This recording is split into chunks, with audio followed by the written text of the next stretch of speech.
Good afternoon, ladies and gentlemen. We request you to sit down, please. Settle down. I hope you're feeling well and you're comfortable in your being. Dr. Mickey Mehta already says he's feeling very, very well. Please settle down. You can continue your conversations once you're seated. Good afternoon, ladies and gentlemen, and welcome and thank you for being well-being ambassadors at the Wellness Confluence by HDFC ERGO.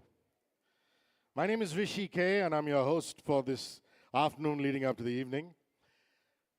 And I wanted to just start with a small little nugget, and I promise to keep it brief.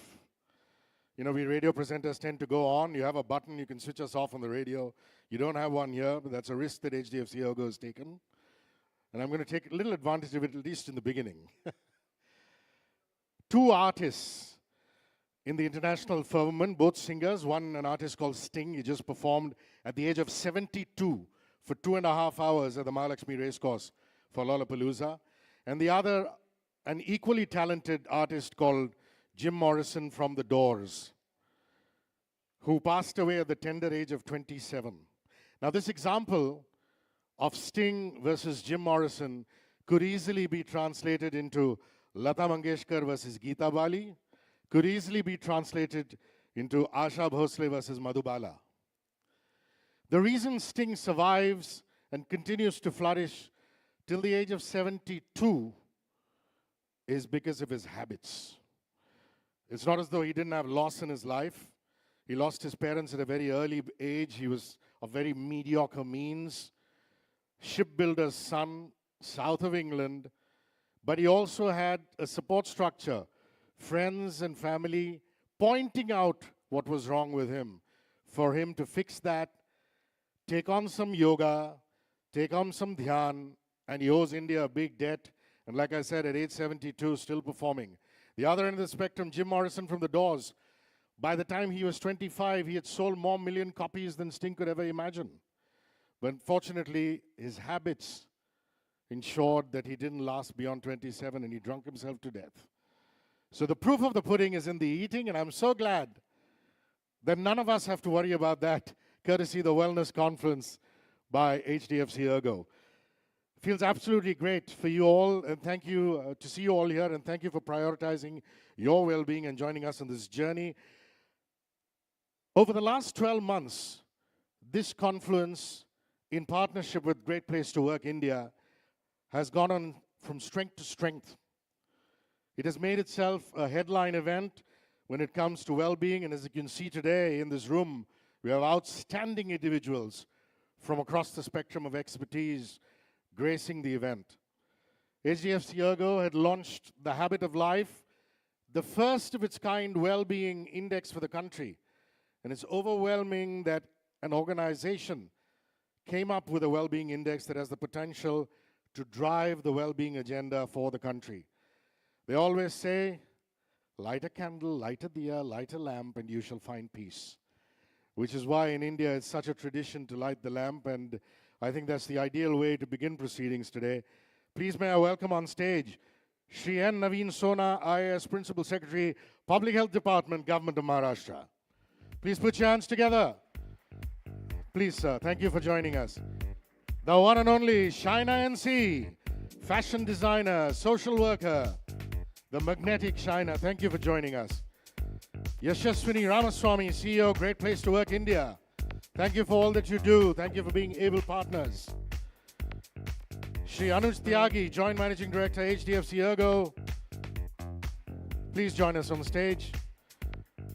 And the one and only Dr. Mickey Mehta, Holistic Wellness Coach, the face of Habit of Life.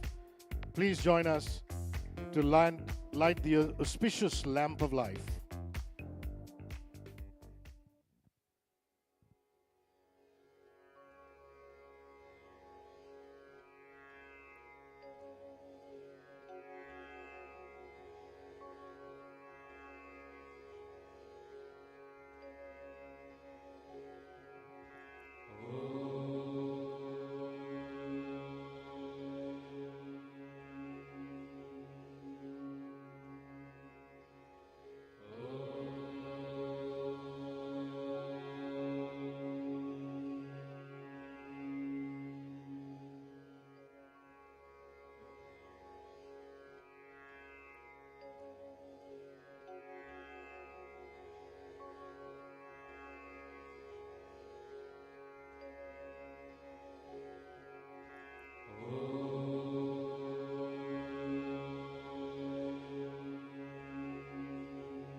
Can we now have a photo opportunity, please?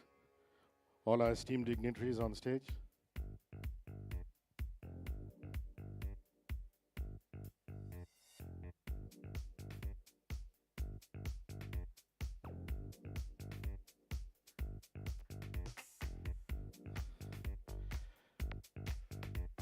Please take your seats. Ladies and gentlemen, our keynote address shall come up in just a bit, and that is going to be delivered by the wonderful Shaina. But before that, a very, very special guest speaker. Naveen Sona joined the Indian Administrative Service in the year 2000 after completing his engineering. He launched the Digital Health Mission in Maharashtra, drafted the Maharashtra Medical Goods Procurement Act, and established the Procurement Authority first in India. He was instrumental for Maharashtra's adoption of universal healthcare and other major policy changes. He believes in bringing technology and people together, do business process re-engineering in public systems, and he really encourages synergy with public and private expertise in healthcare.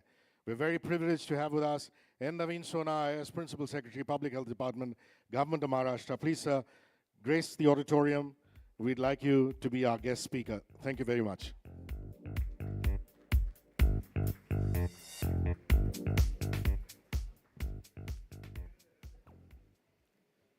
Good afternoon. Good afternoon.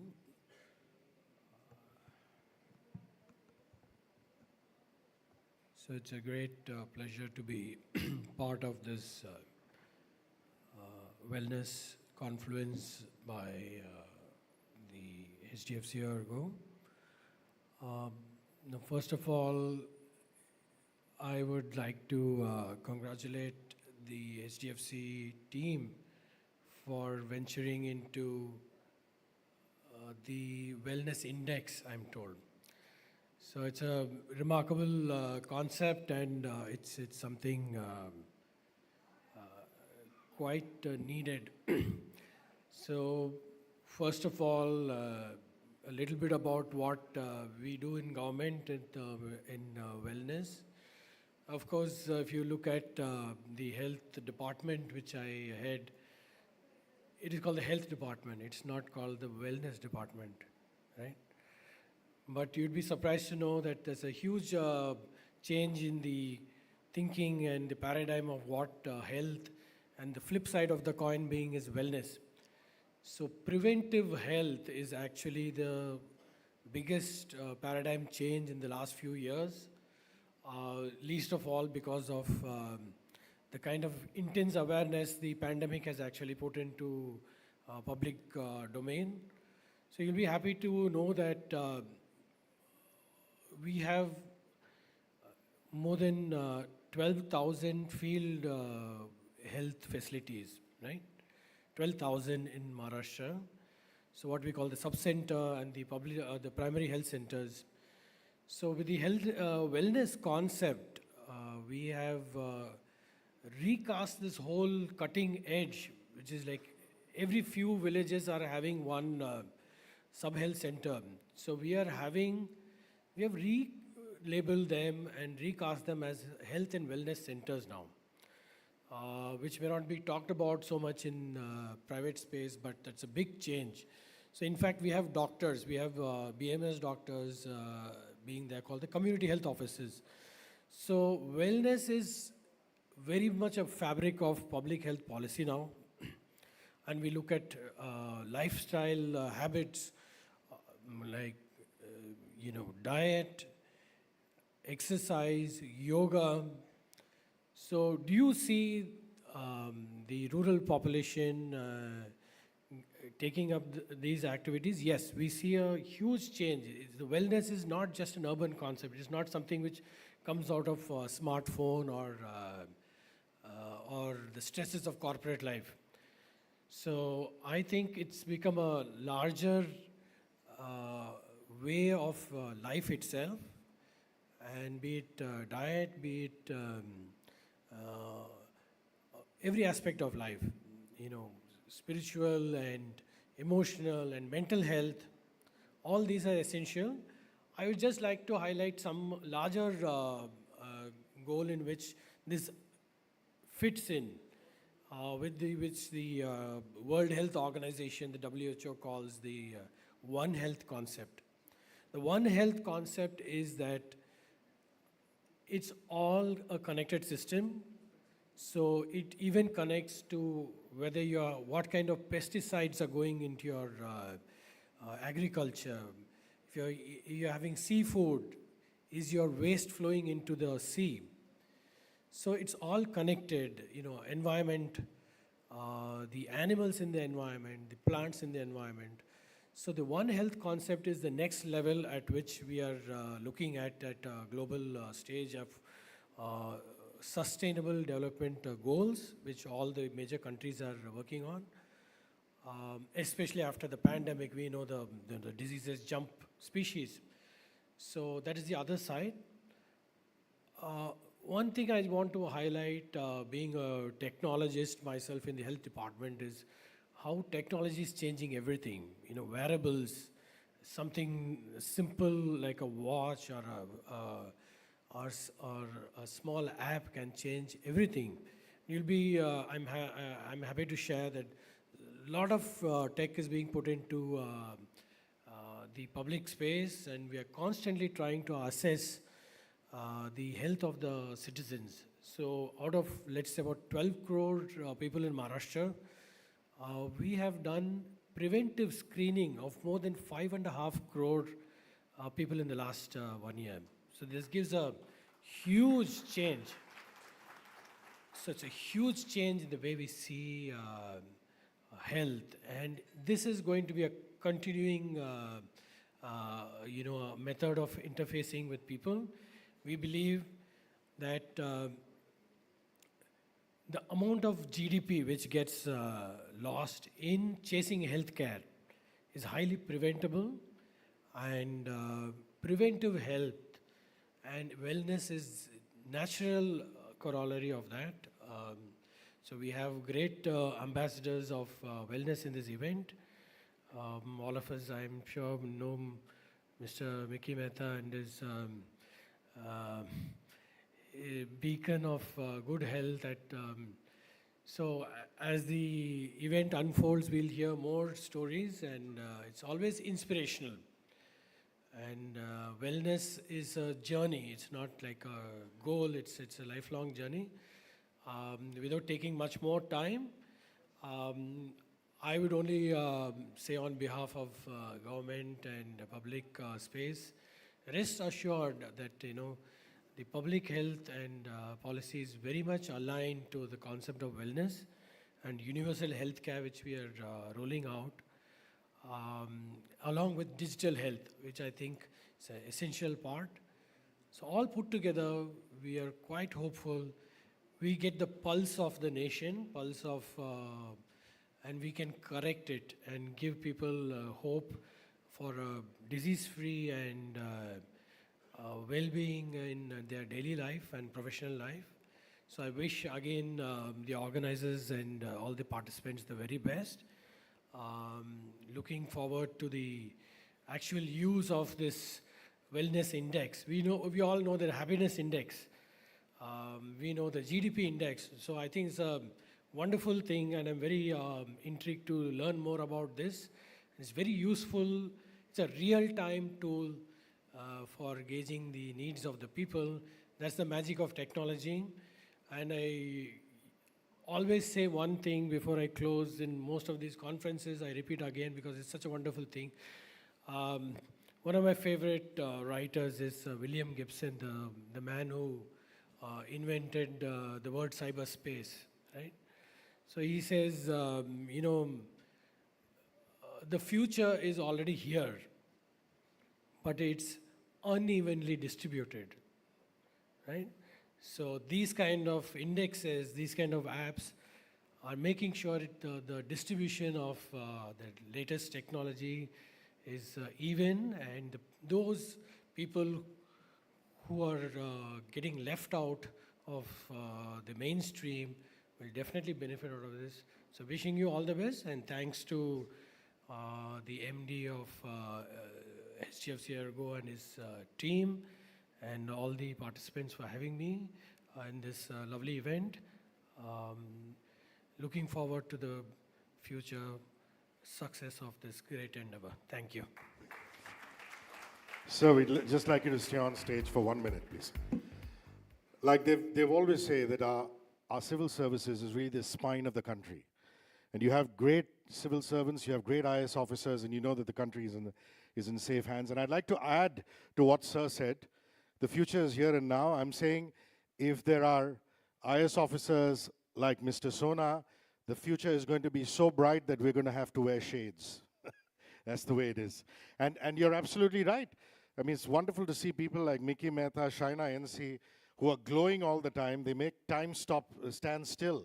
I want to drink from the well of youth that they drink from. It's wonderful. I think it's just mental well-being. They just stay happy. We'd like now for Anuj Tyagi, Joint Managing Director, HDFC ERGO, to felicitate Mr. N. Naveen Sona, IS, Principal Secretary, please.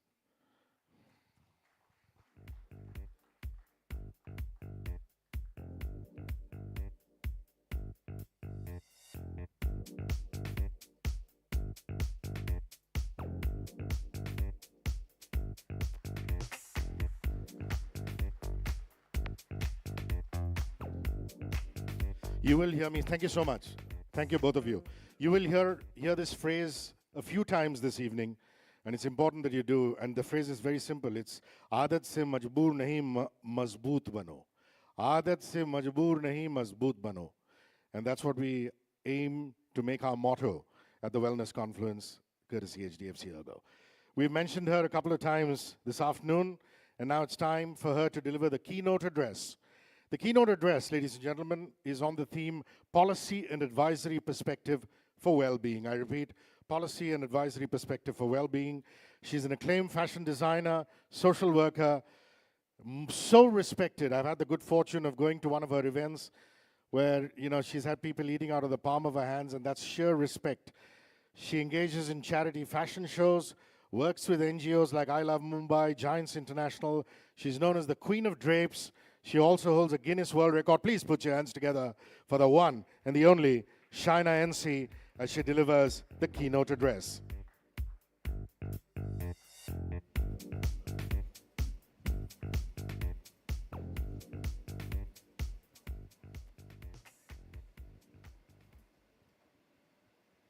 What more should I say of Shaina?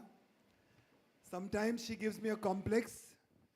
She goes doing 8 days, 15 days of cycling, trips to Europe. She walks for hundreds of kilometers for days together. She does weeks of Ayurveda Panchakarma in Goa, Kerala, and she certainly gives me a complex. So Shaina, more to you.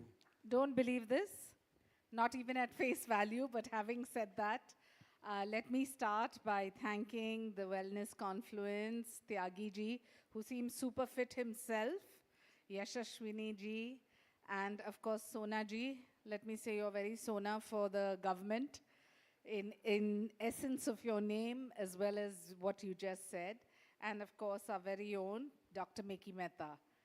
So I want to only say 2-3 things.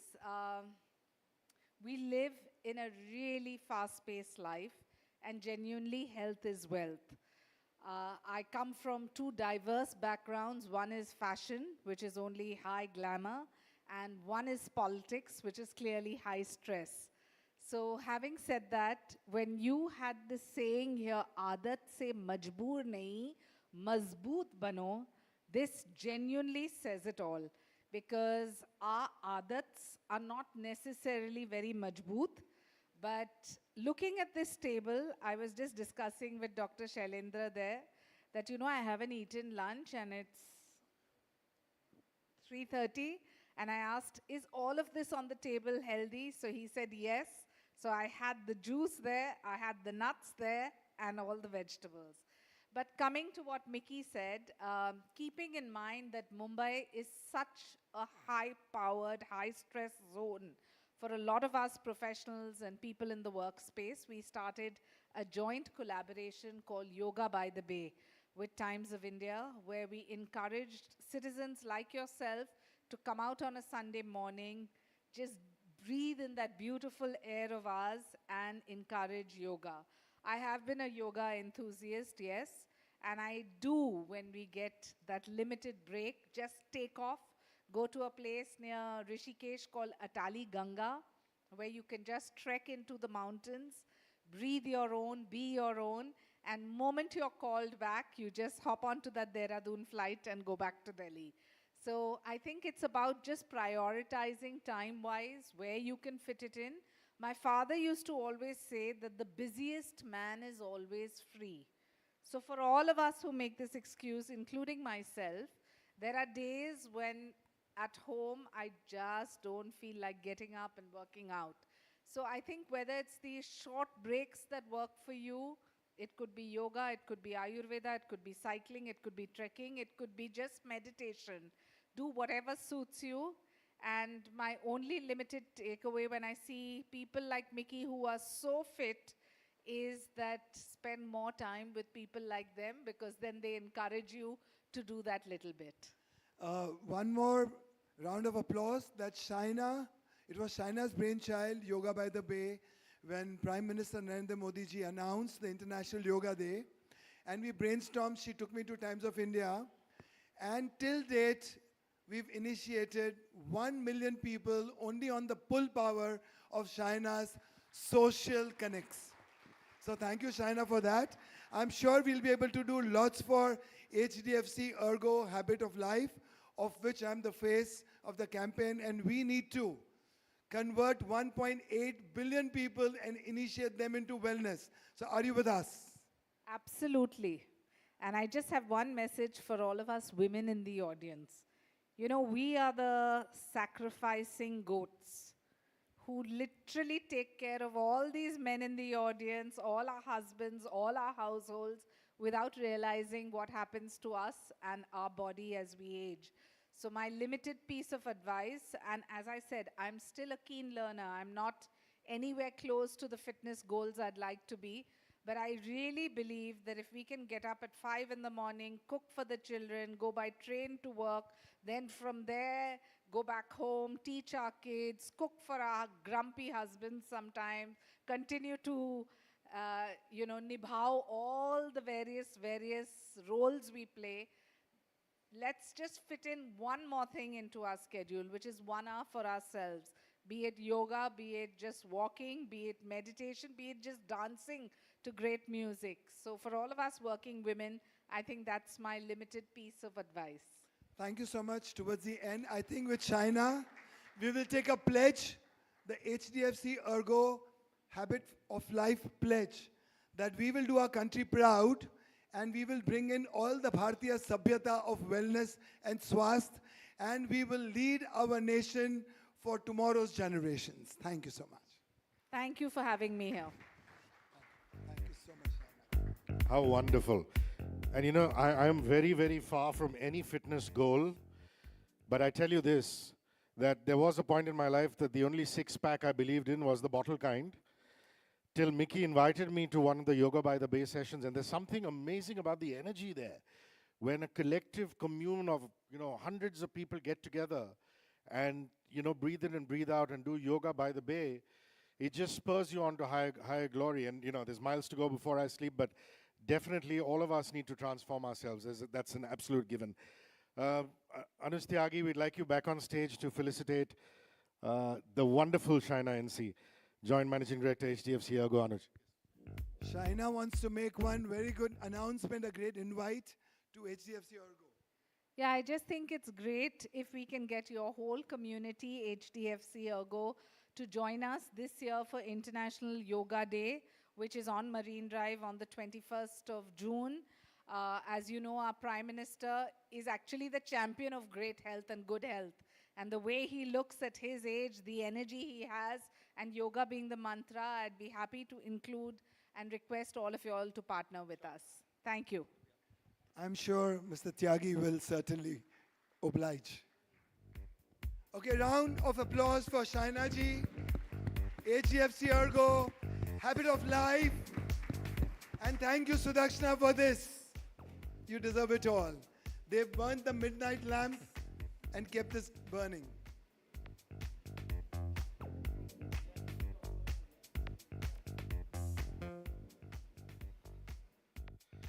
Okay, our next talk, and it's a talk, is on the theme Democratizing Well-Being and the Power of Leadership. Democratizing well-being and the power of leadership. Somebody without whose insight and whose organization we just could not have gotten this done. And I'm going to introduce her to you right now. She's a cultural transformation and analytics expert with extensive exposure in leading projects for Fortune 100 worldwide. She's represented India among the emerging 25 women leaders in the Fortune Most Powerful Women Partnership Program, hosted by the US State Department in 2012 and again 2017. She was awarded the Super Achiever Award by the World Women Leadership Congress.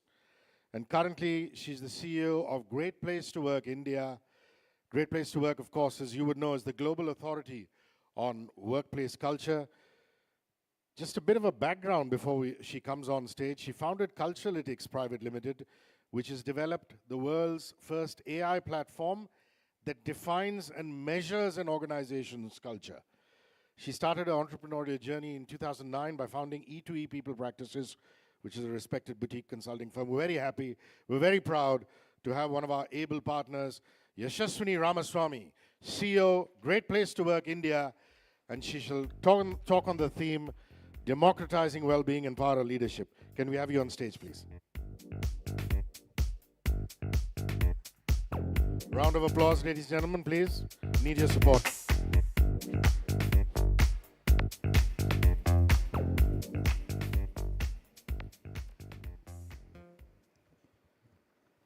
I'm a little short for the podium. I hope all of you are able to see me.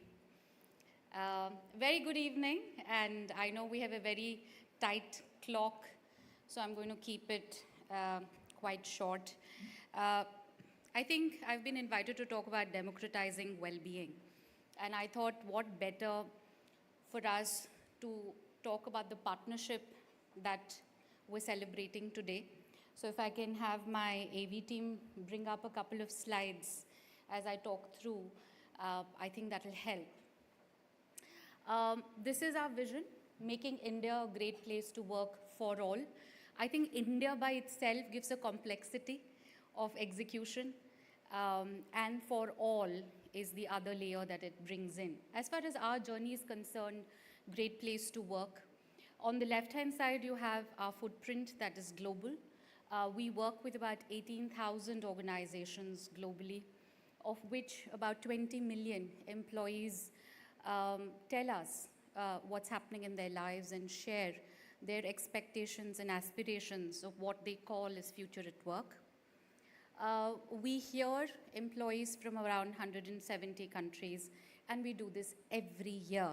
And we've been doing this globally now for about 30 years. As far as India is concerned, our journey is about 17 years old.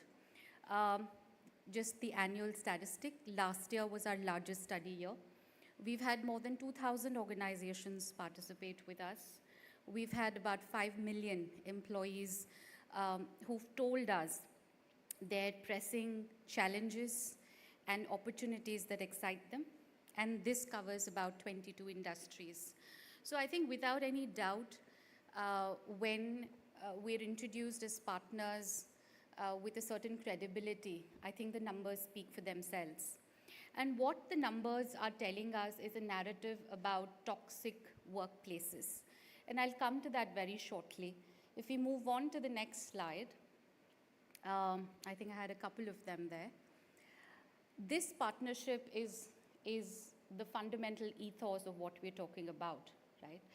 So if you look at ours, I think this is the second edition, and thank you, Anuj, for starting this for us. Hopefully the future will take its own course, but it'll see what we see. Vinay, initial conversations with you as well, so thank you for that. And Sudakshana and your team, so wonderfully anchored for this.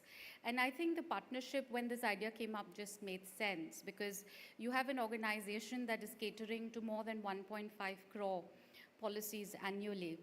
And on the other side, you have an organization which is listening and giving validation as to what is working.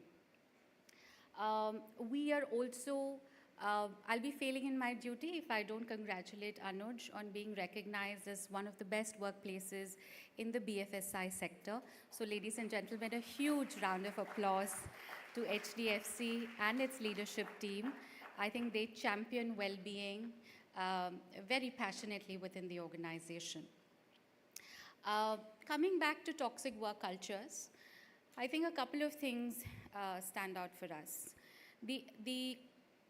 The area that we're talking about is well-being, and I always say this, that it starts with the leadership, right? We can go on and on about doing this, doing that. Of course, intention matters, but like I always say, and my team has heard it multiple times, is that the pathway to hell is paved with good intentions, right? So it's always the intention to action, that gap that we need to address. And I must really congratulate all the organizations who worked with us so tirelessly throughout the year. I think, Anuj, because of this partnership, we've been able to now grow the sample of companies who are participating with us more than double. This year, we've had 217 organizations participate with us. And in the subset of wellness, we've heard more than 18.5 lakh employee voices. So huge round of applause to the team that has put this together. And I'm sure we're headed for exciting times in the evening when we have even more exciting voices as we recognize, celebrate, and award India's best workplaces in wellness. So this partnership does throw a lot of opportunity out there for us to create a narrative that India so wants. Now, coming back to workplace culture, I see it very clearly. Workplace cultures are but a microcosm of the society. Today, we spend more than 8 to 10 hours at work. The so-called flexibility has actually got work home. We say we're working from home. That seems to be a normal narrative. At least initially, we used to go home to rest and then come to office. That barrier has somehow got blurred. So I think we are entering into a future of work, if you want to visualize it, into an environment where self-discipline becomes key because the barriers are blurry. We have automation anywhere, everywhere. We have internet, and we're working about solutions to get us to technology everywhere. When you're working in this kind of an environment, you're expected to be on call every single minute of the day. In fact, there are organizations, if you want to look at the other side of the coin, who give internet allowance to employees just so that they're available whenever you want them. So this narrative about building a positive culture around well-being, in my view, is the urgent need of the hour. Because as human beings, and forget about gender, I'm sure for women, it's a lot more complex. We manage a lot more societal expectations and cultural expectations of us in addition to work. So I'm not going to get the gender dialogue in, but just as human beings, if you're spending majority of our time at workplace and we're not doing the right thing in our workplace, I think we're also as citizens, as sons, as daughters, as fathers, as mothers, taking that stress into our homes, which makes our life complicated. So if you want to turn it around, and what is it that our research study has taught us this year? It's taught us that if an organization is committed to well-being, the leadership must invest in it. When we say the leadership must invest in it, what are we really talking about? We're talking about a leadership that is not insecure. Very often not, I'm asked this question to say, Yashaswini, how do I build a workplace culture that is not toxic? How do I build a workplace culture that does not have politics? And my answer is, ladies and gentlemen, very humbly, to say as long as you have people in the organization, you will have politics. We have human beings working with us. We're all human beings. We're prone to temptations. We're prone to taking shortcuts. We're all jealous. all of us don't share the same emotion or the mood that day. I think as far as there are human beings, there will be complexity at workplaces. What we need to manage is the degree of toxicness in the organization. A moment a leader role models authenticity, and in my view, authenticity is a very, very simple formula. It is honesty. Honesty is given. If you have to take decisions, if you have to stand by them, you have to grow, you have to be honest. Honest with yourself and honest with your stakeholders. Honesty minus self-righteousness, which is don't get your biases into conversations, plus vulnerability. You will have to carry your team along. And that is the bedrock of authentic leadership. The moment you stop posturing, the moment you start having honest conversations, the moment you're able to commit to your team saying, I don't have all the answers, but we'll figure it out along the way, the moment you accept challenges in your workplace, that's when the real journey begins. And today, as we celebrate India's best workplaces in wellness and well-being, you will see those shining examples, whether it's Capgemini, whether it's innovation labs, many such organizations. So I'll really encourage you to read the report.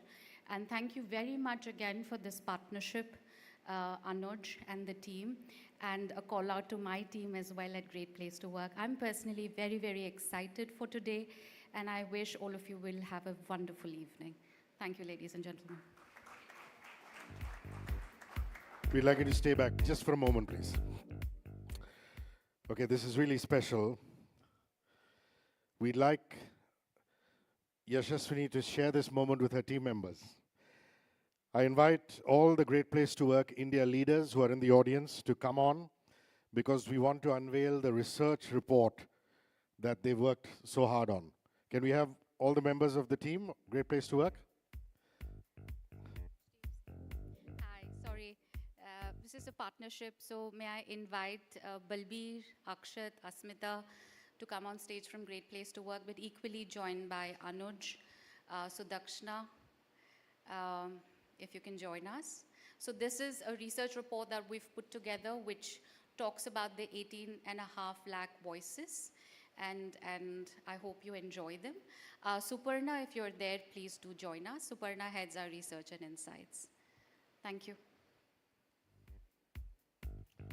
Round of applause, please. We need more energy. Thank you, thank you. Thanks very much.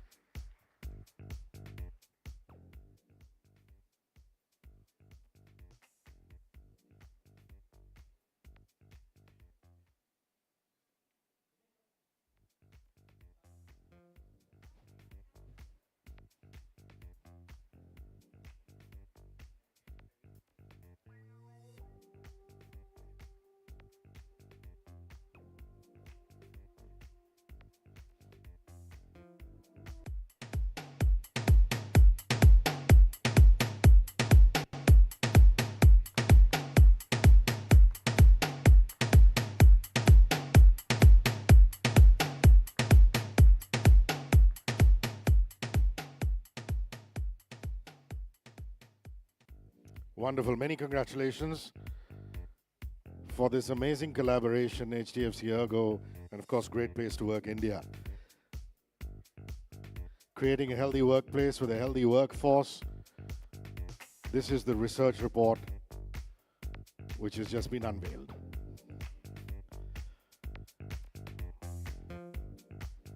All right then. You know, I was saying in the morning we had a very interesting session called Love All.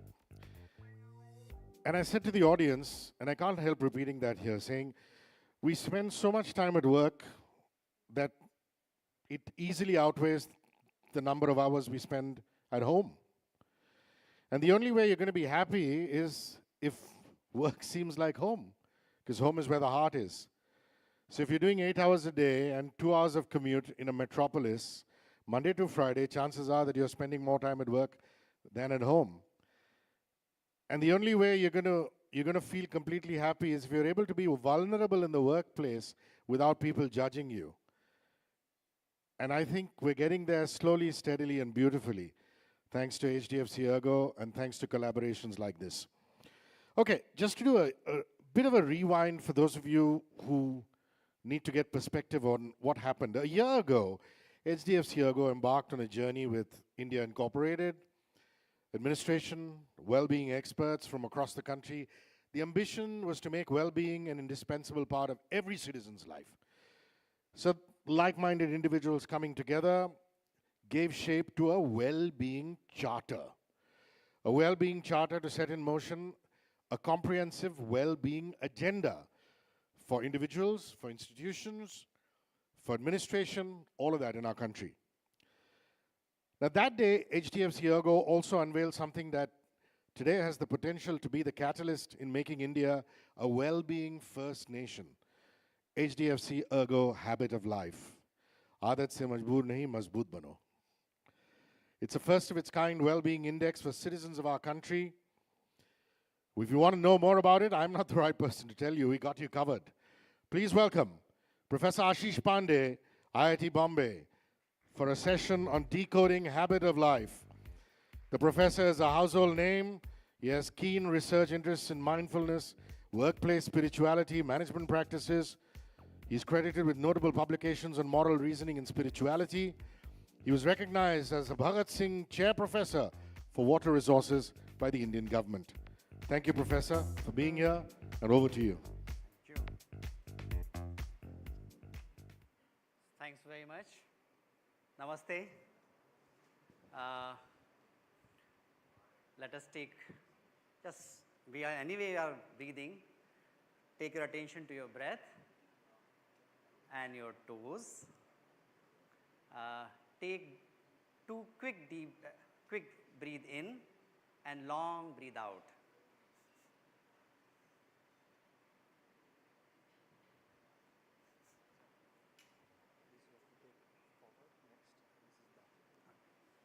One more time, two quick breathe and then long breathe out.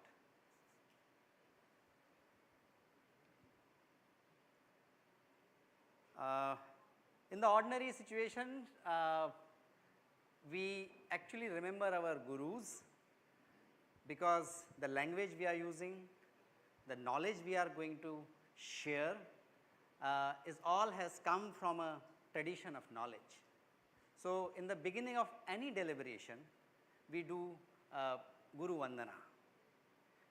And mind you, one of the most prominent wellness or positive psychology intervention is gratitude journaling. If you look at many traditional practices and the contemporary knowledge in the positive psychology, neurobiology, they all are beautifully merging, and that's a great recognition which is happening in the current times. Really thankful to the HDFC leadership team for supporting this project, and professors are known for the storytelling, so cannot restrain myself. So 2-minute story. I was always interested to know about the wellness situation of the young population of this country. So with the help of ICSSR, we got a project and we conducted this study across India to understand what is the state of well-being. But that is not sufficient. We need to know what are the factors which are driving it.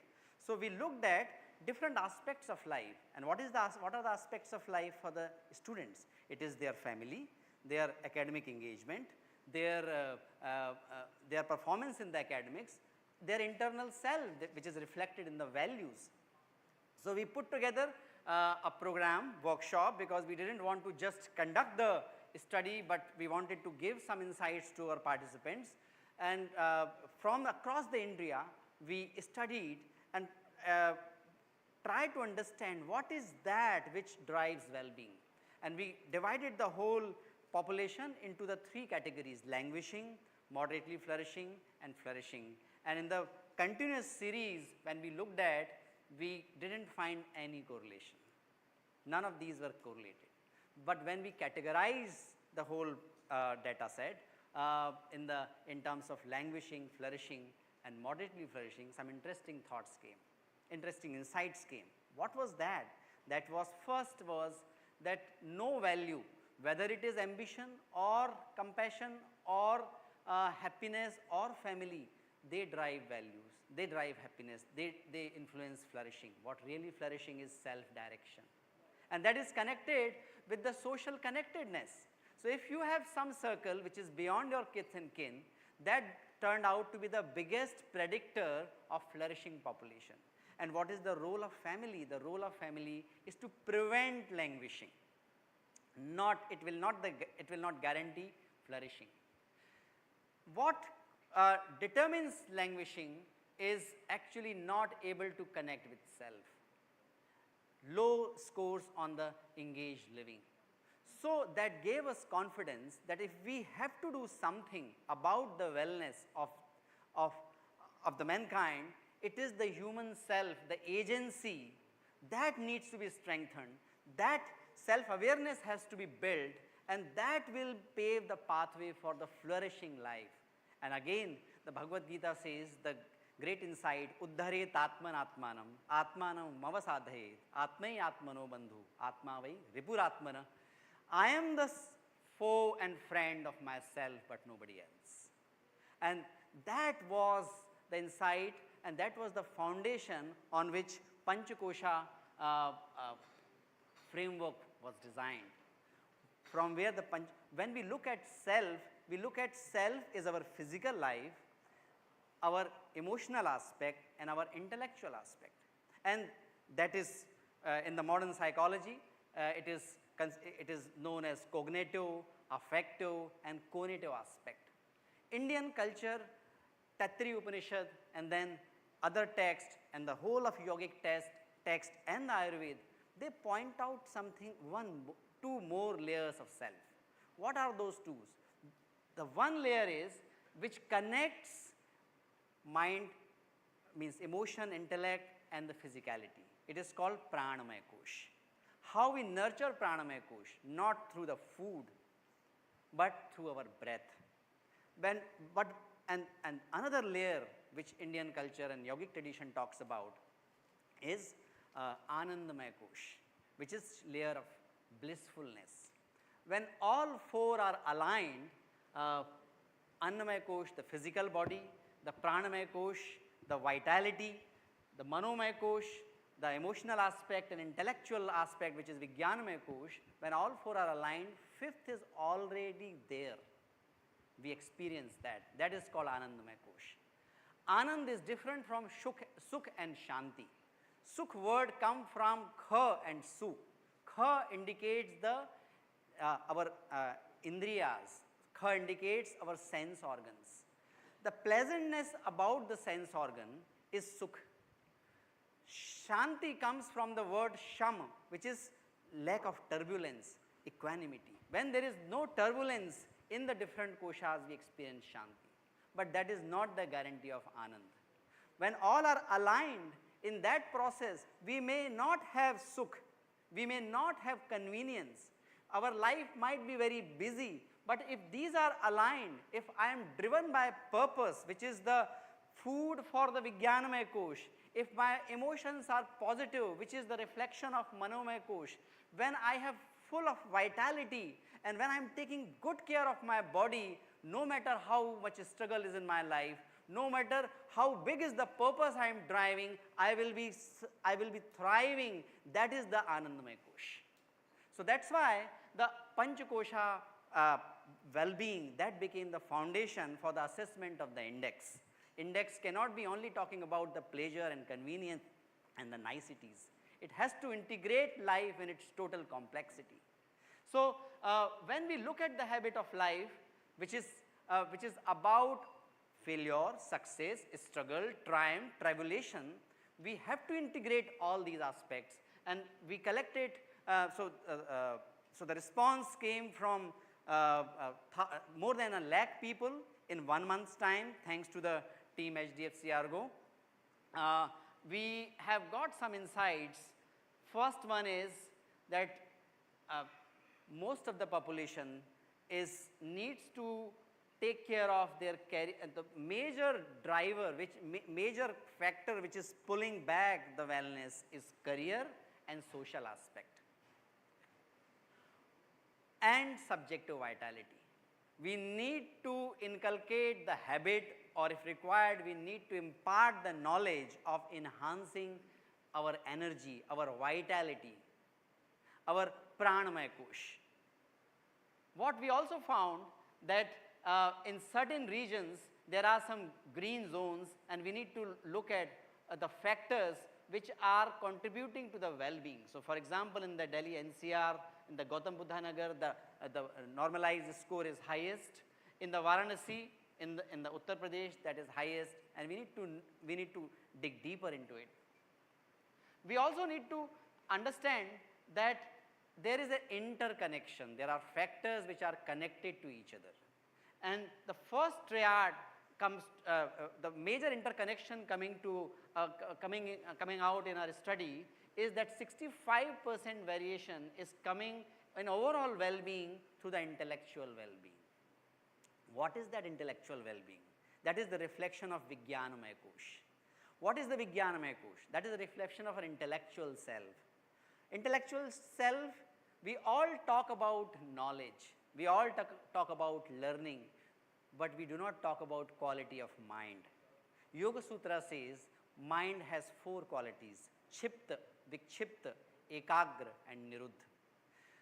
When mind is turbulent, it is reflected in the lack of clarity, our inability to make decision, our ability to look at the complexity of the situation and identifying the most sustainable and holistic decision. So the lack of intellectual self, which is reflection of the quality of mind, is the biggest contributor in the overall well-being. The second aspect, the higher the physical well-being, higher the emotional well-being. Emotional self is deeply connected to the physicality. That's why many a time it is useful to carry out the physical activities without bothering too much about whether it is beneficial to me, whether it is working on me or not, whether it is beneficial to me or not. There is a great value of the routine. Ayurveda says that all the ailments can be cured by achar, vihar and vyavhar. We need to, if we take care of our ahar, that is more than the medicine. Ahar is the best medicine, paramaushadhi, that is called in the Ayurveda about ahar. And that is reflected that our physical self is greatly connected with our emotional aspect. If we look at the triad which is working and which is causing the highest variation in the data is career, intellectual, as I said, and what is one thing which connects career and intellectual is subjective vitality. We need to have the practices which are beyond physicality, which takes care of our pranamaya kosh, because that has direct impact on intellectual self. Breathe is a most interesting bodily activity. It connects exteriority with interiority. It connects sympathetic and parasympathetic system. Thank God we don't have the direct control on most of our organs. We would have done much bigger mess out of it. But that can be consciously controlled by the right breathing practices. So that's a triad. What we are finding is that 35%, more than 1/3 in the lowest scoring cohort are the youngest population of India. Youngest people needs biggest support. If you look at the insurance or banking sector, we see that the youngest people in the first few months or couple of years, the employee turnover is highest. No wonder this is the segment which needs highest attention for the well-being, because that is the source of wellness, because that is the source of the energy for this country.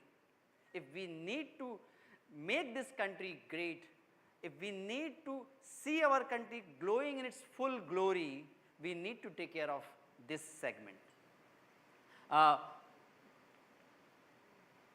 last but not the least, as we suspected, the wellness scores of the women are consistently found to be significantly lower than the men. What is one more insight we are getting is that we also look at the dysfunctionality. So that the benefit of this index is, one of the specialty of this index is that we are not only looking at the aspect of wellness, but we are also looking at the aspect of ill-being, which pull back our energy. Anxiety, sentimentality, dependence, these are the inhibitors of wellness, and those scores are higher in the female population. But the last insight I would like to share is that there is no significant high correlation between, negative correlation between wellness and inhibitors. What does that mean? That means we can be experiencing wellness, but still there might be some aspect of our self which is reflected in our inhibitor, and that can pull back my general scores of wellness and my whole experience. We need to work on both of these pathways independently. The wellness pathways in our physicality and wellness pathways in our brain are distinct from the ill-being pathways. They do connect at certain points, but that distinctness is also reflected in this huge database. So we need to work on both, and that's why our index is complete only when it takes care of, which incorporates both of these factors. And we have tried to do that.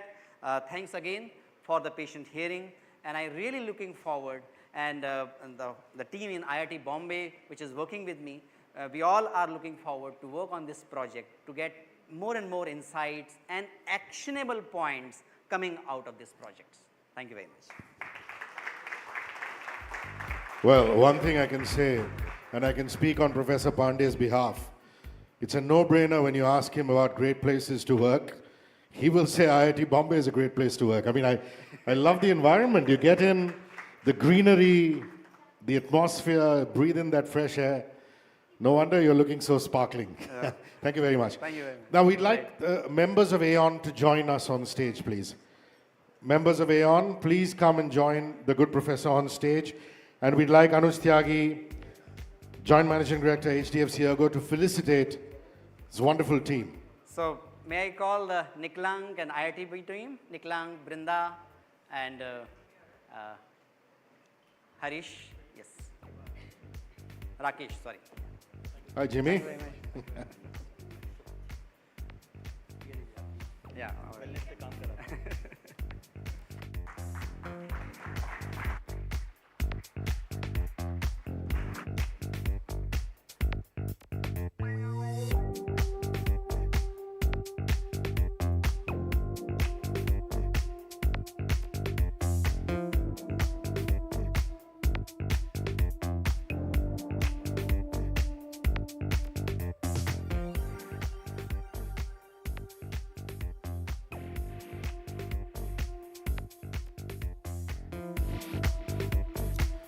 Thank you very much, all.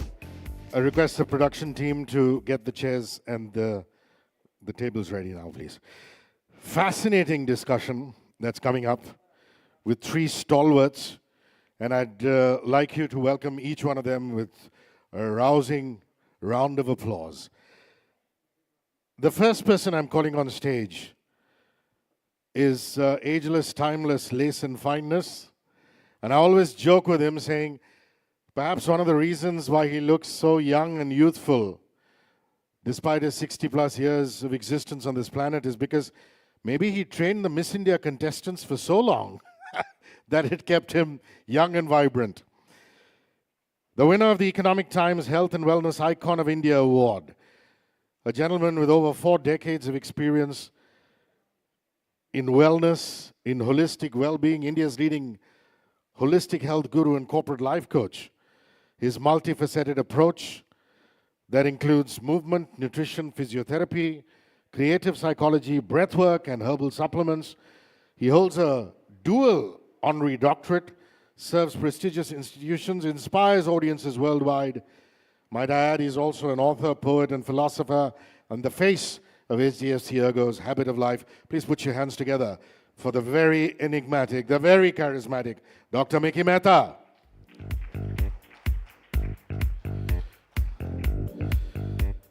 I can safely say that this next gentleman is a legend, and a legend who's been admired over generations. He was Vice Chairman and CEO of the erstwhile HDFC Limited, and with the amalgamation of HDFC Limited and HDFC Bank Limited, he superannuated from HDFC Limited and was appointed as a non-executive director on the board of HDFC Bank from June of 2023. He's also a director on the board of several companies, member of many committees constituted by SEBI and the International Financial Services Centers Authority. Please welcome the one and only Keki Mistry, Chairman, HDFC ERGO. Thank you, sir.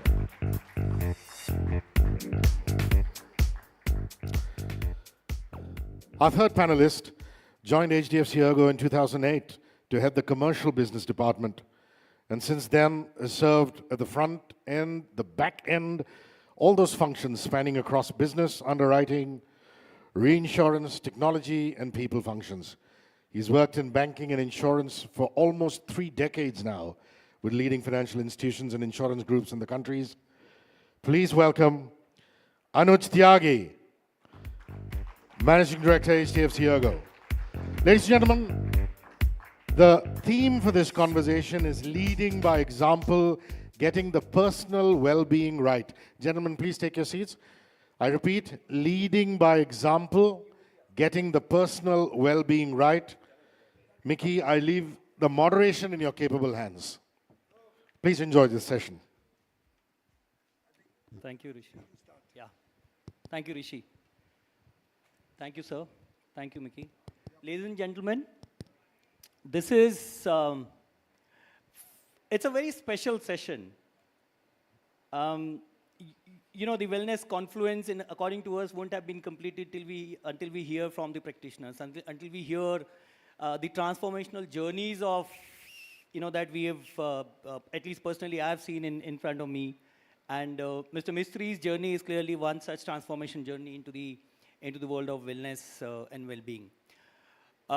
It's also a very special conversation because we also have Dr. Mehta here, and the fact that I and Dr. Mehta have had that he's going to spill the beans. He's going to give us peep into his transformational journey with Mr. Mistry, what has gone by, what has, you know, how this entire journey was traversed. It's also a conversation super special for me because, as Rishi said, Mr. Mistry is the chairman of our board of directors, and it's my chance to ask him questions. So that doesn't happen too often because normally the roles are reversed. So I'm super excited. I'm not going to let go of this opportunity to ask Mr. Mistry questions. Well-being is, look, it's a very easy topic to speak about. It's a very tough journey to live. It's not a fad. You have to really make changes into your lifestyle. You have to really learn to say no to those, and you know, from my perspective, you have to really learn to say no to those gulab jamuns when they invite you. You have to literally run on that treadmill, not sleep on that treadmill. Because first time when I jumped onto it, when I saw a treadmill, it looked very inviting for me to go and lie on it and sleep. So it's you have to literally kick the butts. You have to change your habits. So we said, who better than Mr. Mistry to actually help us understand and encourage the audience, answer your thousands and hundreds of thousands of followers who are going to watch this program. Why don't you let us have a peep into your transformation journey? So let me start from the start. How does it feel to answer my question, sir? But that's not on a serious note, sir. First of all, Anuj, thank you so much for having me here today. I'm not sure I'm the right person, but for whatever it is worth, I'll try to do No, as best I absolutely, can. sir. In my opinion, you're the right person because I personally have witnessed your health, wellness, fitness journey, and Dr. Mehta will certainly let us know more about it. But when did it start? how did you come to realize that you have to get serious about your health? I think it was in 2012. So what happened was I used to, in my younger days, in my school days, I used to be a sportsman. I used to play cricket, I used to be a fast bowler, I used to be a boxer in college. So I was very fit, extremely fit. And then I started working, and once I started working, it was, without exaggeration, 14, 15 hours a day. No exaggeration. So no exercise, no games, just pure hard work, working, and eating, obviously, because when you're working, you keep eating. So I put on a lot of weight, a tremendous amount of weight. And usually what happens is when you've been a sportsman and you start eating and you stop exercising, you put on weight very fast. At least that's my experience. So in 2000, and then the little that I could do is I would go on Marine Drive and run across the path and maybe do 2 kilometers of running or 3 kilometers of running or something like that. And then I found that my legs were starting giving trouble. My right knee was starting to give trouble. So first it was the left knee and then it became the right knee. Now when you're a fast bowler, right-hand fast bowler, you tend to put a lot of weight on your left knee. When you come into bowl, your last step is your left knee and you put your full body weight on that. So because of that, the left knee was giving trouble. And to avoid the pain in the left knee, I started using more of the right knee. So that's how it started. So I went to a doctor and he said, no, you need a knee replacement surgery. And frankly, I was petrified of surgeries, absolutely petrified of surgeries. So he said the only way you can avoid it is if you lose at least 25 kgs of, he said 20 to 25 kgs. So I went back and I genuinely took it very, very seriously. So I started a diet regime, no fancy diets prescribed by anyone. I went to multiple people, but frankly never found them very useful. So I started my own diet regime and I kept a count of 1,200 calories a day. And 1,200 calories on a gross basis. On a net basis would be under 1,000. Because I started also cycling, stationary cycling. And I used to do in those days something like an hour, hour and a half, sometimes 2 hours of cycling. So you get up early morning, get up at 5:30, 6 in the morning, do an hour and a half, 2 hours of cycling, and then you have your breakfast, have a wash, and go to work. So that was a daily routine I used to follow. So net, my calorie intake for almost a year and a half was under 800 net, 750 to 800. And I lost weight very rapidly. So in the initial first couple of weeks, there was no weight loss, so there was a lot of discouragement, but you keep going at it. And then once the weight loss process starts, it's very, very quick. And every week you start losing 1.5 kgs of weight. And then it came to a stage where I was carrying it too far. I could recognize I was carrying it too far because my blood pressure was dropping and I had other health issues. So it became a much more granular kind of a thing where I brought it down, my calorie count to about 1,500 a day on a net basis. And then I also started slowing down on the cycling, and I do about 45 minutes on an average of cycling in a day. There are days even today when I do an hour, hour and a quarter, maybe an hour and a half, but most times average would be about 45 minutes. Wow. And you did lose 20-25 kgs, sir? I lost 26 kgs to be precise. Wow. Absolutely. In a matter of 1 year. But we all know your strength on numbers, sir, but you've actually brought numbers and mathematics even in weight loss by giving the gross calorie count and net calorie count, but that's Mr. Mystery for you. Extending the personal wellness journey, your weight loss journey, and coming into seriously into the fitness zone.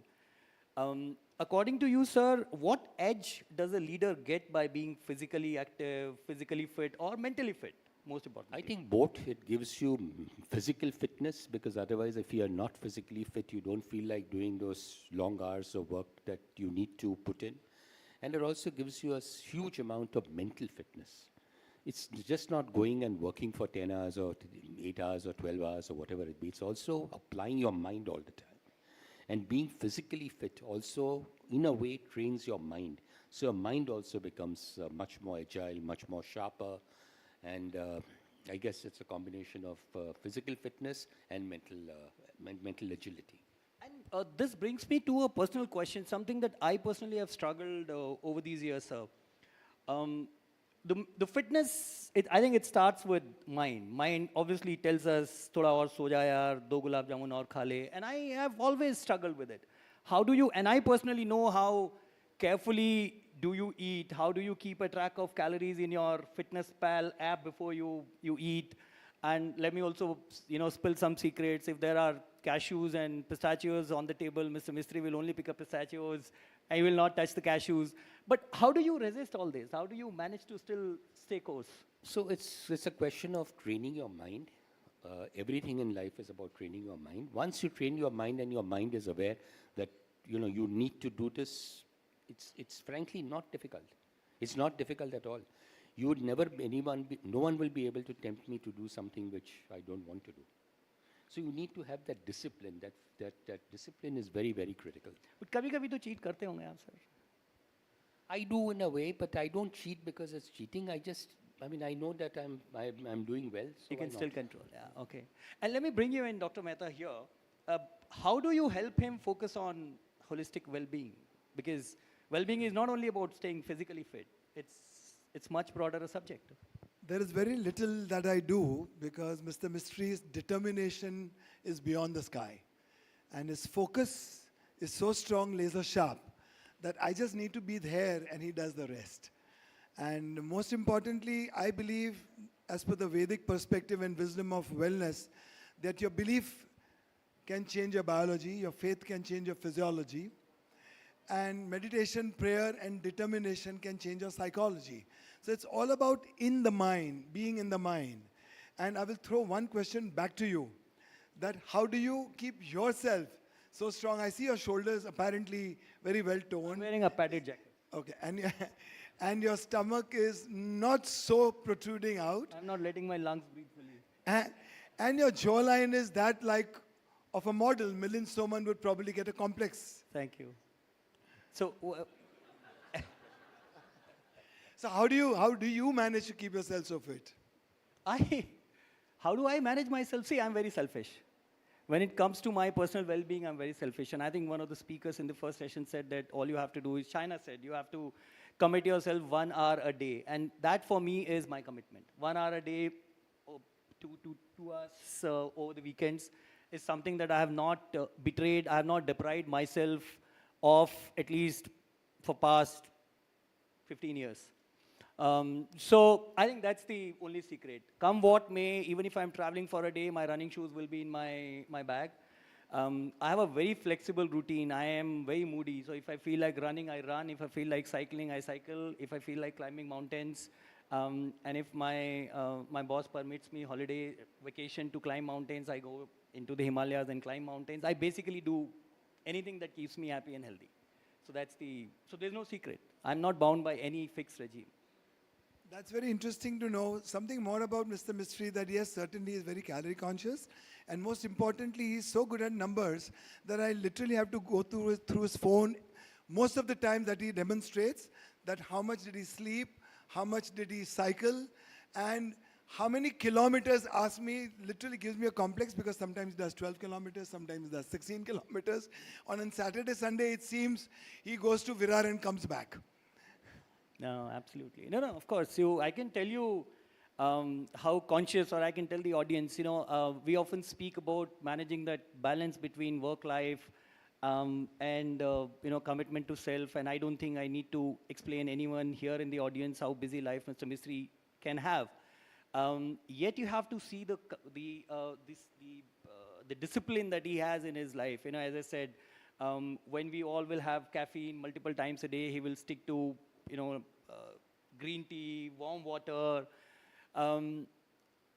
which brings me to a question, and I think dilemma or an excuse which often is used by people like us. How do I strike that balance between commitment to work, commitment to family, and commitment to self? You have been doing it. People who are regular in their fitness regime, they do it. But it's very difficult for people to understand who don't do it, sir. I think firstly, I don't have the kind of discipline that you have. Let me start with that. When I travel a lot. I don't carry my walking shoes with me. I don't do all that.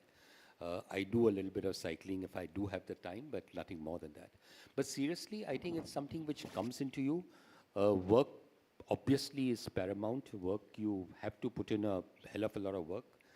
Uh, but, but devoting time to your own self in terms of, keeping yourself healthy, keeping yourself agile, I think that is also very critical. So the way to do it is you get up a little early in the morning, do that 30-minute, 45-minute, 1 hour, probably most times it's 1 hour, do that 1 hour, then get on with your daily routine, and then family life is usually on a Sunday. Sir, if may I ask, that what would be your advice to the new generation executives who also do many flights, run around a lot, spend long hours in the office, don't sleep much, and drink, smoke, and yet hit the gym and do hard workouts? So honestly, hard work is important, very, very important. And people travel, so I think that is also equally good. Sleeping, yes, you must try to get decent sleep for 7 hours a day if you can. Eating, well, eating is in your control, drinking is in your control. So long as you drink in moderation, I see nothing wrong. But smoking, I think, is a problem. It really is a problem. And I'll give you my own story on smoking. I used to smoke something like 30 cigarettes a day, 30 cigarettes non-stop. I couldn't smoke at home. I'm a Parsi. So as a Parsi, my mother used to worship fire, so I couldn't smoke at home. So every time I felt like smoking, I'd go out of the house, go somewhere, walk down the corner, have a cigarette and come back. And it became such a passion, such a basic thing that it was just, I couldn't live life without a cigarette. It was so bad. Then in 1994, I had a little bit of it was a holiday, and I'd come to work, and I had a little bit of a pain in the chest. And Deepak, who was then the chairman, he took me to a doctor. It was a holiday, and he said, no, you get yourself admitted to a hospital. So I got myself admitted in Breach Candy Hospital. And very honestly, it was the first time in my life I went to a hospital. So I went to the hospital, took out my cigarette packet, and I was about to light a cigarette when the sister came and got sort of upset with me. But the next day in the morning, I had this doctor who I really believe changed my life completely, Dr. Farooq Udwadia. And he came in the hospital he came to my room in the morning. He sort of examined me. He must have seen that everything was fine. And then he asked me, and I told the sister that I smoked 30 cigarettes a day. And then he looked and he saw the chart which said I smoked 30 cigarettes a day. Then he took that chart, he threw it away, and then he didn't talk to me at all. He told the attendants at the hospital, let him go. He has got another 2 or 3 years to live. Let him live his life outside the hospital. We don't need him in the hospital. There are more important people who the hospital needs. So that shock treatment made me give up smoking. So I really, truly bless him, because if I had continued being a smoker at that time, I'm not too sure what the state of my health would be today. So from being an avid smoker, today Mr. Mistry has taken up to a lot of deep breathing. I also know he has a spiritual side to him. Of course, he's a philanthropist and he goes to Fire Temple every week. So sir, what's your spiritual quotient and what would be your advice that how focused they should be on their mind, of course, but spirituality also for their overall well-being? Well, I think it's very important to be part of, you're part of society. God has blessed you with a lot of things which most people don't have. So it is your duty, in my opinion, to share what you have, or share a little bit at least of what you have with people who need that help. So that's why looking after, charity, or, doing things for others is very important. And I feel very strongly about old people. You see young people, there are multiple charitable organizations, CSR programs who help children and who help younger people. But there are very, very few CSR programs which look at old people. So that's something I do and would like to do. And I'm still stuck on that throwing the butt, giving up smoking, sir. I'm stuck there. You just did it like this. In one go. One go. 30 cigarettes in one go. It was one go. Honestly, Anuj, I think it's very important for everyone. Anyone over here who smokes should know that it really, really changes your life after you stop smoking. See, the one bad thing of stopping smoking was that you put on weight very quickly because you eat more. Your hunger sort of increases and you tend to eat more. But apart from that, smoking deteriorates your health to an extent to which you do not realize, whether it's your lungs, whether it's your organs, a variety of things. So it was stopping at one go. I know that if I had one more cigarette after that, I would never ever have been able to give up smoking. 4 or 5 days after, maybe a week after this incident, I had to go to, I think it was Mauritius for some work, for some consultancy work. And I, as usual, carried one packet of cigarette with me. And I came back after the first day and I took out that cigarette and put it in my mouth, but I didn't light it. And I think that one moment, honest to God, that one moment made the difference in life. Wow, wow. And well, you can actually clap generously wherever you feel like. It obviously, you know, and Mr. Mehta, Dr. Mehta, you will also agree with me that consistently traversing the entire wellness journey year after year is difficult. You have to really have a very strong mind. You have to have a very strong willpower. And sir, the fact that you were able to quit cigarette just like it, it shows that fundamentally you have a very strong willpower. So you may not feel the difference, but if I were to also ask you, once you started becoming very serious with your health and wellness, do you also see you know, your determination, the effects on determination, effects on willpower, your ability to withstand pressure, does it increase? Do you see those perceptible differences in life?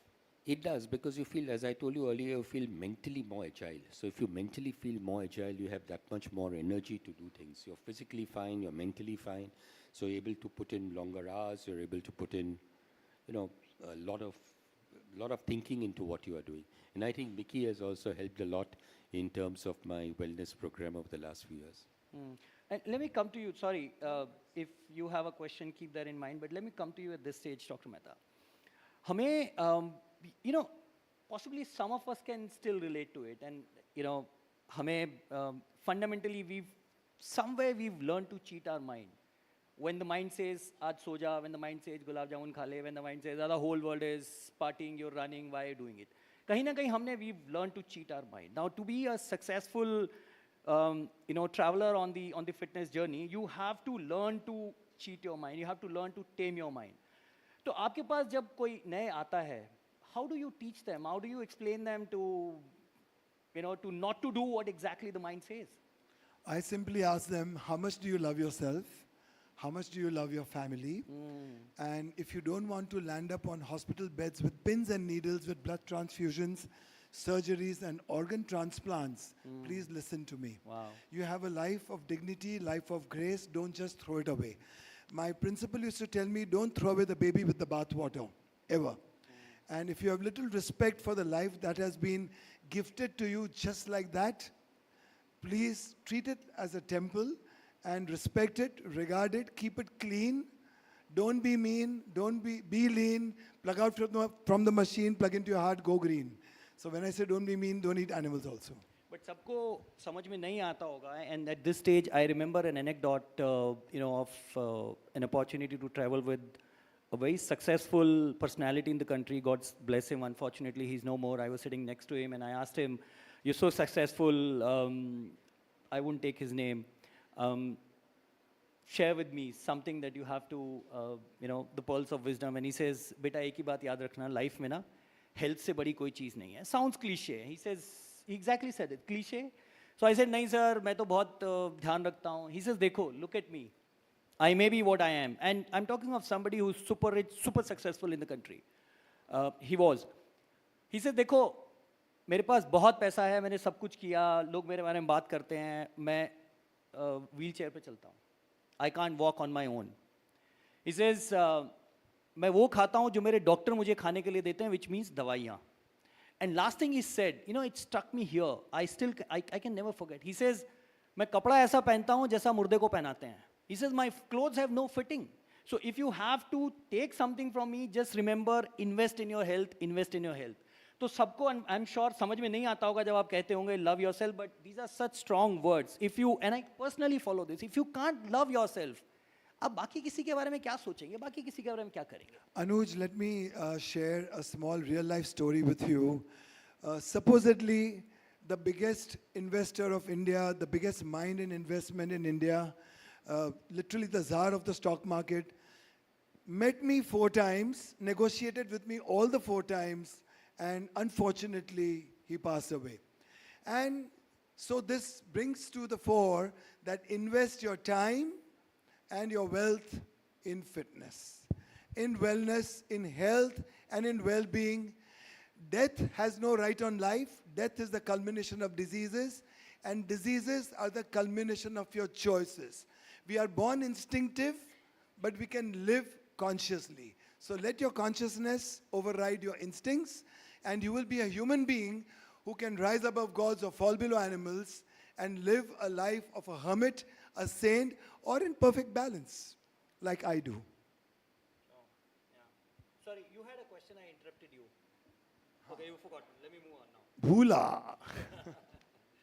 So, obviously, no well-being journey is completed unless we speak about food, right? And I'll come to you later on the importance of food and how do we balance this. That's something I have never been able to do so far. But sir, how do you manage to stay on healthy food course when you travel? So when I travel, I use my usual app. I have an app which I use, which is called MyFitnessPal, which is what which I've been using now for more than 10 years. And in that, I measure the calorie count that I'm having. So I use that app. आज वो app के downloads बहुत बढ़ जाएंगे sir देखने के But that's what I use when I travel. But in food, I'm not a foodie. I like the taste of food, but the biggest advantage for me, which many people will not have, is I never feel hungry in life. I'm never hungry. I can stay without food for 24 hours and I won't feel anything at all. Not the slightest pang of hunger. And which is what helped in reducing the weight at that time. And I can't resist asking this. You don't like vegetarian food at all? That know, kills your appetite. Anuj, on the lighter side, the only vegetable, if you call it a vegetable, I'd had in my life till the day my daughter was born was potatoes and onions. And beyond potatoes and onions, if you call those vegetables, I've never ever had vegetables in my childhood. Never ever. I don't know what vegetables are. Then my daughter was born in the middle of the night. It was around 10:30, 11 at night.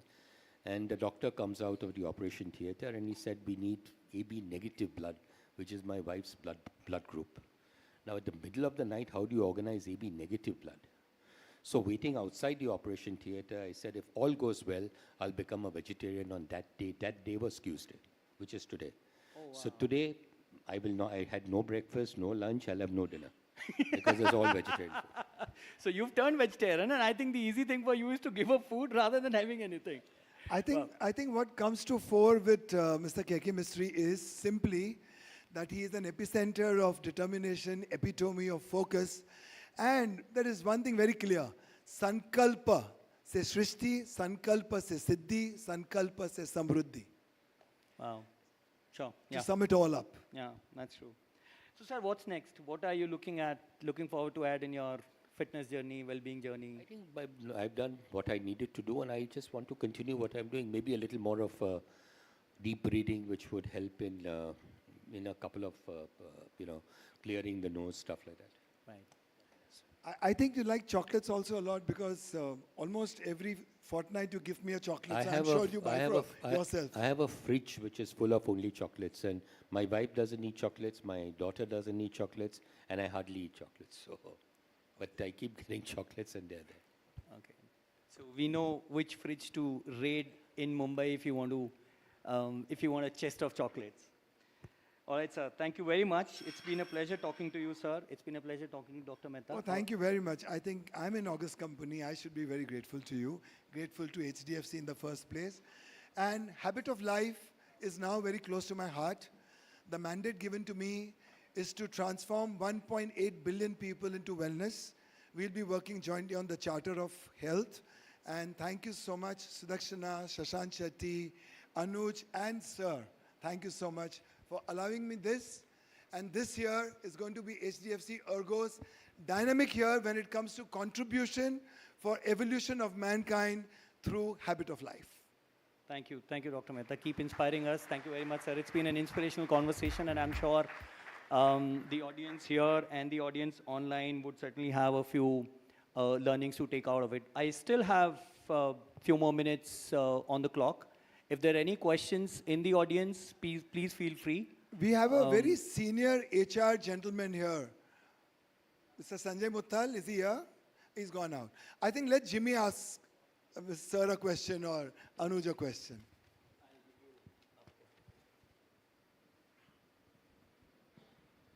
Well, it's amazing to listen to you guys. I can understand the kind of corporate pressure that Keki's gone through and you go through. It's extremely easy to say work-life balance. It's very, very difficult to have work-life balance because when work goes off the tail, and so does your life go. And when work is great, somehow life is always great. What are your views on it and how do you manage to balance the two? I mean, let me try and answer that question, Anuj, maybe you could add to it. I think it's just a question of having discipline. The most important thing in life is discipline. In whatever you're doing in life, have long-term goals and have discipline in what you're doing. So the discipline is that every day in the morning you must get up at a certain time. Every day in the morning you must put in that time for your fitness program, which is for you yourself. And then after that, the rest of the day, whatever time in the evening or night is for work. Yeah, I think for me, Jimmy, it's a topic which is hotly debated, and I don't think anybody has a perfect fix on this. If you really love your job, if you really love what you're doing outside of the work, if you really love your family, I don't think there needs to be a very conscious need to strike that balance. The balance comes. Very philosophical answer. In practice, what I've done is, and I also struggle with this, am I doing justice to my job? And especially, if you have chairman like Mr. Mistry on the board. But on a serious note, when you're in the growing up phase of the organization, you also often ask this question to yourself: are you doing justice to the job? Are you doing justice to the family? I started getting up at 5 in the morning, right? Which gave me a couple of hours every day extra. And trust me, it does wonders. I can work out. I have, it gives you, I can certainly see my efficiency has increased, which means you can also, and not necessarily you will have balance every day. You can finish off your time. Maybe there will be days when you can't leave for home in time. But at a larger level, if we just make slight amendments in our lifestyle, we blame our work, we blame our organization far too much for what the organizations or the work deserve to be blamed for. We don't make changes in our lifestyle, and we continue to blame our work pressure. I don't think it's such a complicated thing to strike that balance. Now that Mr. Sanjay Muttal is here, sir, he's your biggest fan, and he's a czar of the corporate HR industry. Would you like to ask him a question? Sir is here. Rubaru. Well, one leader that I admire is Mr. K.K. Mistry. I have met you earlier. And what Anuj asked, I have gone through that. Post-COVID, I started running. I now do 12 kilometers every day. I follow gluten-free diet, 0 spice, 0 sugar, stopped alcohol. So some friends ask, why are you leaving then? I always say leaving for myself, because the rest of my earlier years, I have done whatever I wanted to do. But believe you me, and what he said stuck with me, that energy level, the mind energy level is substantially higher now. Physical levels are substantially higher now. And all the time that you need me to go on any work, I'm always willing and around available. But Mr. Mistry, I have tremendous regard for Dr. Farooq Odwani, and you talked about him. Had that moment not come, you think you would have continued to smoke? 100%. Oh gosh. Thank you for being candid. Thank you. Well, that's the unfortunate part, that some of us need those shocks in life. You just need that shock treatment. For any change in life, you need a shock treatment, something to give you a shock, something that makes you realize that, everything can come to an end at one moment. I'd like to give an incentive also, that should you wish to attend and enjoy your children's wedding, play with your grandchildren, holiday with your great-grandchildren, and attend your great-great-grandchildren's wedding and dance with them, please be well. थोड़ा ज़्यादा हो जाएगा. This will put load on planet Earth. We'll run short of resources. But not to take away the point that you mentioned, Mr. Mehta. Any other question? Okay, we have Oh, show of hands. Okay, there are more than. I think I should give my mic. Okay.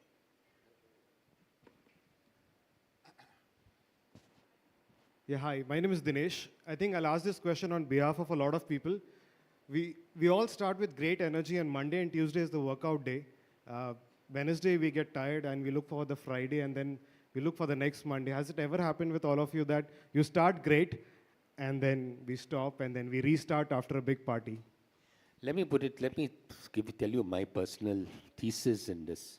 I think the day that comes in your life when you start looking up to a Friday evening and you start hating a Monday morning, that is a time when I think you need to change your job. Thank you. I'd simply say that I'm a human in flesh and blood. It takes human born to make mistakes. So we all do it. But मैं आपको बताता हूँ, and since the question is that if you go on a fitness journey, you start with a bang and then it fizzles out, then I think a lot of us also, and by the way, as they say about fitness journey, there's no one size fits all. You have to design your own fitness journey. More often than not, we actually make it very regimented. Keep it flexible. As I said, जो मन करे आप करो. कभी walk करने का मन है, 2 दिन walk कर लो, 2 दिन swimming कर लो, तीसरे दिन dance कर लो, जो करना है आप करो, till you actually start enjoying it. And once you enjoy it, then this question won't come. कोई फर्क नहीं पड़ता, 2 दिन नहीं किया. But you will again come back with serious. I think that's where we make a mistake, in my opinion. Also on the fitness side, I said one thing, that the first, I would say 6, 7, 8 days are difficult. After that, it's a routine. It is not a challenge anymore.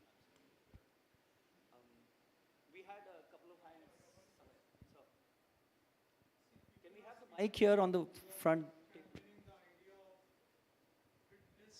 For life till your great-grandchildren come. But I'm a professor and a management consultant specializing human resource management. And one of the biggest problems which have come today is home-life balance. And this home-life balance is because of late working. And late working puts at risk everything, right from diet. Instead of diet, you have snacking. Instead of exercise, you have just got slumbering, and you got all these kind of related problems, because companies today really, really do not live by the motto of home-life balance. Thank you.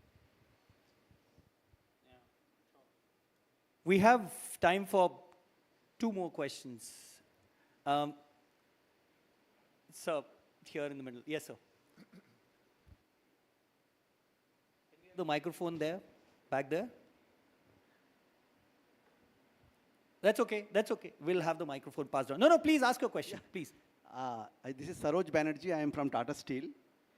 My colleagues are also here. We are 4 from Tata Steel, and we are also started this wellness journey. One point, it has stuck me actually, that he told correctly that somebody tells me I have to do at yoga at this point of time. But is it correct that we'll do whatever you like? Let us suppose 7 days walking, what you told just now. That it's not like there's some routine. I have to do this. Because as such, we are in a very routine in the office. If we start doing everything in routine, then sometimes a boring will come. Or it may happen that, but you are telling if you make a 21 days practice, it will become a habit. Still now, I could not do that. But sometimes I walk for continuously 3-4 kilometers. Someday, whatever likes, maybe, is it okay, or we have to be in a routine lives in the yoga, all these wellness journey also? I think I'll speak from my personal experience, because something that I have practiced, but we'll have Dr. Mehta also speak on it. Don't think too much about, in my opinion, as I said, don't think too much about scheduling your regimen. Don't call it habit. Sir, आप habit से तो 12 बजे खाना नहीं खाते हैं ना, जब भूख लगती है तभी खाना खाते हैं, या जो मन करता है वो खाते हैं. Do it ditto for your physical journey, physical fitness journey. Do what you like. Do it when you, in an ideal world, they will say, do it at the time, सुबह उठे, शाम को करें. I felt like running at 2 in the morning. I ran at 2 in the morning. I felt like picking my cycle and cycle for 100 kilometers at 3 in the morning. I did that. I work out in the afternoon. I work out in the morning. Do it when you like. The whole idea, as Mr. Mistry said, that initially, especially when you're starting, the whole idea is to get your body and mind used to it. Once you're used to it, then you design your own program. Of course, take experts consultancy also. That's my take on it. But Yeah, actually there is a different. Earlier we used to say that we have to take breakfast heavy, then lunch maybe medium, then dinner just like a beggar. So I think now it is science is different. Now it's telling whenever you have hungry, you take food. It doesn't matter what is the timing. I do not know which is actually correct story. So मुझे भी नहीं पता. I will let Dr. Mehta speak about it. So, gentlemen, there are two things I'd like to say. One is to validate our ancient wisdom tradition, which is now validated by a science called epigenome, epigenetics, and neuroplasticity, which says that when you start doing anything new with conscious intervention and break the pattern of the old, within the first 96 hours, your genetic expressions begin to change. Okay, which is 4 days. And they change well in 4 weeks. They change better in 4 months. And they change excellently in 40 months. So it takes a journey of almost 40 months for it to become your blood, bone, and marrow. Coming to the point of eating, when to eat, calories, steps, reps, I always tell people that stop counting, start living, don't count your steps, don't count your reps, don't count your salaries, don't count your memories, start living. Don't be an accountant with yourself. Biofeedback intelligence is good enough for this. Thank you. तो count करनी पड़ेगी unless you. ठीक है, I ठीक think है. that's something which is important. But sir, No, no, I some think, matrix to refer to is okay, but don't be trapped in that. Yeah, thank you. But I think, sir, you will also be in a, you can also help us understand what the gentleman said. What to eat, when to eat. Do you follow a strict eating regime? I don't follow any strict regime for eating. As I told you, I touch wood, I don't feel hungry, so it doesn't matter to me. I try to follow a regime in the sense that you're supposed to have breakfast, so I have breakfast. You're supposed to have lunch, so I have lunch, and you're supposed to have dinner, so I have dinner. So Keki sir's magic is portion control. So go so tight on portion control that it doesn't hurt you. Now that's one good takeaway. But I think कुछ चीज़ें हैं जो चलती हैं, as they say, हमारे ancient scriptures में जो लिखा है कि एक भोजन योगी, दो भोजन भोगी और तीन भोजन रोगी. I personally don't subscribe to eating multiple times a day. So it's been years, I think at least 3.5 years since I only eat 2 meals a day. I do intermittent fasting. This works for me. But as I said, carefully, please, we must do it in consultation with the doctors and the expert. But this works for me. 3 meal, 4 meal, 5 meal, छोटे meal, बड़े meal, मुझे वो समझ में नहीं आता. मुझसे होता नहीं because I can't control my portion. खाना है तो फिर खाना है. तो दो ही बार खा लें दिन में. Last question, and then we'll have to end the across to the gentleman. I'm sorry, but we need to go across to the gentleman behind you, sir. By the way, he already has a microphone. Thank you. Good evening. My name is Raman. I am from New Age Yoga Institute. I just want your take on a certain perspective. So you'll have to speak a bit louder. Yeah, I just want your take. I want to thank all of you for a wonderful talk up till now. My name is Raman. I'm from the New Age Yoga Institute. I want your take or your perspective. Will corporate executives be less stressed in case we change their perspective from a result-oriented program to an action-oriented program? And the second one is, can we take well-being a notch higher and take it to a happiness index? So, well-being, let me answer the easy one first because the first question is difficult. Well-being index to the happiness index, yes, obviously, I think that should be the very logical extension, but there's another country who already has a copyright on happiness index, so we'll leave it to them. But the whole idea, sir, was that we are a very large health insurance company, and we said, what are we giving back to the society? Are we only selling insurance? So we said, let's at least start a program where the citizens of the country get used to, realize the importance of well-being. The whole, at least my personal big grand vision is that someday I really want to see the cities in this country competing for well-being as we today have corporates competing. So that's in some form or the other. In any case, if the well-being index gets popularized, the happiness index should also, the happiness should increase. Is there a different dimension to the way corporates look at how they judge performance? Would that lead to well-being? Sir, with due respect, I think corporates are slightly unduly criticized for creating stress in life.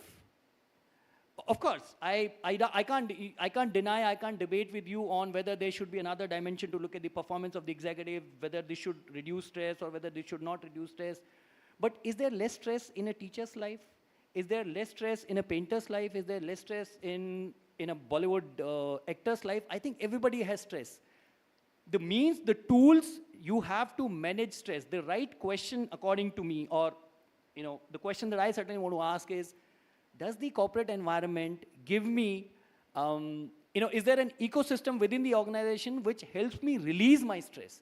Is there an ecosystem within the organization which creates a positivity for my employees where every morning they look forward to come to office, as Mr. Mistry said? Are they looking at coming into office on Monday, dragging their feet, and then happy on Friday saying, yeah, weekend?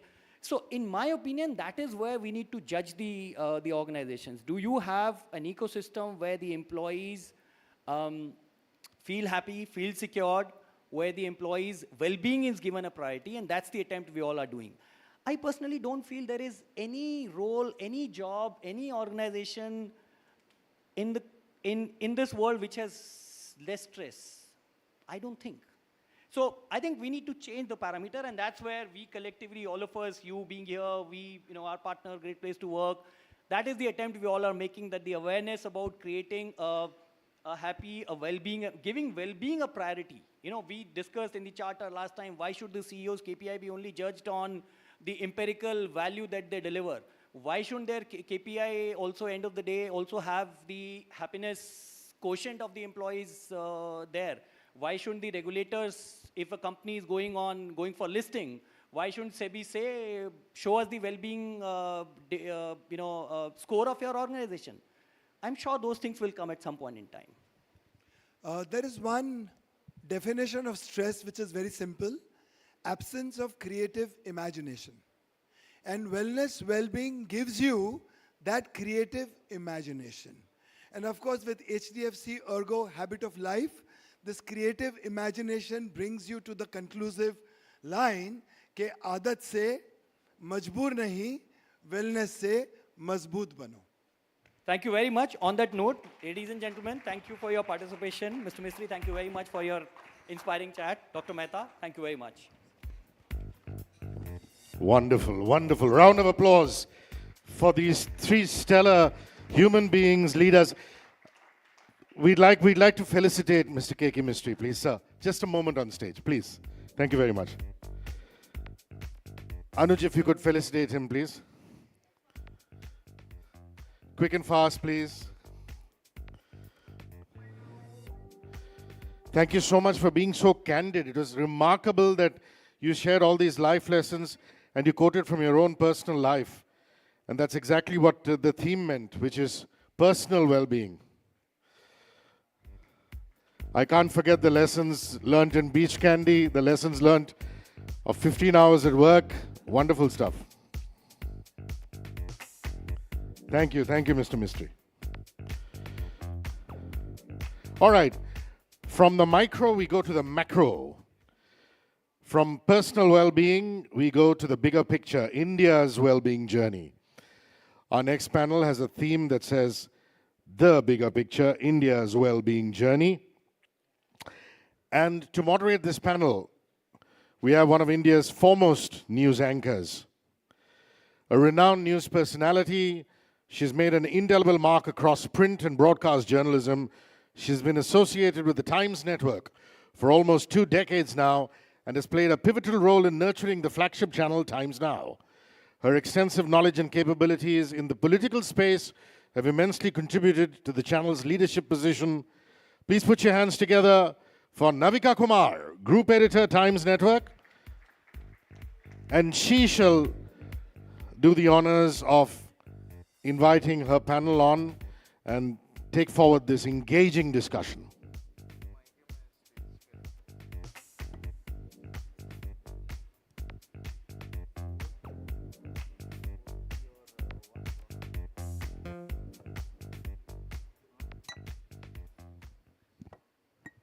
Good evening, ladies and gentlemen. Can you hear me?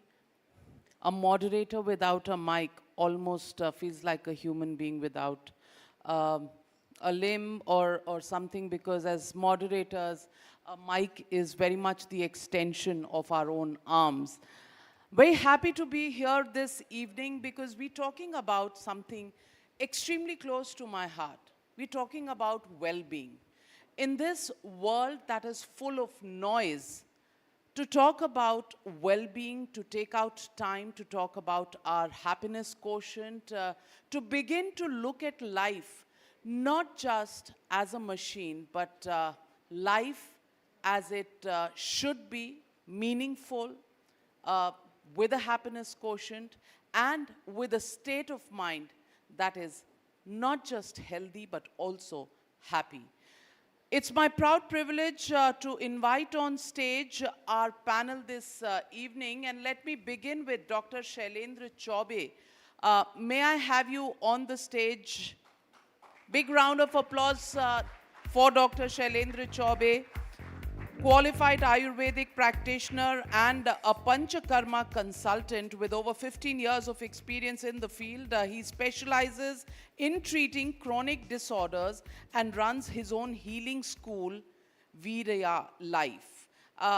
That's commendable, and to breathe that kind of life into people, commendable for him. Big round of applause. Let's just get charged up, ladies and gentlemen. Let me now invite on stage Parveen Sheikh. She has 2 decades of experience in mental health, education, and development sectors.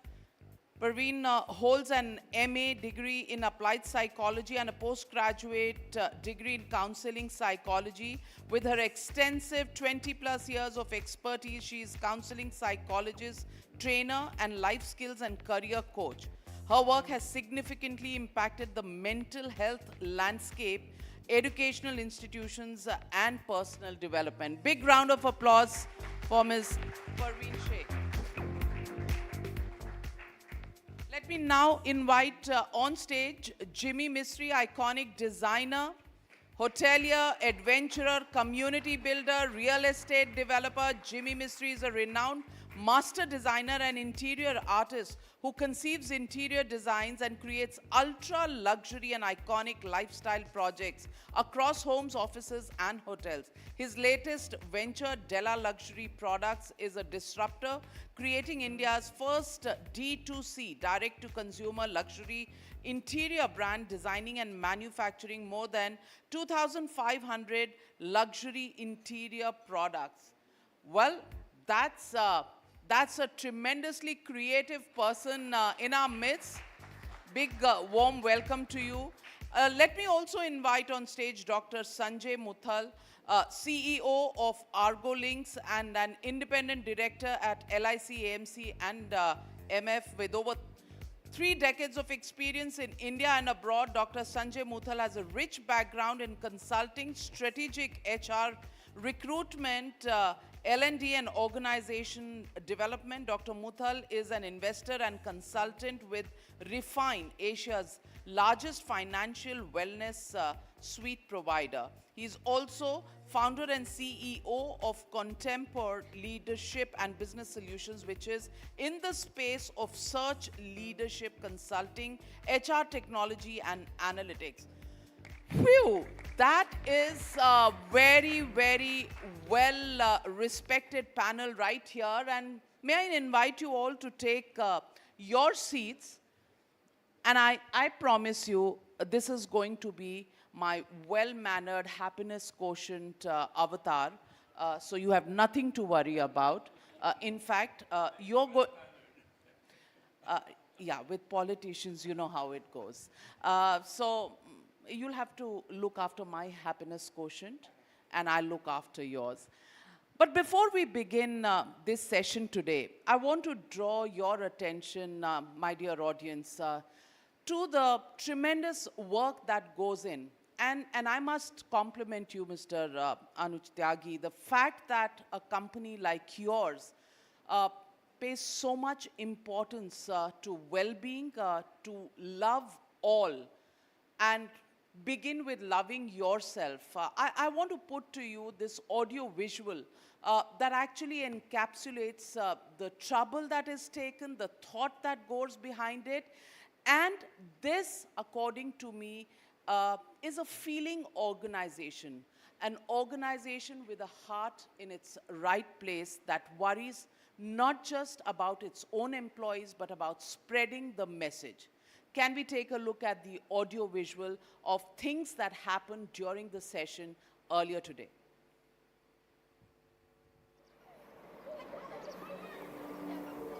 Why do fathers get fewer parental leaves?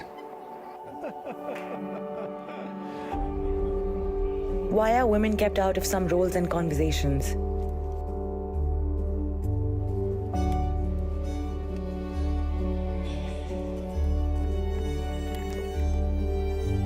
Does where I come from matter more than what I can achieve? Does my age matter more than my ideas?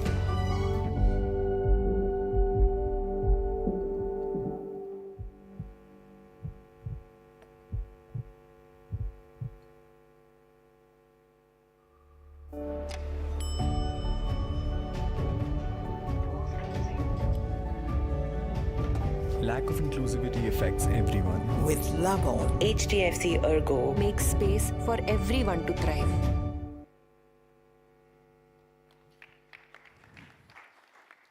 What a beautiful and emotional audiovisual that is.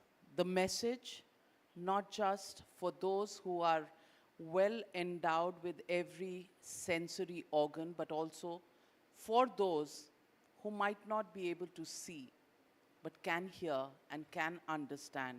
And the poignant words that actually make you realize what makes human beings different from other living organisms, just the way our heart beats. And before I begin this panel, I just want to dwell on that thought. We're in a cutthroat world, and truly, in this cutthroat world, everybody's looking to make their mark, to be an achiever, to get something out of life, to be able to make a name for themselves in whichever way they can, to maximize. Name is part of it, but to maximize, out of their engagement in their professional fields, whatever they can get, name, fame, money, what have you. That also brings a lot of pressure on our minds. I want to begin with the only lady and the psychologist on the panel, Parveen Sheikh. The kind of pressure that we see and the conversation on well-being that we had with Mr. Keki Mistry, with Miki Mehta, as well as Mr. Tyagi earlier on. What is it that we can do as regular professionals facing home life, work life, and looking at how to make the best of every world, every facet of our life?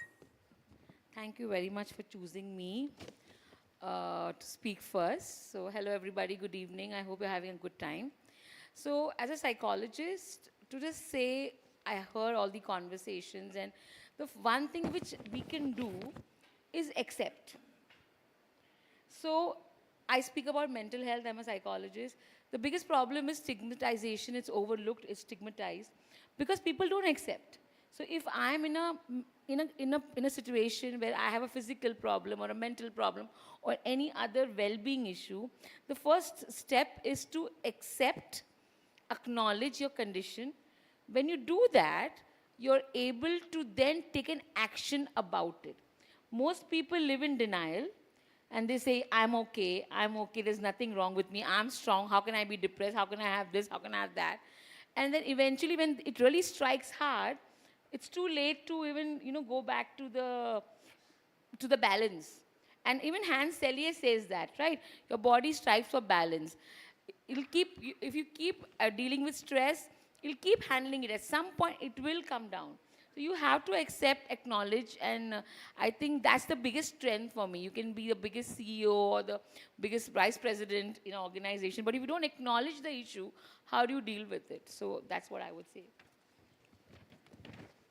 Mental health, extremely important, but do we give adequate emphasis to it in our lives, Jimmy? That really is the problem.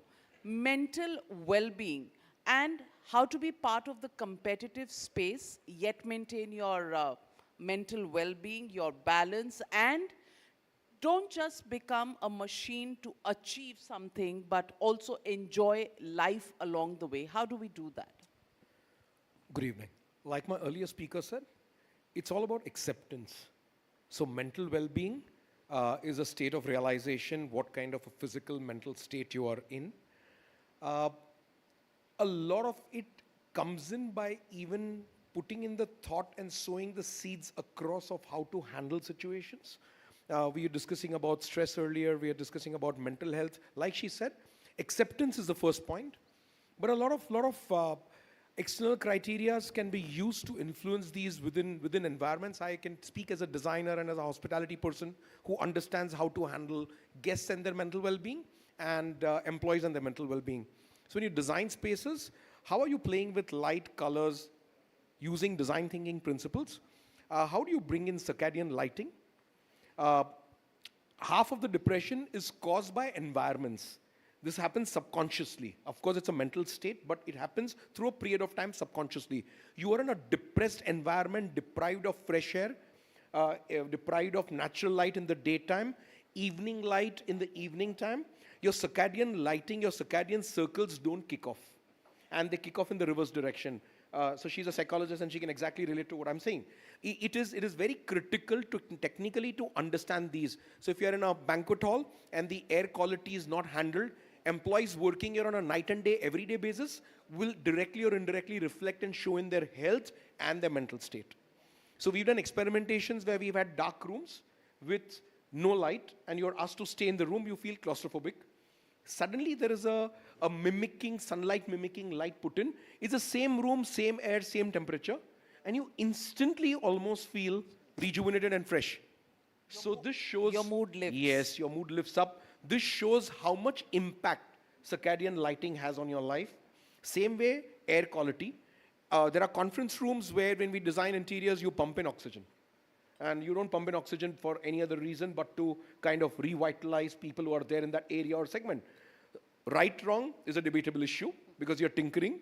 But if indoor air quality and fresh air and treated fresh air is handled in a certain manner, which most designers are not competent enough to handle. And they don't even care. For them, it's all aesthetics. So whether we're sitting in a banquet right now, is it going through one air change an hour? Or is it going through 8 air cycles? You are in a nightclub, is it going through 16 air cycles an hour? Now, these are the things that technically one needs to understand, but all of this on a long-term basis has an impact on you emotionally and mentally. If you look at ICUs, a lot of people suffer an ICU delirium syndrome. You know, they go healthy and they come out, they're in a state of delirium because they have been devoid of natural light. Most of our ICUs have never been given natural light. New generation hospitals are the one which have got ICUs with window facing.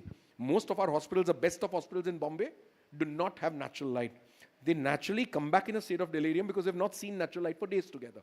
Now, there are a lot of these issues that happen, but when you use design thinking principles, human-centric design, and start designing with empathy for environments with the science and technology involved, then it's a whole different ballgame. Well, audience, it's something that probably many of us don't even give a thought to. We don't even think about these things. And brilliantly explained by Jimmy Mistry here. And, just the light conversation actually makes you begin to think. And air quality, well, if you were coming like me from Delhi, it's an area you wouldn't get into a conversation on. Best avoid it. But that's the way it is. Our mental well-being has so much to do with, minute things like the way the aesthetics, the air quality, the light, the play of light, as Jimmy points out. maybe I never even thought of it in that great detail. You know, a suggestion for Delhiites, a simple contraption is available that can be attached to any existing household. It's a treated fresh air unit, hardly costs anything, it's hardly anything, a fraction of an air conditioning cost. You will get treated fresh air and the indoor air quality will be drastically superior to the polluted air that you have. But it's just a question of knowledge. Well, thank you, Jimmy, for that nugget. Jimmy is going to be available outside for any people here who want any expert advice for air quality in Delhi. If you have friends, family living in Delhi. But thank you very much for that insight. But let me also get in Dr. Sanjay Muthal. Dr. Sanjay Muthal, as a leader, do you perceive India's well-being journey in the larger context? As a country, are we even worried about it? Because we're talking about a large population that is involved in just about survival fights. On a macro level, well-being journey, how do we get policy initiatives in that area? Are we talking enough about that? And is there enough awareness about that? Could you throw some light on that? Well, thanks, Navika. The blunt answer is no.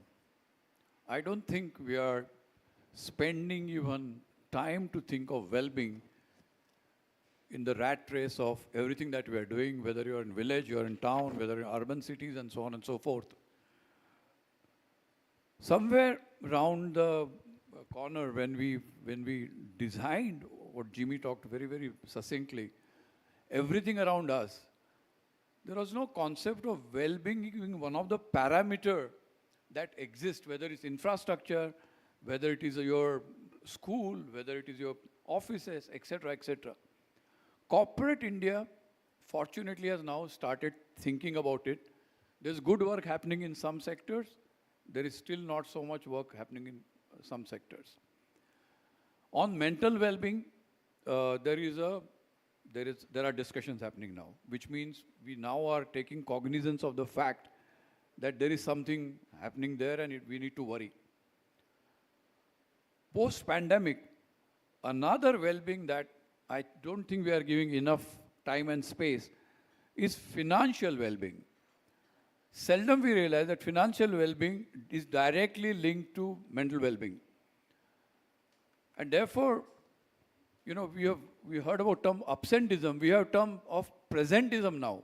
People come to work but don't work because they're engaged thinking of what's happening when he has to pay the next fees, housing loan installment needs to be paid, etc., etc. So I don't think we are giving rigor and intensity to financial well-being as much as to the mental well-being. And therefore, well-being has to be looked at as a holistic wellness of human being in entirety, whether it is mental, physical, financial. Now that encapsulation, I don't think is happening yet.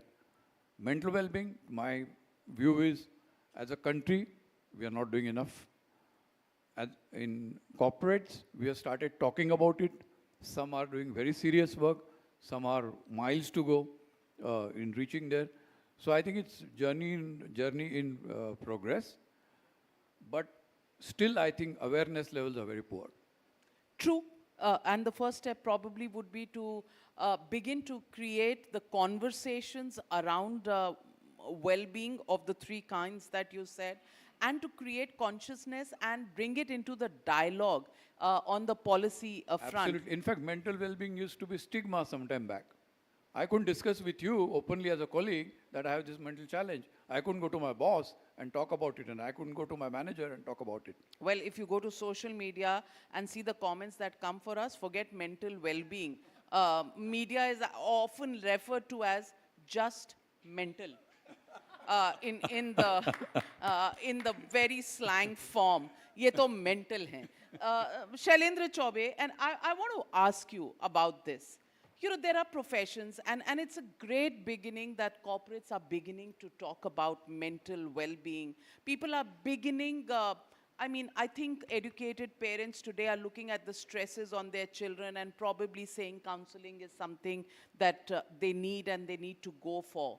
But in a large sector, and I'm talking about maybe professions like mine, mental well-being does not even enter the discourse because we are always disturbing somebody else's mental well-being.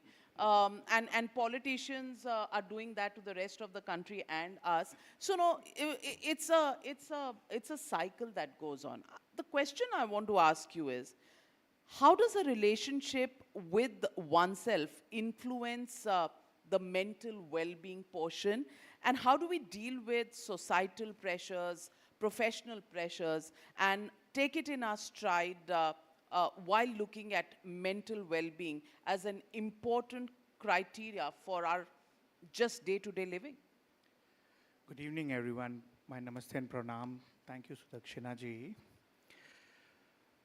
The answer to your question is a bit indirect, ji, and I would like to draw our attention, your attention, to this one very important word which has been deciding everyone's well-being, whether it is mental or emotional. And that word is our identity. What is that we have been identifying ourselves with? To take a small detour, let us try to analyze, let us just try to inspect how is that we all have been nurtured? What are we all been prepared right through our childhood and develop and to grow into? We're continuously nurtured, we are continuously prepared and developed to become successful, to be able to generate revenue, or successful for reputation, or to be more successful in relationships. However, constantly we are speaking about health, right? Like WHO has defined health. No one has definition of wealth, fame, or relationship, but our pursuit is on these three. Is our pursuit about health primary? No, our pursuit about health by and large is secondary. So the bigger question is why? Why is our pursuit about health not primary? And something that drew my attention here, and with all due respect, like we all have assembled here to discuss habit of life, right? As I entered this space, I visualized a school of fish. And would we ever imagine a school of fish assemble to discuss habit of swimming? No, but we have assembled to discuss habit of life, which means there's something seriously not well with life. And maybe from where I see, and I have been looking into questions about, because it's close to last 18 years of interacting with patients and people and coming with health concerns. And there was something which I have observed, and I wanted to take this as an opportunity to share that. What I have observed, friends, is that there's somewhere in our psyche a deep-seated misorientation. In the way, sorry, I'm just taking 2 more minutes to, in the way we all have been developed, we all have been nurtured, right? Like to be able to generate wealth, to be able to be more famous, or to be good in our relationships. What does it really cater to? What do you really develop through that? From where I see, all of this helps you develop a good living. So, at a deeper level, we have been programmed, we are continuously developed to create a better and better living. But somewhere, just through that, we have confused living with life. Now, if you can separate life with living, you will understand that living can be put in 2 categories. Like living can be put into the category of good living and poor living. Similarly, life can be put into two categories, like abundant life and entire life. Because somewhere we have been so invested into only concerned about living, we never really paid attention to components of life. Like, if components of good living is the comfort, what are the components of life? On the contrary, we are more invested in the components of entire life. Components like we have developed habits of fear, worries, anxieties, but do we have habits of feeling lighter? Do we have habits of feeling joyful? Do we have habits of laughter or habits of movement? Like Sir said, that I feel that a very uninspiring word is exercise. As kids, we never needed to exercise. Like, we were all felt so free to move. So, to answer your question, Ji, that the whole problem of mental well-being somewhere is rooted in your identity. Now, our identity association is so deeply connected with the domain of our living. We barely identify ourselves with life. So, whenever there is a fluctuation in the living component, the being feels threatened. I feel if we want to really attend mental well-being, the most important thing that we need to do is separate our identity with living with our lifing. Sorry, I just created that word because I felt that what would a person do who has a surfboard? He would go surfing. So when you have life, you are lifing while you enjoy or living. Sorry, I think that was very long, but no, that was very profound as well.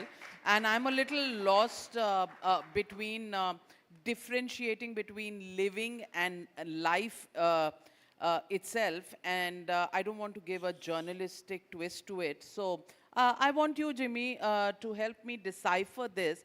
And the point I actually take away from what Shailendra Chaubey said is, somewhere the identity that we have is all about our achievements. It is about, who am I? Am I so-and-so designation in so-and-so organization?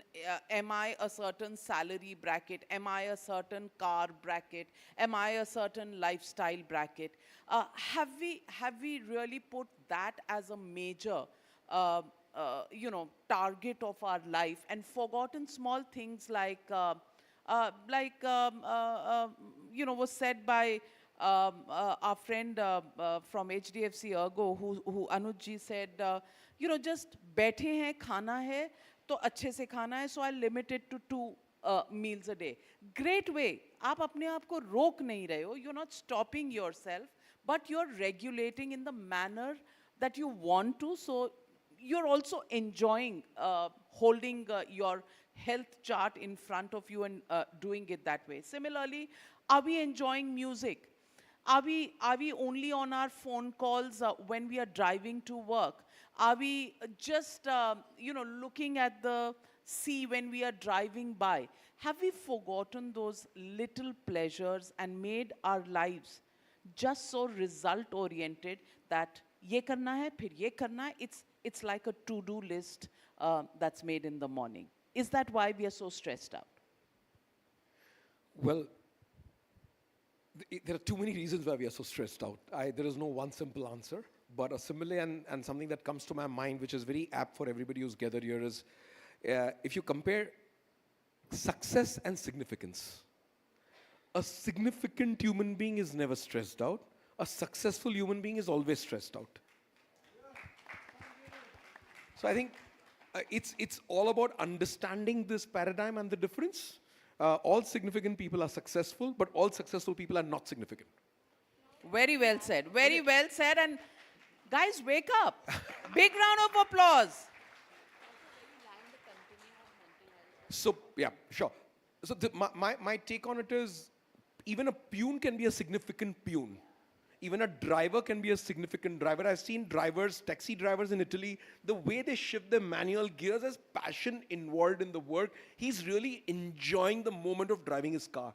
He's not driving the car like a Morella taxi driver who's driving you around somewhere. There is a big difference, right? This is the difference in way employees work, and it showcases at home as well. Because a person who's trying to hinge towards a significant life will be displaying the same passion at home, will be displaying the same passion in touching human lives. So the definition of success, if it is understood by people sitting here, it's not the number of zeros on your balance sheet. It's not the number of zeros on your personal wealth statement or your bank account. It's very simple. It's a number of human lives you've touched positively. Very well said. Very well said. And are we giving it enough importance to that? Mr. Muthal, the fact here is that are we creating these issues for ourselves? Have we created an environment for ourselves where we put all these stresses and strains and forget the simple pleasures of touching positively everybody's life? How many of us are actually of a positive bent of mind when we actually interact with our peer group, with our colleagues, with our seniors? Is there a lot of negativity that puts so much pressure on the environment around us? Yeah, so if you look at our primary backgrounds, which is where we grew, we were always under stress of being judged. And therefore, we grew up in a judgmental society. And the society defined for you what is the norm of success versus what is the norm of failure. And so you're trading your balance in the life to go on the success side. In the process, I can even trade on somebody else's shoes. It doesn't matter. But I want to be successful at any cost. Other thing that has happened to us, especially in India, and I refer to the time that I grew up, we were in the mixed economy. So even if, let's say, my father was well-to-do, you still had to stand in a ration shop to get 500 grams of sugar per member of the family. What this did to me when I went to work as a manager, I developed a scarcity mindset. And then I started viewing the entire world through that window of a scarcity mindset in manager. Now, scarcity mindset describes itself as there is not enough in the world for everybody. You must go and grab your share of work. Simple example, you go for a social wedding, the dinner gets announced. Even today, it's my propensity to go and eat first. And my daughter, who's a young kid, she said, "That cool, we'll eat later." I try to justify we have to go drive up to Juhu, it takes long time and so on and so forth. It's not that. It is somewhere deeper inside that scarcity mindset. खाना खत्म हो जाएगा. खाना खत्म हो जाएगा. अच्छा वाला खाना खत्म हो जाएगा. Kind of thing. Now, the good news is the youngsters which are born now, especially are with abundance mindset. And I'm so happy and so confident that India of tomorrow is not going to be India of today. For sure. They are going to push envelope to the limits beyond that we have imagined, and we'll see a much better world. Well, very well said, but Dr. Praveen Sheikh, let me ask you this. Where is the conversation and what are the issues involved in creating awareness, recognizing happiness quotient, mental well-being, and just a happy life factor? How do we increase that, and how do we bring that in the radar of the policymakers as well as each and every member of the society in order to recognize and address some of these issues? So I'm going to say two things. One is the statistics about things. So as per statistics of WHO, 7.5% Indians will have a mental health problem, which can range from anxiety, depression to substance abuse, schizophrenia, which means 1 in 5 people are at risk for a mental health issue. So you know how many will be in a mental health issue risk over here? So that's the statistics. India will lose $1.03 trillion because of mental health issues between 2012 to 2030. So even if I'm coming to work with depression, you can't see me. I don't have fever, I'm not coughing, but I'm going to work, I'm depressed, and I'm not working effectively. These are the statistics to be real. Now, to change it, of course, government, compared to 2022, the mental health budgets went higher by 16%, which is great. Government has come with Telemanas policy, the Ayushman Bharat digital campaign, and many things. But that all will happen, and they are doing well. The corporates have started engaging in terms of, mental health policies, people managers, wellness managers are coming in offices right now. Schools are having happiness curriculum, mental health curriculum. All that is happening simultaneously, and as a psychologist, I see a positive shift. But everything will happen when people understand mental health is everybody's problem. All of us have mental health. It's a continuum. Today, sir, we have a great mental health day because we have come to this great conference and discussing with a celebrity moment for me, okay? And tomorrow or later, maybe I had a bad day and it's not a great mental health day for me. So I have to accept I have mental health days every day.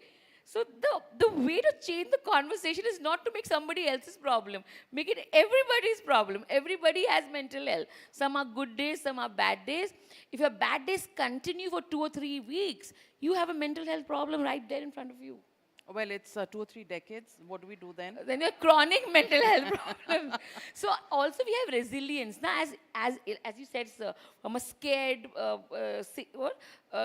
scarcity to abundance, we are also very resilient. Our country is also very resilient. Look at the issues we come out from. So that also helps. That's why 2 or 3 decades is working for you. We're very resilient, But the idea is the way we talk is we talk like this. Influencers talk, people talk, they speak about mental health. They say it's for everybody, yet it's preventable. Diabetes, all those things come at the end of your 40 years, 50 years, 60 years, depending on your health. Mental health can affect as early as 7. I've seen a 7-year-old kid with clinical depression. So the way to change the conversation is while the government, schools, everybody's doing everything, is to speak about it normally. Very well said, and a profession like mine, let me be absolutely frank here, we don't discuss mental wellness at all. There's no time to do that. We are in the breaking news circuit all the time. So mental wellness gets disturbed if we are behind other channels. My mental wellness is measured every Thursday when the ratings of channels comes out. So mental wellness is great if you are #1 channel. If you've slipped in terms of your ratings, your mental wellness goes for a toss. And you're just worrying that, oh, why did I take this topic and why didn't I do that and why did I spend more time? And that's the world of television. I must share with you the fact that I started my career in 1989 in this city. Is that for me? Because there's still 1 minute, and in 1 minute we do a lot of things on television. So 1 minute is a long time. हम इतना time तो देते नहीं किसी को बोलने के लिए. So थोड़ा सा बोलने दीजिए. But I'm just saying that I started at the old lady of Boribandar, the Economic Times, and times have changed. I've changed from print, which has ratings once a year or maybe once in 5 years. So there is no stress really, and they have one edition. I have an edition every minute, which goes on air. I cannot afford to be late, and it brings its own pressures. And my friend looking at me right here from row 1, I've been in conversation with him to get down to this conversation on health. Nothing's changed, Mickey. I'm the same old Navika. I haven't done, I have a trainer who comes 4 times a week, but goes back because I'm sitting in Bombay and he's sitting in Delhi. तो वो होता है, पर mental wellness है कि मैं कर रही हूँ. I'm following a regime. And खाने का पता ही नहीं है क्योंकि election time है, so we are going wherever life is taking us. The point being that 32 years or 33 years later, I still love what I do. I am so passionate about what I do. And I'm as enthusiastic about this job, this profession, as I was on day one. The initial part of my career was starry-eyed. When will I cover Parliament, you know? Even today, I have goosebumps when I go to Parliament because I just feel I'm part of history being made on a regular basis. And I see that from close quarters. For me, that is the choice I made, and that is the calling I had, and that is why I enjoy it with a passion. And you can't really do this if you didn't have the passion. So the short point I want to make to people here is be passionate about what you really want to do. If it's eating, go for it. Golgappe khane hai to shauk se khao. You know, you want to do it, but then follow Mickey Mehta and do some penance later. That's the way it should happen. Some of us don't do it. We are living on the dangerous side of life, but just have enough passion. And even though we have to achieve something, I still enjoy what I do. There are pressures, rating pressures, competition happens to all of us because we live in the real world. But if you're positive to your colleagues, if you're not looking over your shoulder on how to pull somebody else down or some other channel down, but actually do it in a positive way that I want to take my channel up, which is do not rub somebody else's line, make your line just longer. And that is the way to look at life, reduce your mental pressures. And this conversation will not be conclusive unless and until I have my friend Mickey Mehta right here on stage. And Mickey, you must tell our audience some formula, because हम formula वाले लोग हैं, जल्दी से formula बता दो, mental health and physical well-being. आप तनिक बैठ जाएं. हाँ. भारत की बात सोल शास्त्री के साथ. मैं हूं आपका Mickey Mehta. I'm here to creatively confuse you further. After Shailendra ji. जात हमारी ब्रह्म है, माता पिता है राम. ग्रह हमारा शून्य में, अनहत में विश्राम. मेडिटेशन करो यार, ध्यान में ध्यान दो, साधना करो, सब दुरुस्त हो जाएगा. तन की दुरुस्ती, मन की दुरुस्ती, आध्यात्मिक दुरुस्ती. दूसरी बात, काम क्रोध लोभ मोह मद माया मत्सर, these are seeded in our subconscious, and manifestation of disease happens in our physicality. और उससे हमारे क्लेश बनते हैं. अविद्या, अस्मिता, रागा, द्वेषा, अभिनिवेशा. अस्मिता, identities. अविद्या, ignorance. Raga, attachments. Aversions. And the fear of impermanency. Usse, the forces of entropy get activated. So time, matter, space, light, motion, mass, causation, effect. They bring you disorder, dis-ease, degeneration, disintegration, decay, death. I reiterate, death has no right on life. Death is the diseases. Diseases are the culmination of choices. Choose intelligently over your instinctive living. So choose yama, niyama, asana, pranayama, pratyahara, dhyan, dharana, samadhi. I'll explain you later. जिससे आपका रस रक्त मौश मेधा अस्थि मजा शुक्र. Shailendra ji will make you understand. Like your bone, your adipose tissues, your nerves, your shukra, your creativity, your blood, everything gets charged. So, स्वास्थ्य में कहीं पे आस्था छुपी हुई है. If you have faith, you are swasth. So the biology of belief says that your belief can change your biology, your faith can change your physiology, and breathing can change your hormonology. And so only if you breathe, Navika, you will lose weight right here, right now. स्वास्थ्य की और एक परिभाषा है, स्वयं में स्थित, स्वयं में उपस्थित, स्वयं में होना, स्वयं को होने देना. स्वयं में स्वतंत्र बनना और स्वतंत्रता का मालिक बनना, अपना स्वामी बनना, ऊर्ध्वगामी बनना. Now coming to the habit of life. ऊंचे नीचे रास्ते और मंजिल तेरी दूर, राह में राही रुक ना जाना हो करके मजबूर. मजबूर मत होना, मजबूत होना, and then you can get energized, maximized, optimized, maximized, internalized, eternalized, revolutionized, evolutionized,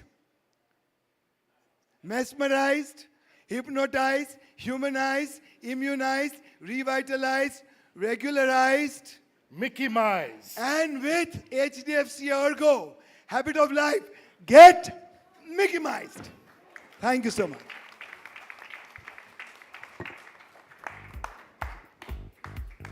You know, Walt Disney's Mickey Mouse and the energy that Walt Disney's Mickey Mouse has, this man has it at age 60 plus. Big round of applause for Dr. Mickey Mehta.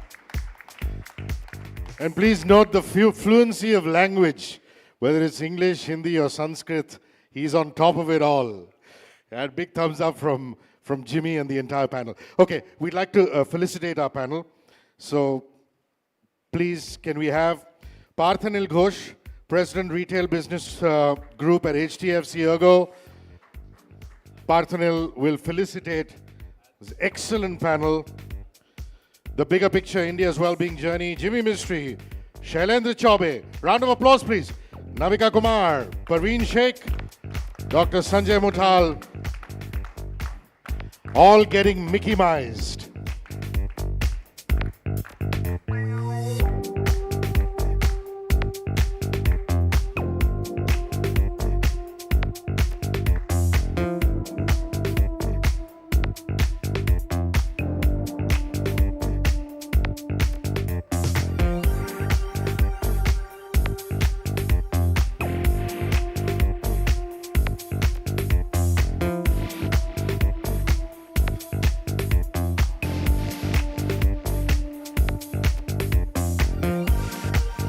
While the photo opportunity is on, yes, production, could you have the stage cleared? Thank you.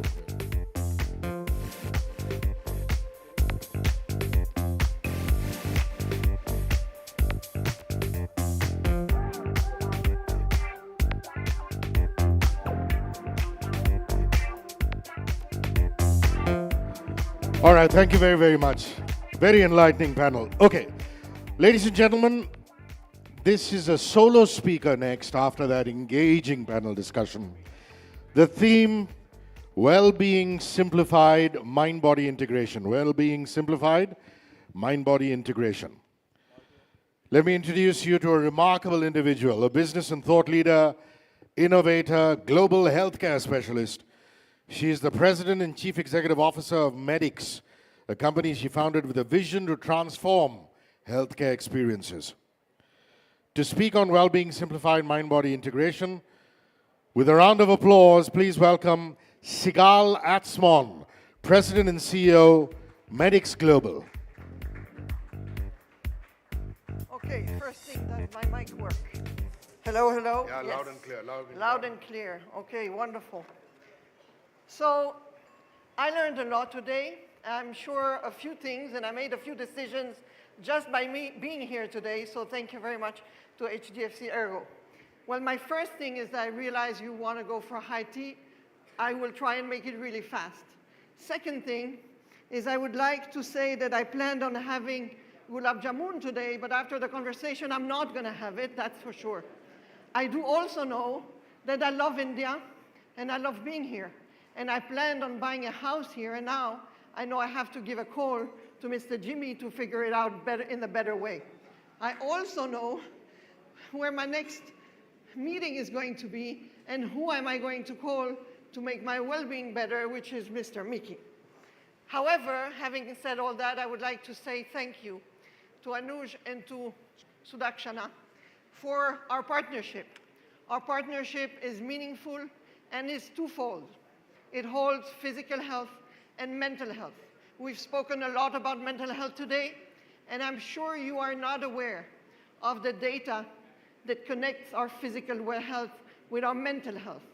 And I'm going to try and be really practical and discuss in a few really quick slides and try and make it shorter. What I did also learn from Navika today is that I can not listen to this thing, so I can move on. So I would like to say thank you for that twofold partnership, one on the physical health and one on the mental health. So I'd like to engage with the crowd a little bit and not just speak and not just tell you what I think, but actually ask you what you think. So my first question is, as corporates, as business leaders, do you think mental health is a good investment? Not something good to speak about. Is it a good investment? Please do raise your hand.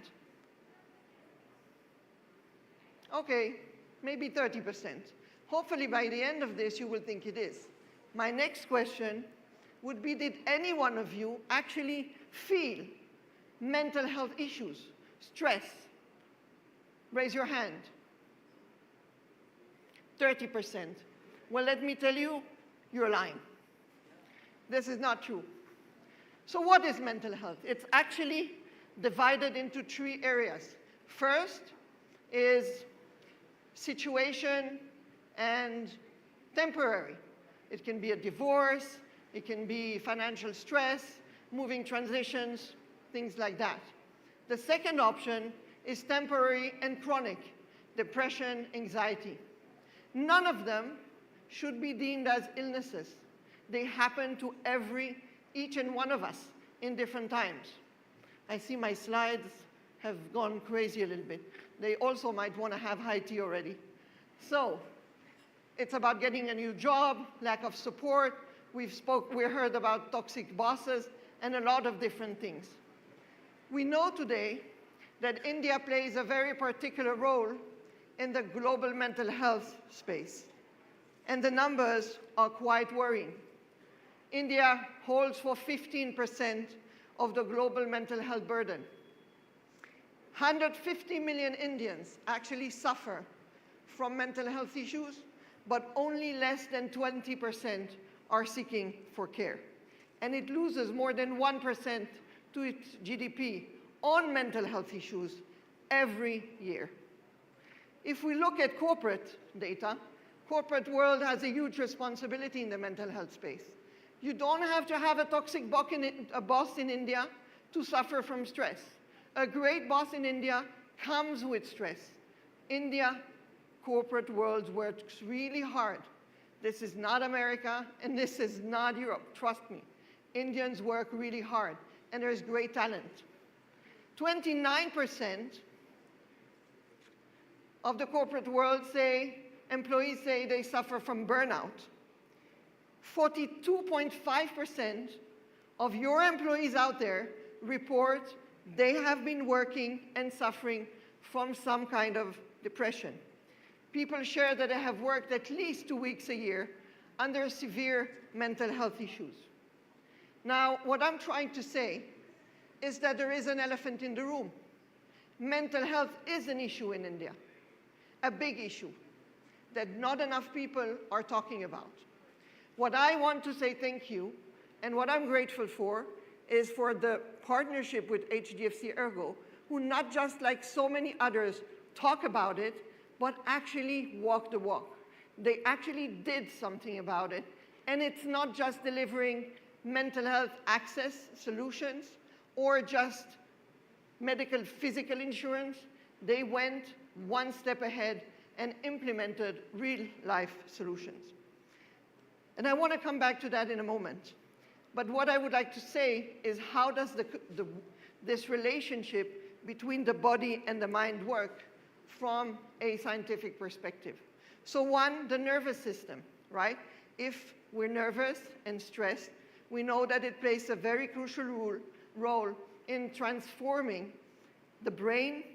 It impacts the rest of the body. Our brain regulates our body functions. The endocrine system, hormonal systems, also play a significant role in our bloodstream, who then influence different organs and ends up influencing our body and ends up influencing our brain. The immune system, okay? Here we go as well.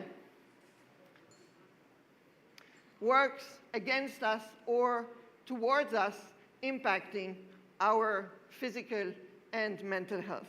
So we have from the mind to the body, from the body to the mind.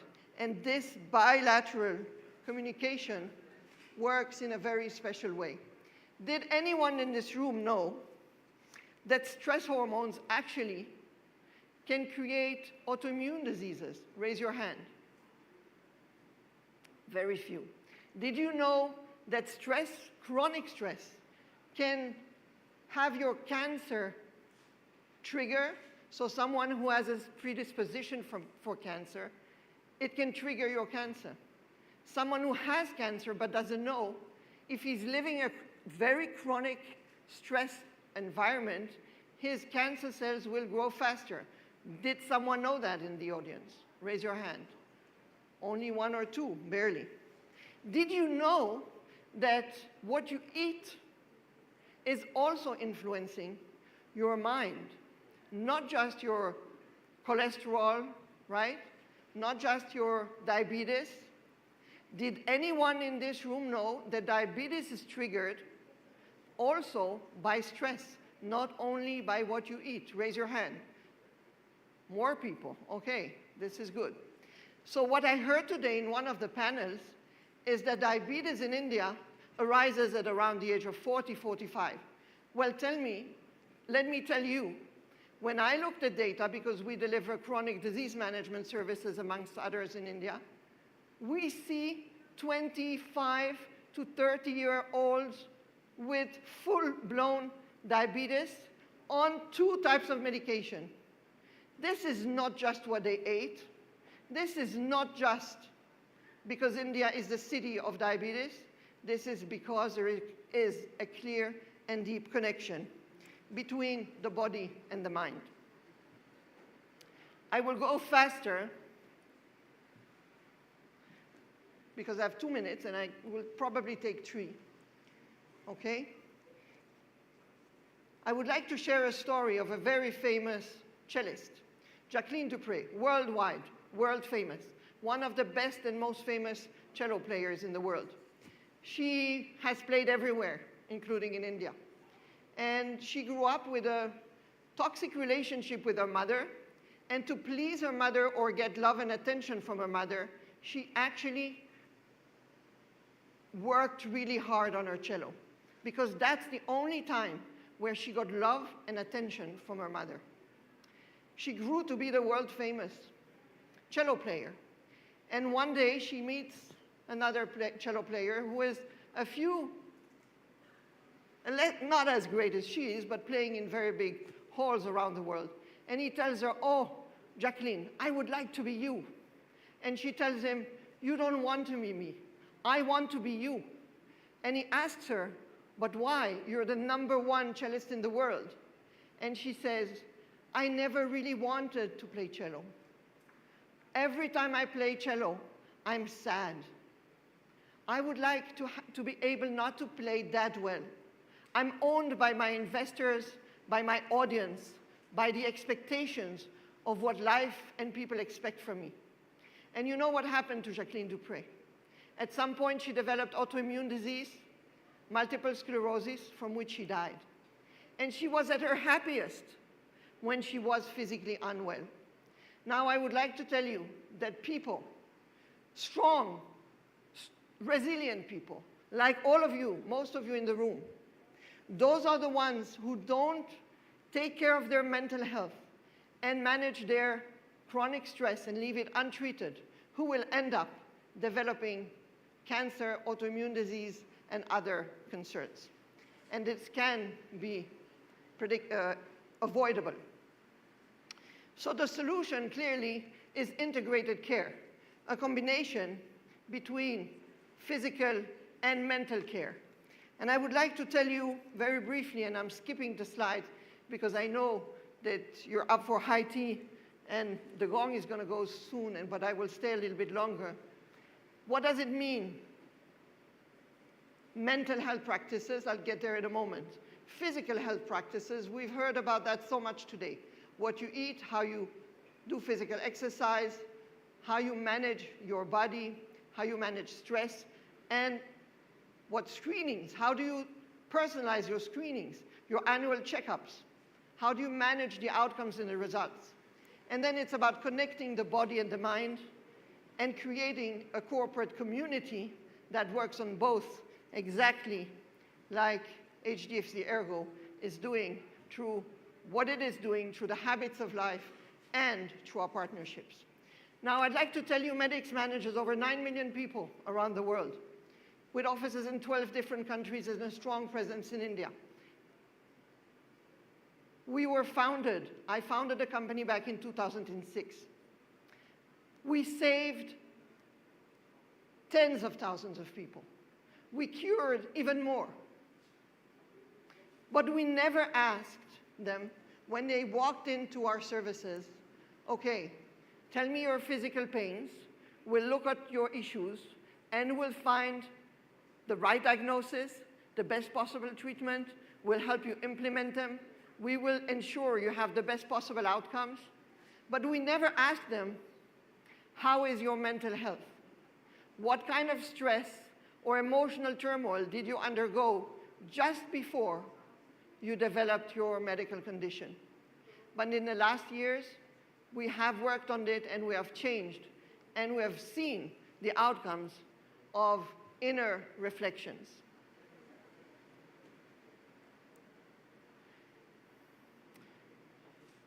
I will quickly jump to what we have done and what I'm very proud to launch and share with HDFC ERGO, because HDFC ERGO took 5 minutes, and I would like again to thank them for their vision and their mission. We know that in India, mental health is an issue.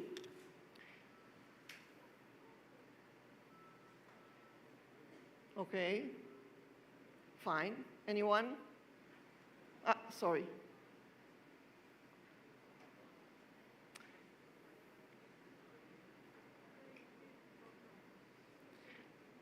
Mental health is taboo. We all sit here and we talk about mental health. Now this has a life of his own. Maybe he's having a bad mental health day. Anyone? Okay.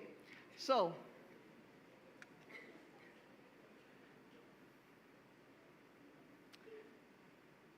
what did we do?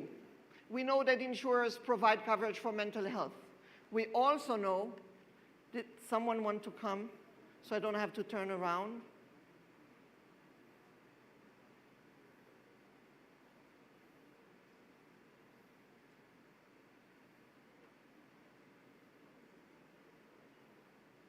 Okay, we're there. Fine. So when I asked all of you, do you have a mental health issue? Did you have? Only very few raised their hands, because there is stigma, because you don't reflect, because you don't really ask yourself, because you don't like to go home and say, you know what, I've been depressed in the last 2 weeks, and I'm feeling not myself, because you're goal-driven, because you're corporate, because you're good at what you're doing, and you are sure that you're going to be fine. So we've been thinking really deep, and India is all about color, right? Life is vibrant in India, at least in my eyes. Life is diversified. It has so many diverse landscapes and so many colors, and we're going soon to have our Holi in India, which I adore personally, and it's all about color. So when we were thinking, how are we going to solve the mental health issue? How are we going to make mental health a mainstream discussion, and how can we call it? So my personal idea was, let's call it unwellness, okay? But then I was told unwellness is not cool, it's not embraceable, it's not creative, and it's very much not Indian. So we came up with the idea of colors, because every day we're a vibrant set of colors. We're not just one color, we feel so many different things, an hour in and an hour out. But on certain days, we're just off color. We're not our vibrant self, okay? And this is where we decided to start calling it, together with HDFC ERGO, and launching the off-color movement. And it's about waking up every day and taking a mindful moment when you're at work to say, I'm off color. To put a yellow or a red or a green on your table. To enter the app, hdfc.offcolors.com, which is just for HDFC, for their employees, and to reflect and to say around noon or noon, today I'm red, I'm not yellow, I'm having a bad day. I had a fight with my mother-in-law, I'm angry, I'm fused, I'm impatient, I'm aggressive, or I'm having a blue day. I'm a bummer blue. I feel nostalgic. I feel moody, sad. I miss someone, right? Or I'm green, anxious. How often did in the last week have you been green, stressed, restless, overwhelmed, worthless, obsessive? Raise your hand.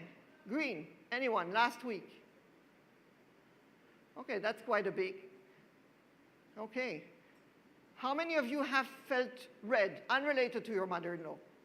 You don't need to share that, please. That's only one. Navika had 3. So how many of you felt red? Raise your hands.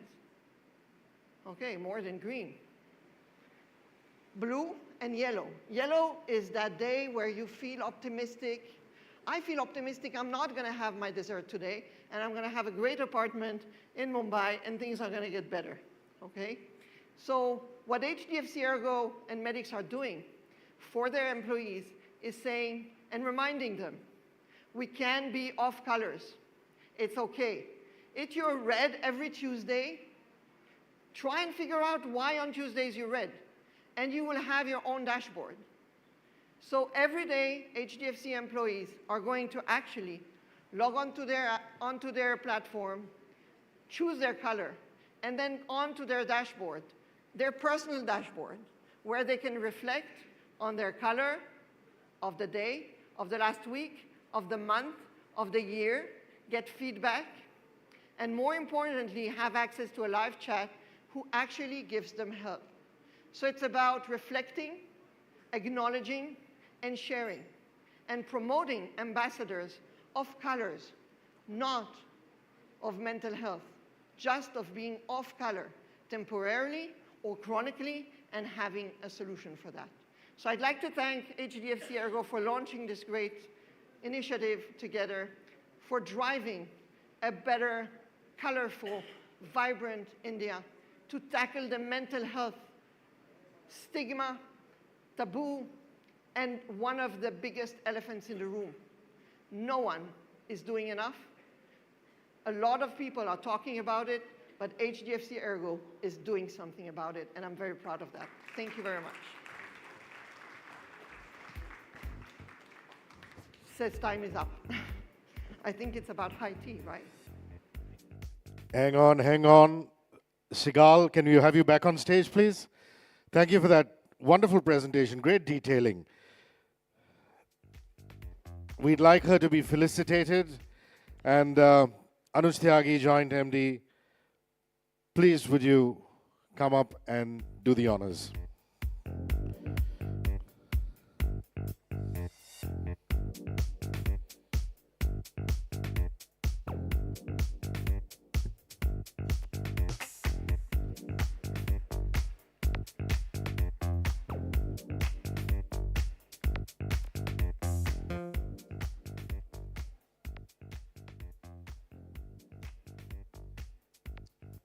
All right, panel discussion time. This one's with the theme, Well-Being Simplified, Demonstrating Value of Well-Being for All. I repeat, demonstrating the value of well-being for all. Eminent panel, the First Lady I'm calling upon has an experience of over 2 decades in HR. She has proven successful in identifying innovative global, regional solutions to drive organizational effectiveness, talent strategies, compensation programs, performance management, and HR operational excellence activities across sectors. And by that we mean healthcare, banking, analytics, telecom, and IT. Please welcome, with a round of applause, Swati Khandelwal, CHRO, R1 RCM India. Thank you, Swati, for being part of this panel. Our second panelist is a seasoned senior leader with over 28 years of experience, primarily focused on spearheading complex developments in system integration, managing large-scale application outsourcing, and overseeing extensive product engineering and tech modernization programs. Rousing applause for Anish Korla, EVP and COO at Encora Innovation Labs. Thank you, Anish, for joining us.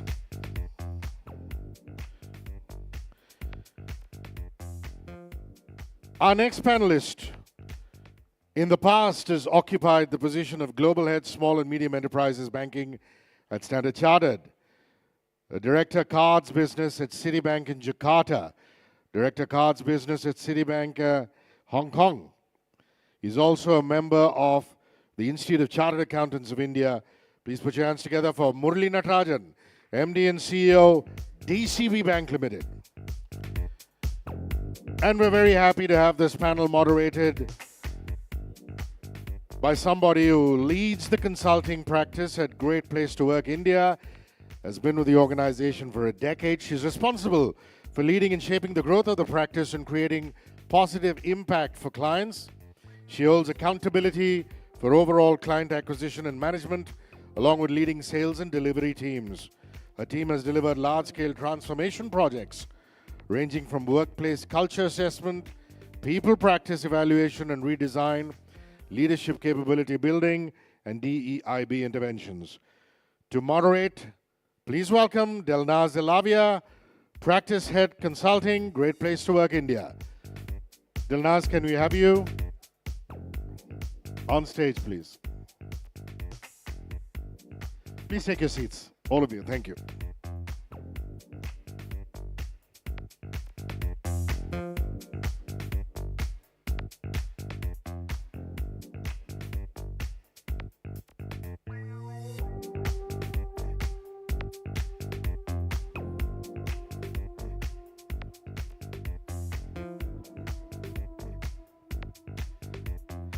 Are we tracing our moderator? She's on her way. I'm sure she has a good reason for being away, and she will more than make up for it once she's here.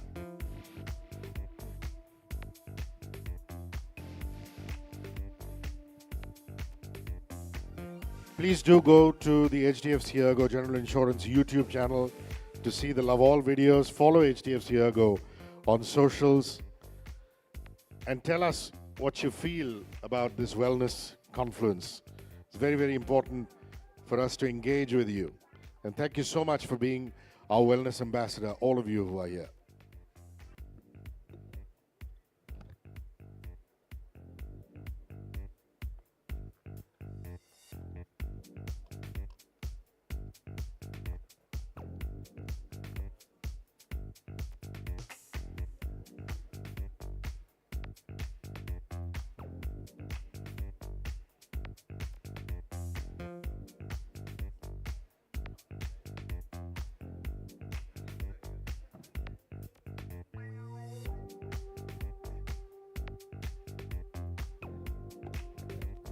Hi, like they say, der aaye durust aaye. Thank you so much. Delnaz Elavia.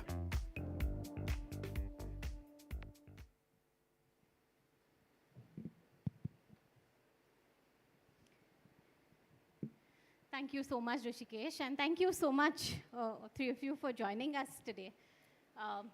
For this panel this evening, we have three guests joining us. We have Mr. Anish Korla, who is the CEO at Encora Innovations.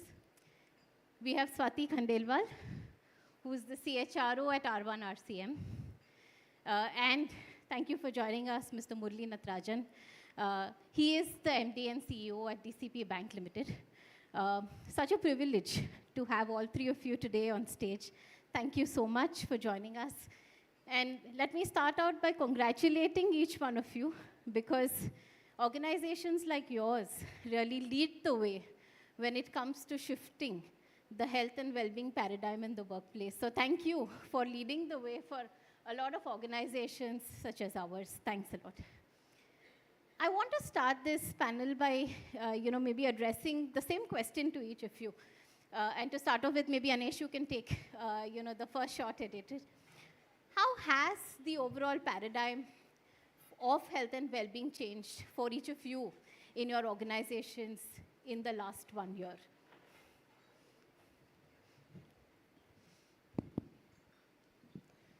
Yeah, thank you so much. First of all, when my name was shown, I was very happy that Navika Kumar's photo was there in front of my name. So that itself was a mental health wellness for me. But I think more and more, the stress of having importance of mental wellness has changed a lot after COVID. I think that pandemic really shifted when everybody was worried about what's happening to them, what's happening to their jobs, what's happening to their family members, and all 2 years, all you were getting was either you're getting bad news or you're getting all those useless videos on WhatsApp, everybody suggesting you something, right? I think the paradigm has shifted from that. I think it's more about, and I always talk about one thing to people that I heard some people talking about work-life balance. In today's industry, there's nothing called work-life balance. It's work-life integration. Like, there are certain things which I do in my life. I'm very particular about it. I do it. I don't have to do it at 8 a.m. in the morning or 9 a.m. in the morning. I will do it, I'll find time for that. And that's what when I talk to my employees or my people, always talk about that, like find time for yourself, right? If you want to do something, if you're passionate about something, find time. You don't have to be 8 a.m. or 9 a.m. It can be any time. If you really enjoy it, you'll find time about it. And second thing is about, especially for Ancora, right? We still have a large amount of our workforce which is operating from home, like remote workforce. How do we ensure that social wellness, like when you're in the office, right? You have a bad call with a client, you have a bad call with your manager. After that, you go for a sutta break, you go for a tea break, you go for a coffee break. You went out, you talk about it, and you feel happy about it, right? But when you're confined to a room, how do you do that, right? So it's very important to have those social wellness initiatives where enjoy small things. Like, when a lot of time when we talk about happiness, we think it's too big. It's not about a lot of things. Very small things can make you happy. Enjoy, if you have a Diwali festival, if you have a decoration at home, show it off to the people. Let people appreciate it, right? If you have something done at home, if you have created a new food blog, talk about it, right? So it's all about how do you create that social wellness. So, and that has really shifted employees feeling more valued, more important, and they know that that's also an important part of the life. So I think that inculcation of that habit is very important, and it has to come from the company, organization, right? Because employees don't think day in, day out, you're thinking about clients, you're thinking about deliverables, you're thinking about multiple work zones.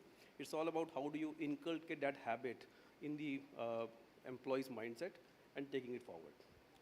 Sure. Anish, thanks for sharing this, because when we started researching wellness and amongst several other components that we looked at as key factors, one critical element of well-being that actually came up was camaraderie. Yeah, and like you mentioned, social wellness in the workplace. So I love how you brought that out, and thanks for sharing. Swati, your thoughts? Yeah, thank you so much. Thanks a lot for having me here. So we, as an organization, are what you would typically call BPM, KPO, any fancy name you want. But that also means there is structure and computers and you yourself. Before COVID, as you say, we were all about, let's get one EAP, let's do some Zumba and yoga in office, and that used to be it. I think over the period, the paradigm has changed. First and foremost, we are also hybrid and in office. So we have to meet our employees where they want to be met. You're absolutely right. 8 a.m.s don't do it. I cannot do one Zumba class and expect everyone to join. So ensuring that wellness is not one or two things, but a bouquet of options, which, depending on where you are, you can be met. A woman who's just coming back from maternity may need something very different from a young workforce at 23. We have to ensure that each employee's needs are catered to. We also have to understand that in the new workplace, it's not about the employee. So we've also got stuff which is for the families. So can you be healthy with your families? Can you have doctor support for your families. So expanding the scope of self has absolutely happened. And last but not the least, we've tried very, very hard to, again, I think I love the idea of social. We'll take it back, which is integrating wellness into everything, which means when there is inclusion, there is wellness. When there is engagement, there is wellness. When there is thank yous, there's wellness. So not keeping it as a separate strand has really, really made the difference for us. Yeah, no, Swati, and I enjoyed our conversation outside where you really spoke about how at R1 RCM you've really been looking at this in such an integrated fashion, right? And not really as a separate vertical in your organization itself. And as I'd like to come back to you to hear a little more on it. But Murli, your thoughts really, because you're one of those organizations that fortunately or unfortunately have not had that privilege of the kind of flexibility that some of us have at workplaces. But beyond flexibility, what has health and well-being meant for you and employees at DCB today? Okay. Thank you. First of all, I want to congratulate HDFC ERGO, because sometimes wellness and all is seen as some kind of a loosey-goosey subject, but I think dedicating a whole conference for that is, I think, an amazing initiative. So I must, congratulate you on that. So we created something called People Forum way back, I think, maybe 10, 15 years ago. And in one of those meetings, we realized almost 10 years ago that mostly the young population, say around 35 and below, seem to be extremely stressed about career, maybe health, maybe something to do with their personal life, marriage, could be anything. And we saw that that has had an impact on how they perform and what is happening to the organization. I don't know, in some brainstorming, we just created a program called Employee Assistance Program, where free of cost, since 2014, this is much before COVID, any employee can approach this external professional help. We would not come to know. We would only come to know the number of employees who have taken this. And you can't imagine the relief that has come into the system because of that, because I think maybe culturally we don't want to ask for help, or maybe we are worried that somebody will judge us, or maybe whatever be the reason. And we found that that program has been one of the best programs, and through COVID, that really helped us because the stress levels dramatically went up. The second point I want to make is that everyone wants to have a sense of belonging, okay? So, again, years ago, we created something called houses, what exists in schools. So we have 5 houses in our bank, okay, of different colors, yellow, green, red, whatever. Every employee, as they join, the appointment letter says, you belong to this house.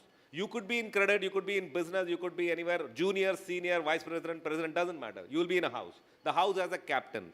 Throughout the year, the houses do a lot of activity. The scores are computed, and there is at the end of the year, there is some kind of a gala prize that goes to the house. So there is a cross-functional belonging. In CSR, we are focused on tree planting, water conservation and all. 2 days in a year, you can go and work in CSR projects, and the salary will be paid by us. You can bring your family also. So when you do this act of contributing, like doing tree plantation or cleaning up some lake or something like that, and you are also paid for it, there's a sense of belonging. Last but not the least, we do a lot of these programs on a yearly basis. I myself, quote unquote, walk the talk. I do 14,000 steps a day, believe it or not. And the reason is, you people can go and check this video. Years ago, I saw one video called 23.5 hours. The video says, you can do whatever you want in 23.5 hours, but 30 minutes if you walk, you can avoid hypertension and diabetes and all the health style devices. So I went and bought one very expensive Fitbit. Then I changed to some 1,400 rupees Chinese device, which keeps track of the number of steps. So I think by walking the talk with the employees, I think there is a lot of messages that you can send, which helps. That's the way we are approaching this. I hope that was useful. It does, Murli, and it's wonderful to see how you're leading the way by example, really. And when I come back to you, I'd like to talk a little bit more about how leaders can role model these behaviors in the workplace. Very true. But Anish, if I could, really come to you and perhaps understand from you, from amongst the several programs that you've had in the last year, what do you think has been one of your most standout initiative and something that you thought your employees well and truly appreciated? We'd love to hear a little bit more about some of those practices, especially because we still have a considerable number of our organizations that continue to operate in a more hybrid setup. Yeah. So I think I'll talk about a couple of things which has really worked for us. I think the first thing is, as we always say in the corporate world, a manager can be a therapist. Yeah. Manager can ruin your mental wellness. Right? So the first thing which we have done is to make sure that we undergo rigorous amounts of trainings for all the managers to make sure that they understand how to deal with the employees. Right? And as I think I was hearing somebody talking about it, that mental health is, you cannot see it. Right? If you're coughing, people know there's something wrong. If you're having fever, you're hot. Right? But if there's a mental health problem, you cannot judge it. Right? How do you give constructive feedback? If I want to give a point, I can make a point nicely, or I can take this bottle and break it. Right? There are two ways of doing that, right? So it's all about treating the managers, training them, and making them understand how to express empathy with the employees, how to give feedback, and not to measure somebody like, I didn't see you online for the last 5 hours. Instead of like, have you delivered what was supposed to be done, right? So those are the one of the things, right? Second is, I think what I've always seen is every employee, and irrespective of what level, in spite of me being at whatever level I am, I love to be valued, right? And I love to be patted on the back, right? Earlier in my role, I used to always say that, I am single throat to choke. I have changed that for last 2 years. Nowadays, I say, I'm a single back to pat, right? That's how I change my view, and that's how I talk to my people about it, right? That I'm no longer a single throat to choke, I'm a single back to pat. The other thing which we have done very, very well is, when I joined this, 5-6 years back, when I used to look at the rewards and recognition programs, we used to do once in a quarter, right? Okay. Some 100 people are getting awards. First few 5 awards, lot of claps. The second 5 awards, claps go down. The third set of round, the claps completely stop, right? Because it's complete done. So what we did, and there's no citation. People come, they are getting award for something, they give a certificate and they go. I have consciously changed that at Encora for last 5 years. We do it account-wise. We do it client-wise. Believe me, it pains me a lot because I have to go through at least 20-30 sessions talking the same thing. But what we have done is we call out an individual. There is a manager who gives a citation on why that person is getting an award. Wow. And that person talks about what has really made her or him do something which is making sure that the person is getting an award. Right? And we do it diligently for last 5 years. We have multiple accounts. Sometimes we club some account, but there are at least 20-30 sessions I do every quarter so that the claps never stop. Yeah. The claps remain constant.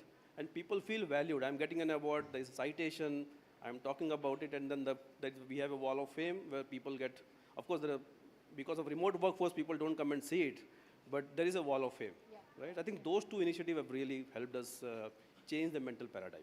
Wow. Anish, fabulous stuff, because, when Swati and I were chatting outside, one thing that we spoke about was to say, how do you still work with the power of one and making the individual feel special, but at the same time make health and well-being work for scale, true. Right? Yeah. And Swati, if I could address the next question to you, therefore, you have about 16,000 employees in India, and that's a mammoth number to work with and to scale down the kind of health and well-being initiatives that you have. What's been your secret in terms of making that work and make it work in terms of adoption at such a large scale? Yeah, thank you so much. Yes, we have 16,000 and 50% are at home and 50% come into office. They work across all shifts. So it is as much of a bhel puri as it can get. So that means we have to work really hard to ensure that everyone feels included. I will say one thing, and the only one thing that's worked for us through every program is technology. We have a wall of fame, but it is online, right? We have cult, and I'm sorry, and I know I'm taking names, but we have a cult online program. So anyone can do it at any time. Then you have Practo, which means you can give medical support anywhere, anytime. It also doesn't mean that you can let go of the people who are coming into office. So then you have all those things then replicated in office. So when you do all of this consistently, and as I said, we started the idea of employee being the center of it and meeting an employee where they need to be met, you have to, in a way, create shades and gradations of the same program in a way that works for employees. And that is where, if you remember, the whole idea of integrating it into everything is actually a need, not something is a cool thing to do for us. Every program can be whether, so we have Zumba classes. I know we keep saying Zumba, but we could have that. We could have tree plantation. Like anything that is your vibe, you will find the community to do it. The scale we use as an advantage. Because once you have 16,000 people, there are enough people who want to go on a walk together. There are enough people who want to play cricket. There is always enough people who you can find a community with. No, thanks, and Swati, it's amazing how you found a way to integrate it all. As you mentioned, engagement, wellness, and inclusion, and all three go really hand in hand for you. That's quite fabulous.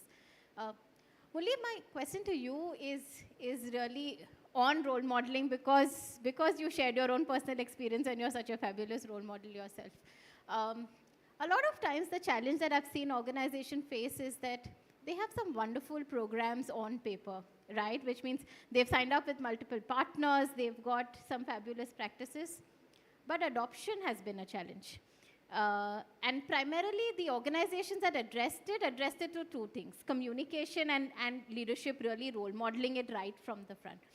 What's been your experience with your wider leadership team and with your managers on this front? And what do you think has helped you succeed with really stronger adoption in the organization? So you're right. It's not easy at all. And especially if you are operating in about 450 branches with about 11,000 staff, and some of these locations are very far. Right? You know, I don't know if you heard of a place called Hinjalikat. It is in Orissa, right? So what our HR team, and we have a fabulous HR team, what they do is, first of all, we have a very nice, deep regional structure. We have made sure through the houses and the leaders that the communication and the engagement is wide and deep. So example would be, last year we had a program called Walkathon. And we started counting the steps. I'm not mistaken, we did 11 crore steps, all employees put together. I think it was all together some 1,000 plus employees. And every day, everyone was competing across India, trying to say, no, my steps are so many, this, that, the other. And of course, some cheating also happened, and we had to kind of moderate all that. But the point is that people got engaged. The other thing, for example, we did across India was wellness camps. Everybody thinks that they are all in perfect health. But once you start doing this wellness camp, they start becoming aware of this. So I would put it as, it's a daily grind. It's not easy. Communication obviously is very important, but you need to have regional level leaders who are connected with you and believe in this constantly to push that. And it can't be just 1 year or something. You have to demonstrate that I'm doing it every month, every day. Then it will go and sink in. Otherwise, it's not very easy, you know. Yeah. No, absolutely, and that sort of syncs up well with what Anish really mentioned, really, right? In terms of the role that the manager, and in your case, of course, regional leaders play in driving this message. I know we have a few minutes left, so I'd like each of you to dig a little deeper on the personal front, and Anish, maybe starting from you. What's your own personal well-being mantra? What's something that keeps you going on this front? Yeah, I think I heard Navika talk about it, right? It's all about the passion, right? I work very hard, right? Very late hours, and I'm not a morning person at all, right? So if somebody calls me at 12:30 in the night, I am always available. But if somebody calls me at 7 a.m. in the morning, I'm not available, right? So I think it's all about the passion. If you love your work, right? So I think I also heard somebody saying that if you treat workplace as your home, right? If you feel that feeling of home, then you enjoy the work, right? Because nobody forces you to do anything, right? It's all about you're doing it for the well-being of your family, because mental wellness is not just about you, right? It's also about your family, right? I may be like to chill at home, but end of the day, if I have to feed my family, if I have to give them a good living, I have to do something, right? It's mental wellness is a holistic view of looking at everything aspect. It's not just about me. The most important thing, I think, the passion. If you love your job, if you love what you do, right? Whether it is, and there are always and I think someone rightly pointed out, it's not just about corporate jobs. Every job is difficult. I know a doctor, very good doctor, he cannot take vacation at all, right? Because there are always surgeries going on, but he loves his job, right? So at the end of the day, if you love what you do, I think, and that's what the passion, that's what I always talk about people, right? In a management theory, there is a term called stated preference versus revealed preference, right? Stated preference, you ask them, they will always give you a routine answer, right? But it's only the revealed preference when you get to know what that person enjoy. I think once you get that thing, it's difficult. It's not an easy thing. No survey can find out that, right? But once you know the revealed preference of what that person is, I think that's what makes a difference. And that's what have been for me. Revealed preference is always about, I love what I do, and then I have no regrets of what I do, and that makes me keep going what I do. Yeah, I think fabulous message. Passion is what keeps us going. Thanks, Swati. Okay, so I would like to admit I'm neither a health freak nor a step person. I have to try something new every 6 months to keep me motivated. Between 2 people working at home and 2 children, I will also be candid that sometimes I have to put physical health or mental health, or rather mental health before physical health, which means if my son is giving boards, nothing is happening at home. And that is okay. I think the learning that I have is it is okay not to have all boxes ticked all the time. This is life, right? And one piece of cake, 10,000 steps. By the way, these days I am doing a step challenge with my team because we are in the zone of weather is nice. Last few weeks of good Delhi weather. So we are doing the steps. But I'm very certain 21 days later, I will be thinking, oh, it's too hot and I have to find a gym. And then it'll be too hot for that and I'll keep moving. And I think it is okay. And that is, I think, my mantra, to enjoy it and not get obsessed by it. Amazing. Thanks, Swati, because I resonated quite a bit as you shared your piece. And I think such a powerful message for us in terms of, therefore, how we address needs of each employee as well, right? Because every employee is different. And their needs are going to change at different times and different life stages. So really great. Thanks so much. Murli, maybe you've already shared your 14,000 step mantra with us. If there's something else that you do. What I want to say is that in my recent trip to Chennai, I picked up a book at the airport. I don't know the exact title, I'm not able to remember, but it is something to do with being at peace with imperfection. So I wish I had read this book maybe 20, 30 years ago. So it helps you to make peace with imperfection. So some days you may not be, someday you may cheat by having a samosa or not do all the steps. So it's fine, that is how it would be. But I just think that if we are able to prioritize, so for example, we have in our building we have something called P5, which is a kind of a open space there in the building itself. And one of our employees who was struggling to do exercise or steps, I find her bring shoes, walking shoes to the office. And after lunch, she's doing about half an hour walk there and then come back. Now, that I would say is a very good idea because you've somehow woven some activity or whatever your passion is, maybe walking, maybe something, into your routine. And that's, I think, is a very nice way of doing it. So we are all learning this whole stuff, so I don't think, but the point I would like to say is that everyone has to find their own, own method to deal with this. Yeah. Thanks, Murli. Maybe something for my weekend reading. Thanks for sharing the book as well. But maybe, we'll take one question from the audience, if that's all right, and see if there's anyone who has a question for our panelists before we let them go. Go ahead, sir. Can we?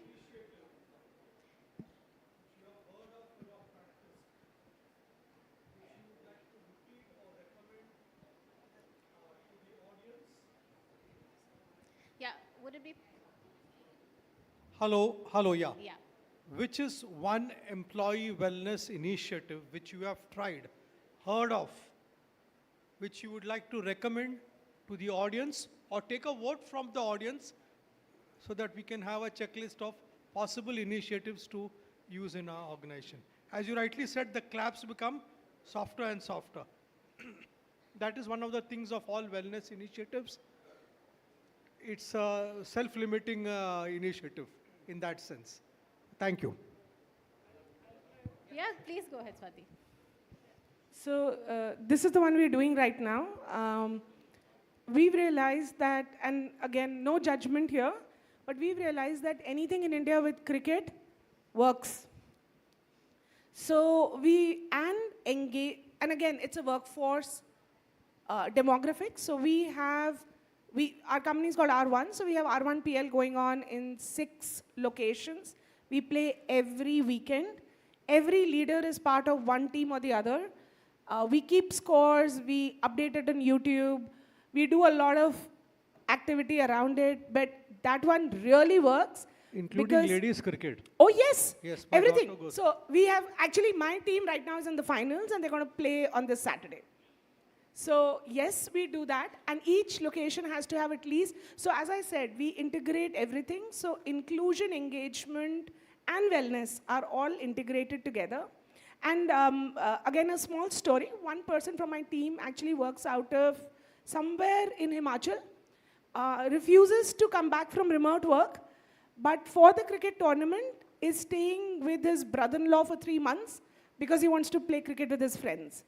So there is nothing more binding than cricket in India. That's our experience. So our experience is that if you engage employees in the CSR activities, that seems to bring in some kind of a lot of excitement, and the whole act of giving, doing something, seems to actually have a very nice effect on mental health, because the employees feel very good and they talk about it, they share, of course, in social media. Specifically, which CSR initiative? We do tree planting, we do cleaning of lakes, we do cleaning of parks. So what happens is then you can actually get all of them together and they feel that, oh, this is what they did together as a team. So we found that as a very, very impactful initiative. Anish, is there anything that you may want to add? I think both of them have covered it very well. And I think my theory is, we have, at Encora, we have 10,000 employees, right? You can have multiple wellness initiatives, but as I said, it's all about what means to a particular individual, right? We truly care about our person, right? So, and that caring should not just be on, an initiative or some stated dialogue on a website. It's all about how do you demonstrate that. And I'll give you an example. Like last week, we had one of our Pune employee met with a very bad accident on a motorbike. He is an enthusiast, adventurous biker, and very, very bad. He has been with us for 7 years now. Right? I spoke to him. I spoke to his family. My CEO, who is based in the US, he called him up and he spoke to his family, saying that we are behind him. We'll do whatever it is. Let him take 6 months to recover. Don't worry about work. He will be paid, and focus on your health. Right? And that really demonstrates that you care for your people. Right? You can have multiple initiatives, but these are like small things which really, picks the heart of the people. Yeah. Do you mind if I speak? It's this. I used in one of my client companies, teaching English to slum children. Yeah, it's a fabulous example. But thank you, and so I hope you got a satisfactory response to your question. But thank you so much for joining us today. Such a wonderful experience with all of you. Thank you so much. Well, Dilnaz, because you're part of the family, you are going to felicitate the other speakers. So please stay back on stage. We want to felicitate you, please. Please put your hands together for Swati Khandelwal, CHRO, R1 RCM India. Anish Korla, EVP and CEO in Encora Innovation Labs. Murli Natarajan, MD and CEO, DCB Bank Limited. Dilnaz, you can do the honors.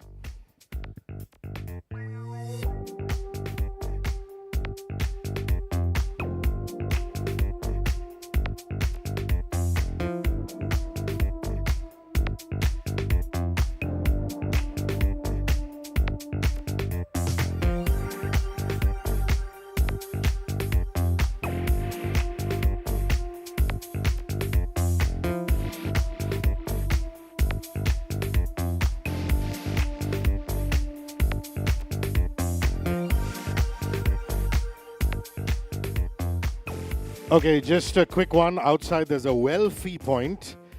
Normal people call it selfie, but we at the Wellness Confluence call it Wellfee. So please take a picture of yourself in the Wellfee corner and tag Dr. Mickey Mehta as well as HDFC ERGO, and maybe you'll get some attractive prizes. Panel time. 3 shiny, happy people is how I describe this panel. The theme is happiness at the workplace and beyond. And that's why I say shiny, happy people. Our first panelist is author and founder of Happiness Samurai.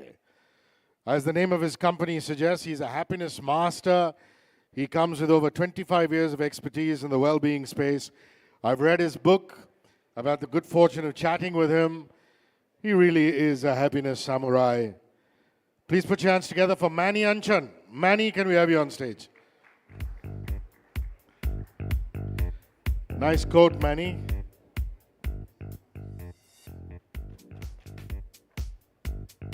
So Manny staying resplendent in his happiness avatar. Our next panelist is currently director and professor in the area of strategic management and marketing at the Jamnalal Bajaj Institute of Management Studies and the Department of Management Studies, Mumbai University. His areas of interest, inter alia, strategic management, international marketing, retail shoppers' behavior, and he has more than 20 years of experience in corporate and academics. Please welcome Srinivasan R. Iyengar. Thank you. Thank you, Srinivasan. Our final, like I said, shiny, happy person, veteran banker, corporate well-being mentor with 3 decades of banking and functional risk and controls experience across large, multinational and diverse Indian public and private sector banks. He plays a crucial role in providing investment and corporate banking services to companies, governments, institutions, and ultra-high net worth investors. Please welcome veteran banker, corporate well-being mentor, Prasad Pradhan. Thank you, Prasad. Over to the 3 of them for happiness at the workplace and beyond. Stay happy and enjoy this one. Please take your seats, gentlemen.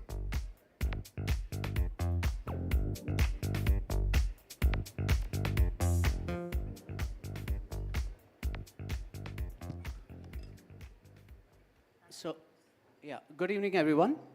I'm going to start with a serious question, and I want an answer because HDFC ERGO is all about health. What's your latest vitamin N level? Dr. Srini Prasad, what's your vitamin N level? N for New York. New York. What's your latest? You must be doing checks, right? Annual checkups? No. Okay, but do you know your N level? I don't know. But we can get you a test complimentary. I wish to, but really I don't know. What's your vitamin N level? My answer is going to be same. Really don't know. Okay. But would like to get complimentary. Anyone in the audience knows their latest vitamin N level? Please, it's a very serious question. Who's done the latest health checkup recently? Anyone? So, do you want the answer? Vitamin N is the power to say no. It's the power for self-preservation. No means no. And why I'm linking it to habits? When you build the right habits in place, you build discipline. Discipline gives you freedom, and freedom gives you the power to say no. So that's what I would like to start with. If you want to be successful in life, say no. Wow. Right? So what do you think?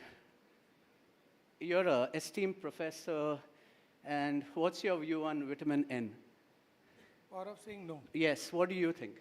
90% problem comes when you are not comfortable, we say yes. Right. It is better safe to say no at the beginning. It might look hard, but in long run, you will get a good return. I always say,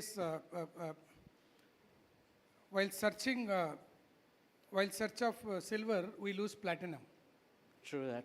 I always remember, I don't know about others, I can tell about myself confidently. I look for car, maybe premium luxury. Right. I want to buy a house. Okay.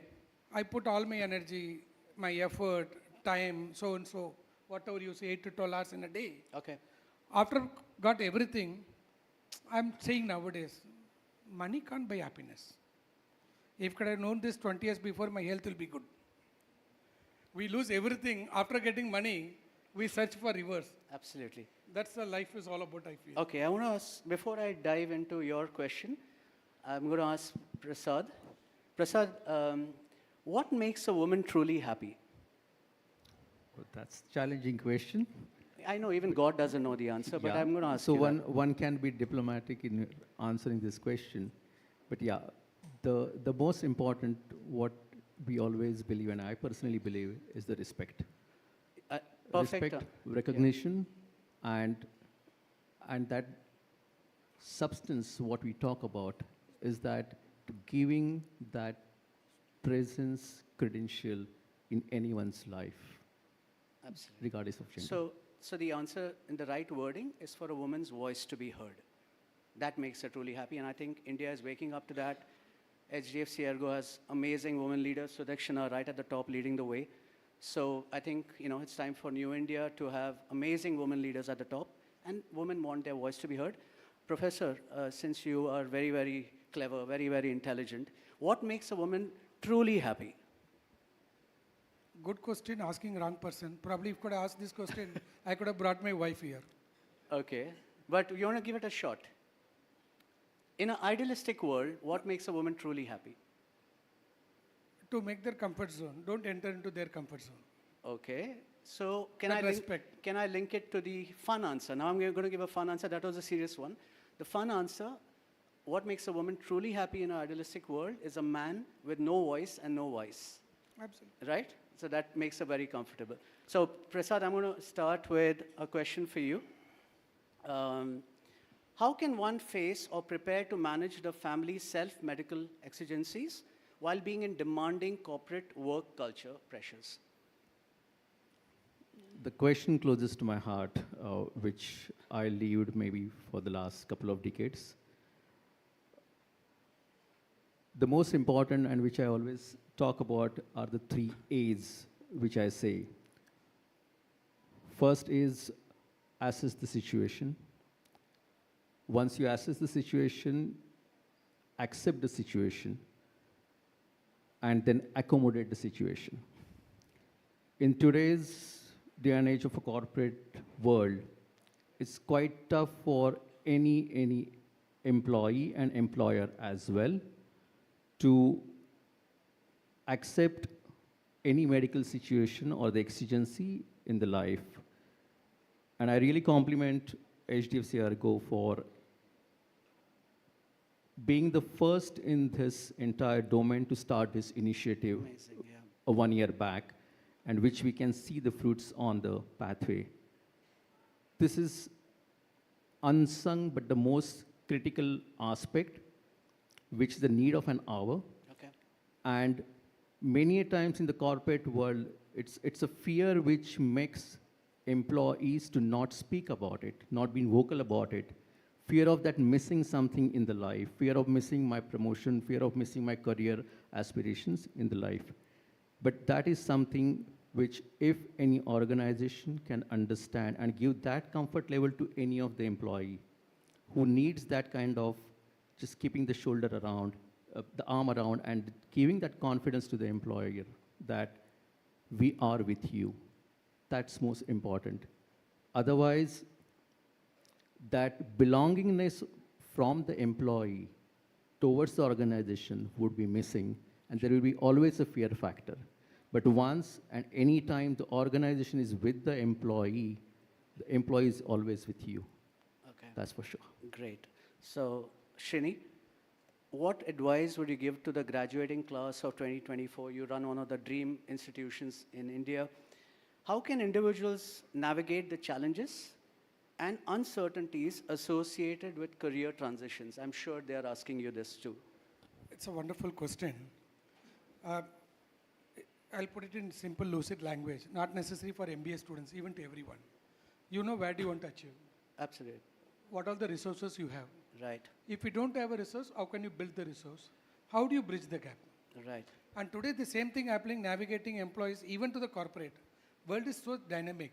Your continuous effort on learning. Where do you want to? Because you have to do retrospect it, what you can do that. Right. Because industry is changing dynamic. You have seen that. Absolutely. How the technology changed the shelf life less than, that's what Schumpeter talks about. Less Right. than 20 years today shelf life. Even that you talk about individual, I'm talking about you should ask this question to the company also. True. Because the way the competition happening, the regular skill development is the one area you can keep on doing it, you have to upgrade yourself. And how do you are going to do that? Only through research. You have to identify what the research will help you to understand what the change is happening, the navigate challenges. Once you understand research, you have to build skill and knowledge. And also I say that one of the buzzword we can talk about, you have to collaborate. Absolutely. It can't be achieved individually. Absolutely. There should be a synergy. And today you can see the best corporate today, they have a synergy between, for an example, tractor company today talk about technology. Farm equipments, what to do with technology? But you can't ask this question. If you don't do technology imbibed in tractor, you can't survive in future. Okay. Because my tractor should have to predict weather prediction, soil quality, right? Bluetooth, technology, Wi-Fi. Because today farmer is not a farmer what we expect. Same thing it is happening in even somebody talking about wellness. Today we talk about why people buy Apple Watch. To watch the time? Not at all. The purpose is different. Sure. So we should try to bring to that level.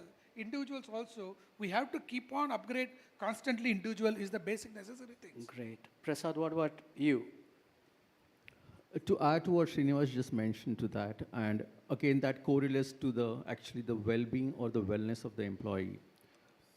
When any organization hire students from campus, it's a real-time fact that is many times we see that is we tend to hire scholars and not the budding professional who has actually exposure to the what's going to happen.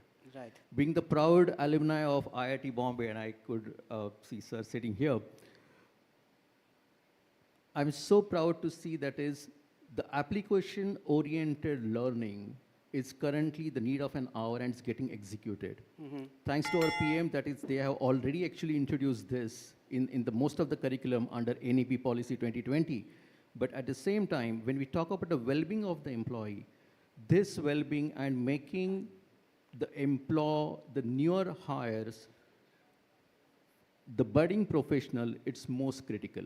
So when we hire any new employee, the onboarding happens, and there has to be always the onboarding process where employee becomes the part of the organization, and he or she understands what is expected out of them as the budding professional. You can't expect the professionals out of the campus know everything, but that's where we have to really, really take the efforts, and we have to groom them, and that's where the belongingness will come back to the organization as well.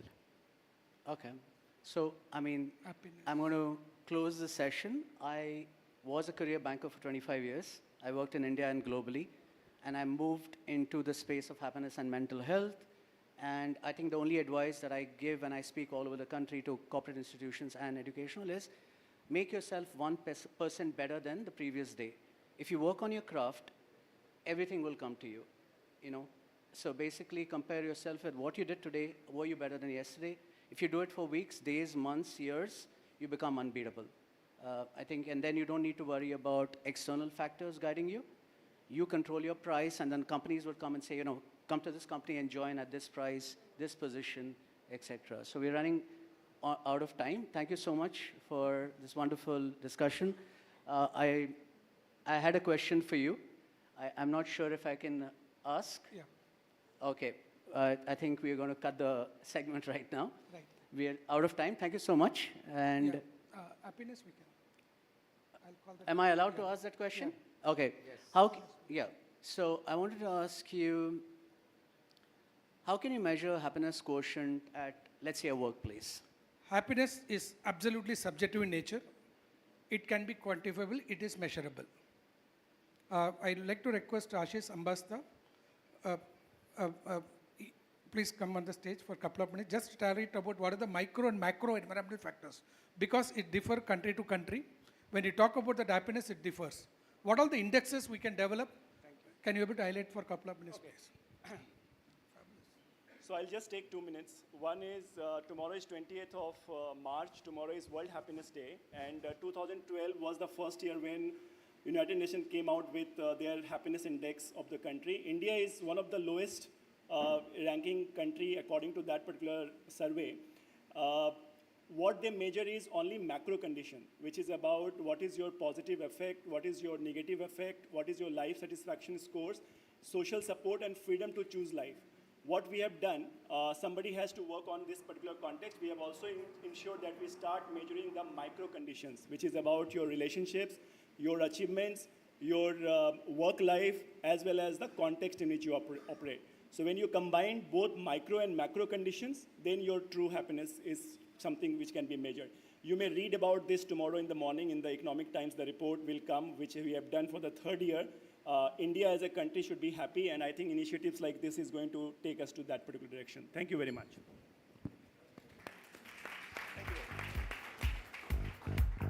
Great session, guys. Okay, I'd like to felicitate these gentlemen.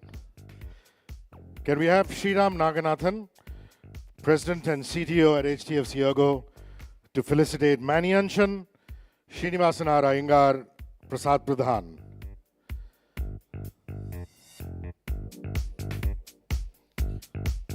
Yes.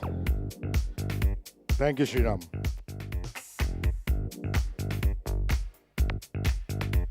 That was the theme, happiness at the workplace and beyond, with three shiny, happy people.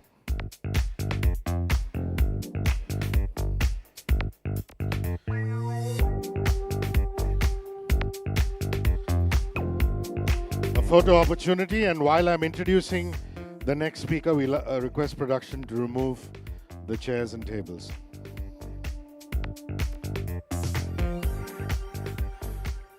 Okay, ladies and gentlemen, one of the main reasons we're here is for the India's Best Workplaces in Health and Wellness Awards.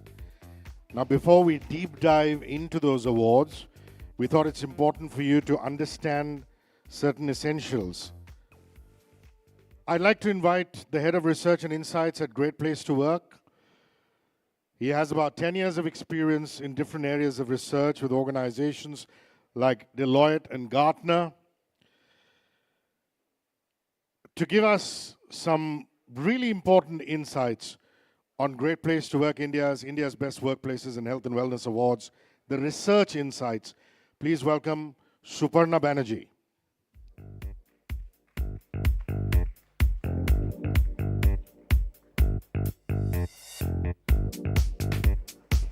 Thank you.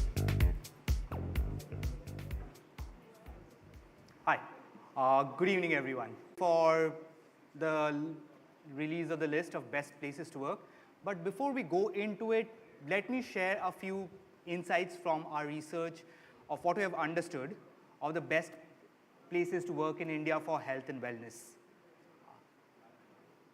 Yeah, I think we'll need a minute before we get into it, so let me introduce myself. My name is Suparna Banerjee. I lead the research and insights vertical at Great Place to Work. But if we meet, please feel free to call me Soup. It's easier. It's also a common noun, so that works. And now that we have the slides up, I can stop with bad jokes. Starting on, do I have a clicker? Yes. Yes. Our research finds workplace well-being and overall employee satisfaction to be strongly correlated and very interdependent. We see improving employees' experience around workplace well-being and psychological safety can lead to much improved results for organizations. We find employees who experience higher psychological safety at workplace compared to those who don't are much less likely to leave their jobs, are more likely to adopt to organizational needs, responding with agility to changing market conditions, more likely to put in extra effort, be more productive, put in discretionary effort, and at an overall level, believe their organization to be a great place to work. These employees will end up becoming your key drivers of innovation and essentially product delivery in your organization. However, despite the fact that workplace wellness is closely related to business results and at leading organizations a boardroom priority, our recent research finds the workplace wellness index has dipped by 2 points against last year. What we see, the key reasons for this dip happens to be that employees often feel hesitant or not supported in being able to bring their true and authentic selves to work. Sometimes they feel they do not have sufficient support in terms of training and career development. Or they feel they are not sufficiently involved in the decision making. They feel the communication is top down and not a collaborative approach. These detractors demonstrate a clear need for leaders to collectively address mental health concerns, address employees' professional development needs, and engage employees effectively in a 360-degree communication. To build a healthy workforce, leaders need to consistently focus on improving all aspects of workplace well-being that can impact an employee experience. This is quite similar to what our panelists have already said. It might sound like I am harping. We have found that 1 out of every 4 employees struggle with speaking up about stress, anxiety, burnout, or depression at workplace. They do not feel comfortable coming out to their colleagues or their manager. A lot of our panelists have said the amount of effort they have put into addressing this. Most leading organizations have already started providing mental health benefits, including counseling service, mental health webinars, wellness leave policies. That is not the concern. The concern remains the low utilization of these services in major organizations. This highlights a need for organizations to ease the usage of these services by creating a structured framework to support employees to open up about their concerns. While a majority of organizations provide health coverage, doctor consultation, and health insurance, our research highlights the immense need for interventions and a more preventive approach to healthcare. Organizations should transition from the occasional health checkups and occasional once in a blue moon wellness practices to a comprehensive and systematic health and wellness framework that is proactive, regular, and more preventive in nature. Our research also finds, now for some really nice things, 83% of employees have a positive sense of community. Most employees in organizations have a significantly strong sense of community in India. However, the sense of community is stronger among older employees. Older in age, employees who have been with the organization for longer. This highlights a concern. Millennials and Gen Zs either are the key backbone of most organizations or the catchment area and the target recruitment base for most organizations. Till leaders make building camaraderie between these generations, these age groups, a strategic priority, we foresee struggles in future. On an average, organizations in the top quartile of the wellness index perform far better than their peers, almost achieving 14% better results across various business dimensions. Organizations that focus on building a healthier workforce and a healthier workplace are often able to motivate their employees to be more productive and convert their employees to be brand champions, promoting their products, services, boosting their recruitment pipeline through referrals. Such organizations improve retention and organizational agility and are generally perceived to be healthier and more satisfying workplaces. This almost is a quantifiable support for most of the items we have already discussed this evening. Before I leave, I would like to leave with a parting thought. Even though there is an undeniable connection between employee well-being, and you would have noticed I keep talking about organizational success. Employee well-being results in organizational success. It's not just a nice to have. it is a must-have and a very important strategic priority. But I digress. The relation between employee well-being and organization success is well established. However, to ensure leaders and organizations are able to translate their effort and investment, they need to adopt a proactive, personalized, and data-driven approach to employee wellness to ensure return on investment and a lasting impact. With that, I leave you and I move on to a more exciting segment. Thank you. Well, I'll leave it here. Sorry. Now comes out.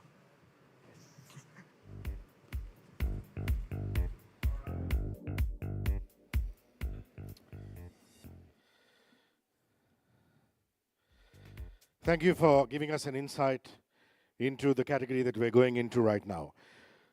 So here we go, ladies and gentlemen, India's Best Workplaces in Health and Wellness Awards. We're going to go, there are 50 awards, 50. And we'd like you to keep your stamina intact and cheer all numbers from 50 to 1. Thank you, I like the spirit. To give away the first set of 25 awards, may I have on stage Balbir Singh, CEO, Great Place to Work India. Balbir, can we have you on stage?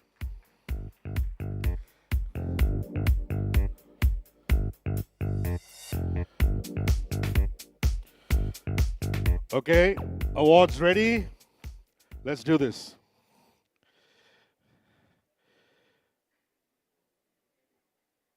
The first award goes to Acquia India Private Limited. And the best practice for which they're getting this award, Acquia does not have an unpaid leave policy. It has a policy that says take it when you need it. Employees are given the flexibility to manage their time off. They can request additional paid vacation days beyond their statutory leaves with manager approval without any salary deduction. Many congratulations. Photo opportunity.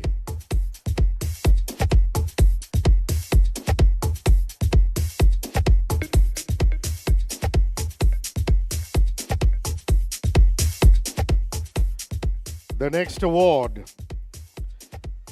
Many congratulations. Aretians Technology Solutions Private Limited. Aretians Fitness Challenge is the best practice, and they received this award because the company-wide program promoting physical well-being offers a variety of activities for all interests, including monthly challenges, walkathons, group fitness classes such as Zumba, yoga, Bollywood dance, and Bhangra workshops. Aretians Technology Solutions Private Limited, many congratulations.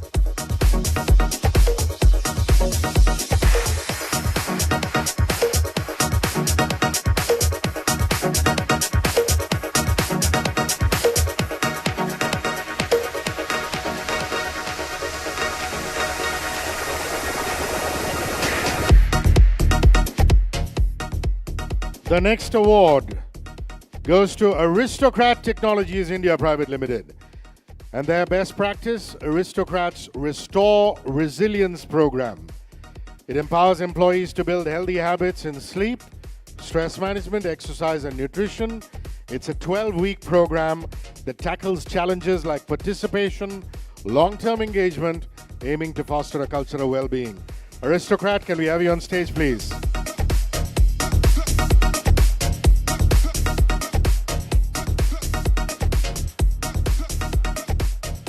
Okay, I guess we'll have to reach it to them. India's Best Workplaces in Health and Wellness. The next award to Carelon Global Solutions LLP. Their Manager as Career Coach program equips people managers to guide their team's careers. Through mandatory training and resources, managers learn to have effective career discussions with employees.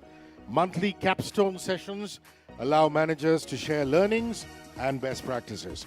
Congratulations, Carelon Global Solutions LLP.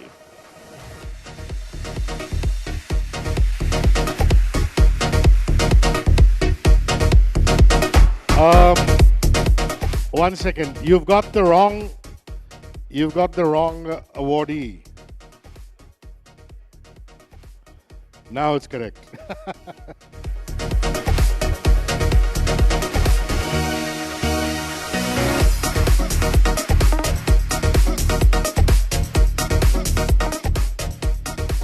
The next award goes to CDK Global India Private Limited.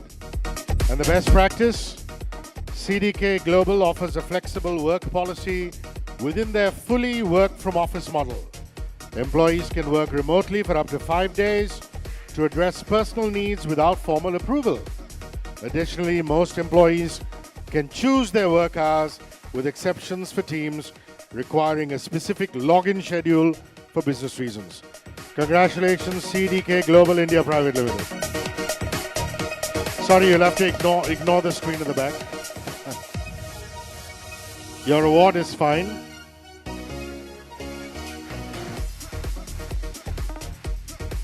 No. Unfortunately, the award and the backdrop are not matching. Is the award in your hand fine? It's not. Please bring the award for CDK Global India Private Limited, please.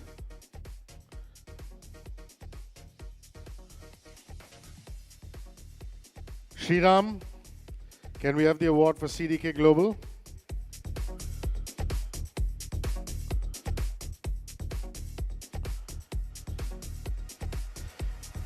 Yes, we have a backdrop. And we have an award. Round of applause, ladies and gentlemen.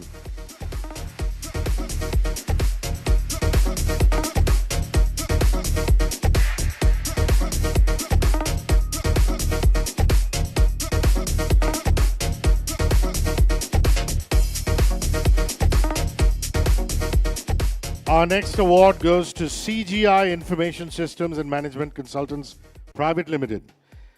And the best practice for which they're receiving this award, CGI's individual health program offers a confidential 15-minute online tool. It delivers personalized health assessments highlighting strengths, potential health risks, and improvement suggestions. Aggregated and anonymized data from the HCQ helps CGI understand employee health trends and develop targeted regional wellness programs.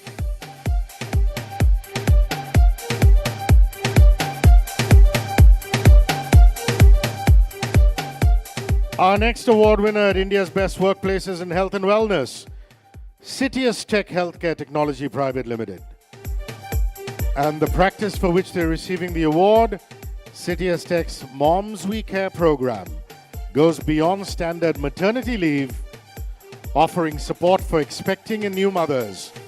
This program empowers mothers throughout their journey through benefits like reserved parking, a welcome bag gift, prenatal talks, travel reimbursement, emergency medical services, and postpartum mental well-being support.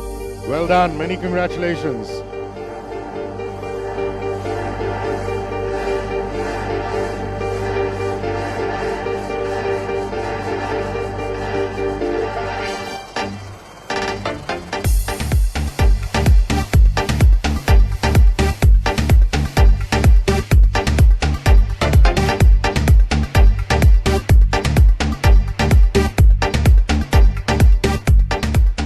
Our next award goes to Encora Innovation Labs India Private Limited. Well done, Encora. They prioritize a safety culture and equip employees to handle potential hazards through regular training and awareness programs. Their emergency response teams are comprised of trained volunteers from various departments. These collaborative teams educate employees on workplace safety, prevention methods, and incident mitigation.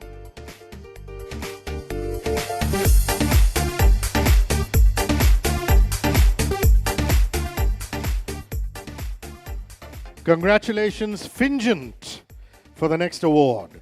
Fingent prioritizes employee well-being through its fitness benefit policy. This policy reimburses employees for monthly expenses for activities like yoga, gym memberships, team sports. This program encourages a healthy lifestyle by financially supporting employees in their fitness endeavors. Many congratulations, Fingent. All right, we'll have it sent to them. The next award goes to First American India Private Limited. The best practice, First American India fosters open communication and a supportive work environment. Their business units have weekly team huddles to discuss updates and solve challenges. Designated wellness champions connect with employees to understand their well-being needs and curate wellness initiatives, thus promoting a positive and collaborative atmosphere.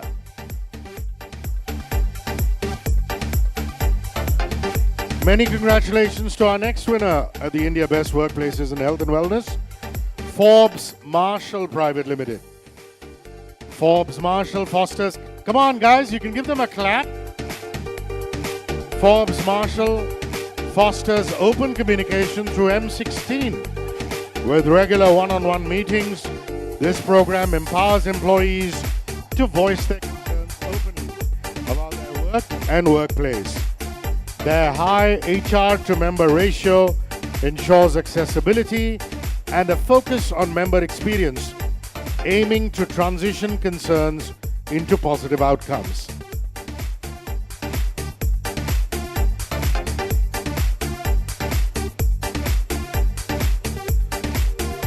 Our next winner are Gainwell Commo Sales Private Limited. Gainwell, congratulations. Gainwell's Mentor-Mentee program is conducted every month for the female workforce.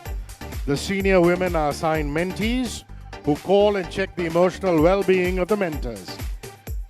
And if they're facing any challenges on the work front, they're immediately given advice.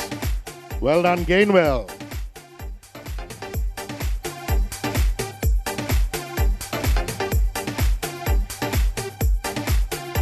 Our next award goes to Grant Thornton Bharat and its affiliates.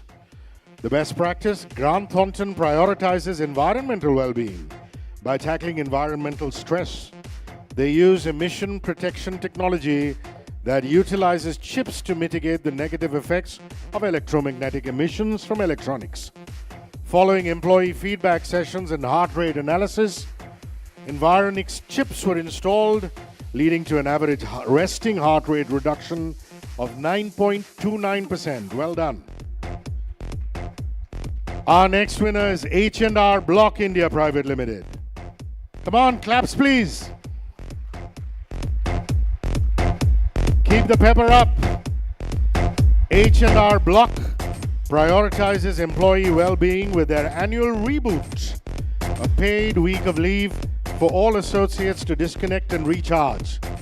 In addition, managers are encouraged to take their one-week personal retreats and schedule them for their teams throughout the year, fostering a culture of rest and rejuvenation. Our next award winner at India's Best Workplaces in Health and Wellness by HDFC ERGO, Haleon GSK APL CPL. Congratulations, Haleon. They offer extensive health benefits through insurance and preventive programs. Their insurance policies are unique as the coverage includes a third child, parents and in-laws, members of the LGBT community, differently abled children, and post-retirement medical benefits. Their Partnership for Prevention program provides preventive healthcare services like vaccinations, screenings, and mental health support. Many congratulations, our next winner, Happiest Minds Technologies Limited. Happiest Minds has a leave donation council. Employees can contribute to a shared leave pool, which assists colleagues who have exhausted their leaves due to unforeseen circumstances, like critical illnesses, safeguarding their salaries. A dedicated review committee ensures fairness and transparency in approving additional leave requests.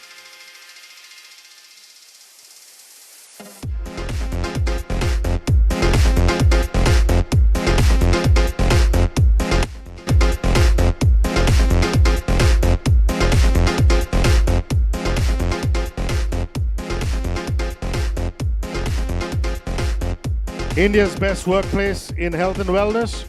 Congratulations, Honasa Consumer Limited. Honasa has a WhatsApp chatbot named Honest Ideas. It empowers all employees to submit business improvement ideas in real time, from product launches to channel improvements. The founder's office collects and routes ideas for possible implementations, with the top 3 quarterly ideas receiving recognition and rewards.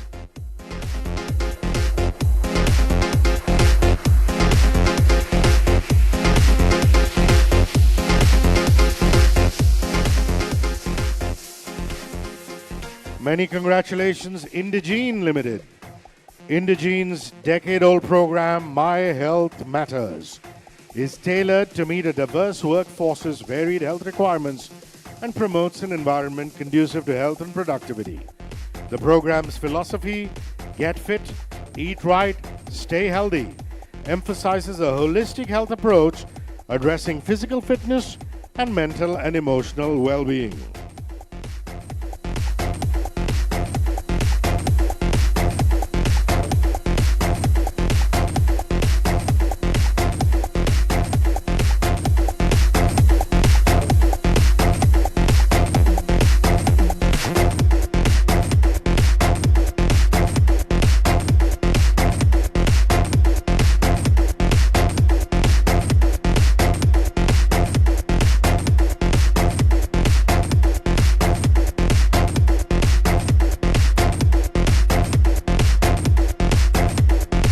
Congratulations on your victory, Infosys Limited. The best practice, Infosys' HAIL program promotes employee well-being in terms of physical, emotional, social, and safety aspects. It offers mental health campaigns, self-care workshops, expert sessions, and physical fitness activities on various health topics. It also covers manager training on stress management to foster a supportive team environment.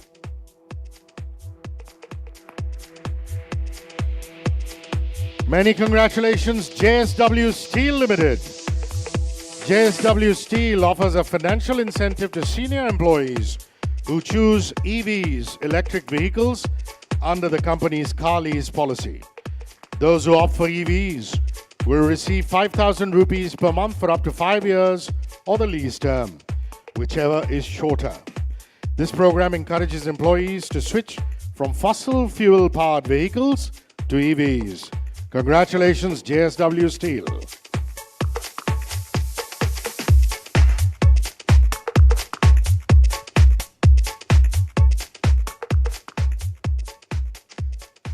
Our next winner at India's best workplaces in health and wellness, Muthoot Microfin Limited. Muthoot Microfin's Mammoly program supports working parents through guidance and resources on childcare and parenting. They have webinars, awareness sessions demonstrating their commitment to employee well-being and a healthy, engaged workforce. It also recognizes the importance of a robust family support system. Please applaud Muthoot Microfin Limited. Thank you.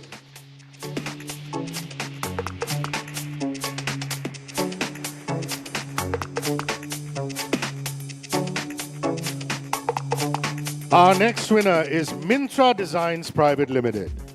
Their initiative Min Talk empowers Mintra employees to drive their careers and well-being through regular open conversations with managers.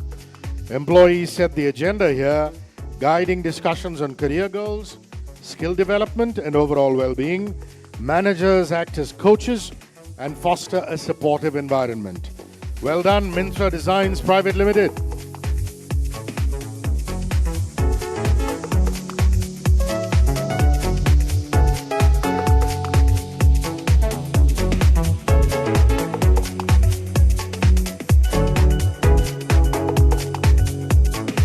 Well, all the hard work that Balbir is doing, the last 2 awards for him to give out. Congratulations, PepsiCo India. PepsiCo India's office design goes beyond aesthetics. It aims to embodify the company's soul by fostering a vibrant and engaging work environment. Every space is designed to be alive and reflect PepsiCo's core values, creating a sense of connection, continuity, and community for employees. Please applaud PepsiCo India. And the last time we called out these award winners, they weren't in the room, and I believe they are now. Aristocrat Technologies India Limited. There we go, Aristocrat Technologies India Private Limited. Aristocrats Restore Resilience Program empowers employees to build healthy habits in sleep, stress management, exercise, and nutrition. A 12-week program tackling challenges like participation and long-term engagement, aiming to foster a culture of well-being. Well done.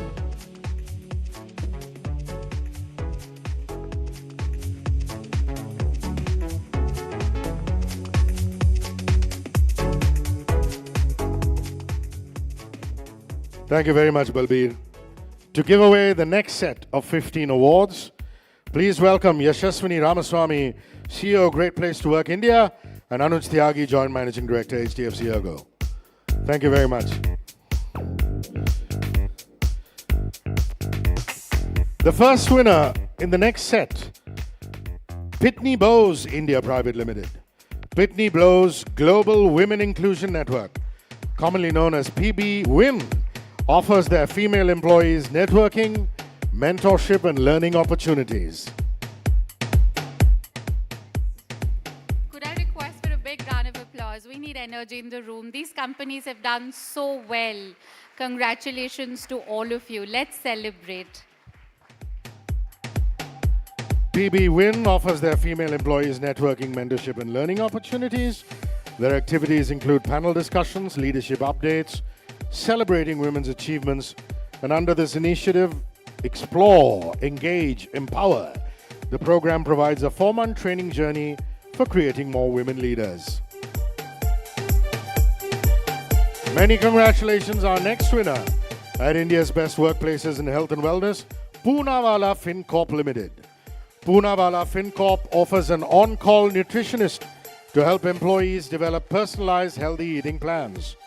This program promotes physical well-being by providing guidance and addressing common dietary confusion. Employees can book online or in-person consultations and access informative wellness bites on nutrition.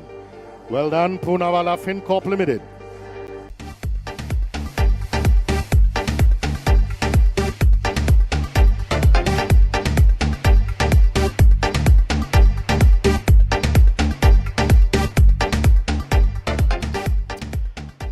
Our next award winner is Quantify Analytics Solutions Private Limited. Quantify empower their Gen Z. Please, round of applause. They empower their Gen Z and millennial employees to make informed financial decisions and achieve long-term goals. Their financial wellness program offers financial literacy workshops, tax planning, tax-saving tools and resources, wealth management support, and emergency loans at 0% interest. Our next winner at India's Best Workplaces in Health and Wellness, Quest Corp Limited. Quest Corp's Chief Listening Officer, Nikki, is an AI chatbot. It checks in with employees regularly to gauge their well-being and identify concerns. Nikki's insights are analyzed by leadership, who then develop programs to address employee needs and create a more positive work environment. Well done, Quest Corp Limited.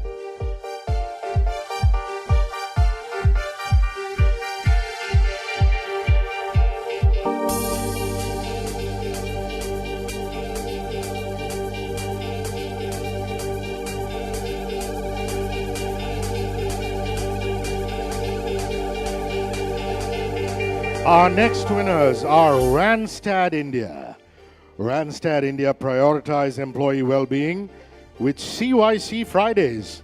I'd love that. Clear your calendars each month on the second and the fourth Friday. This initiative frees employees' schedules for focused work or personal commitments, promoting a healthy work-life balance and a productive environment. Congratulations to Randstad India.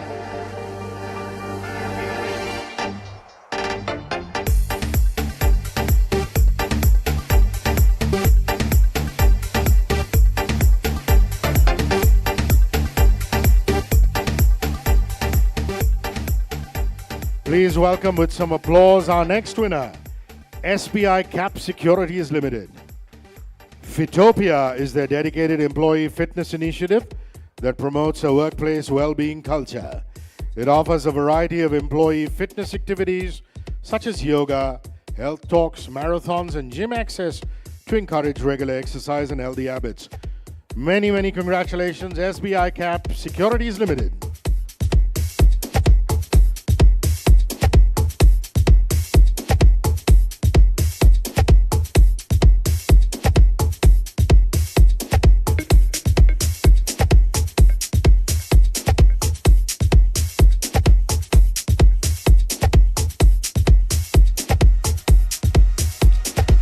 Remember, these are the 50 best workplaces in health and wellness. And our next winner is Senco Gold Limited. Senco Gold has an initiative called Coffee Peene Chale to strengthen team spirit and employee bonding. This initiative has been undertaken to create a space where managers and employees can converse with each other and exchange life stories and challenges beyond work. Senco Gold Limited for Coffee Peene Chale.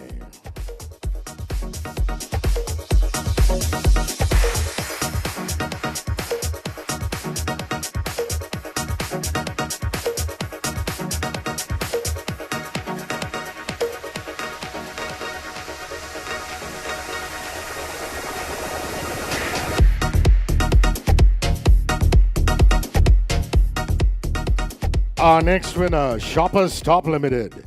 Shoppers Stop offers financial support during emergency through benevolent loans. Employees with 1 or more years of service can borrow 25,000 to 50,000 rupees, depending on their grade, for medical bills, marriage expenses, or dependent care. The repayment occurs in 12 equal installments, thus easing financial stress during difficult times. Congratulations, Shoppers Stop Limited.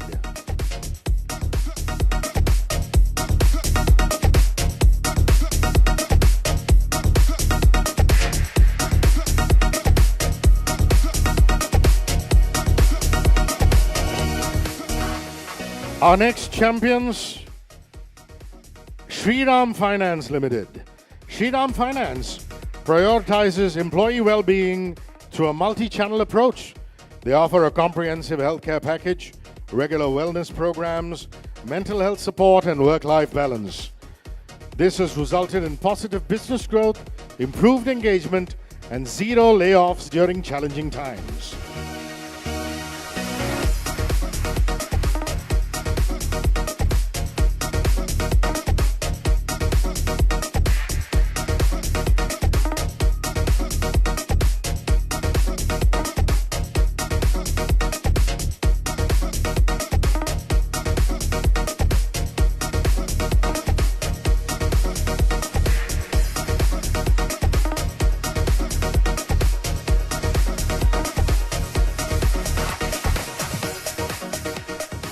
Embodying आदत से मजबूर नहीं, मजबूत बनो. India's best workplaces in health and wellness at this wonderful Health Confluence by HDFC ERGO. Our next winners, Siemens Healthineers India. Fit for Life is a 3-month employee wellness initiative at Siemens Healthineers, focusing on preventive healthcare, targeting lifestyle-related conditions. It offers participants personalized consultations with a dietitian for tailored nutritional guidance and stress management techniques like yoga or Zumba. Progress is tracked before and after the program through biometric assessments. Very well done. Congratulations, Siemens Healthineers India.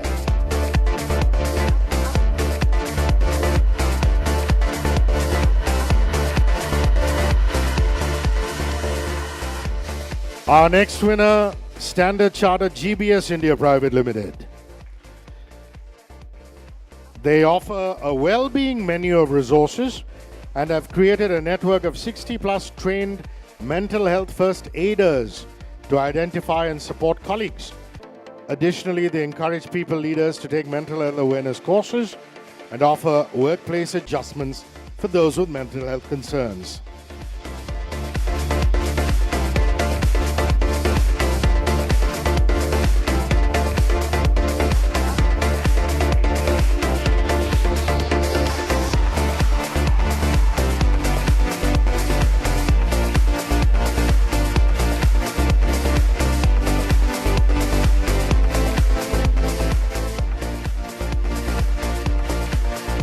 Say hello to your next winners. Tata Communications Limited. They organized a safety carnival that promoted a culture of safety and sustainability. Tailored events for each business unit raised awareness of hazards and safe work practices, aligning with the theme of our aim, zero harm. The carnival encouraged employees to prioritize safety at work and home. Many congratulations, Tata Communications Limited.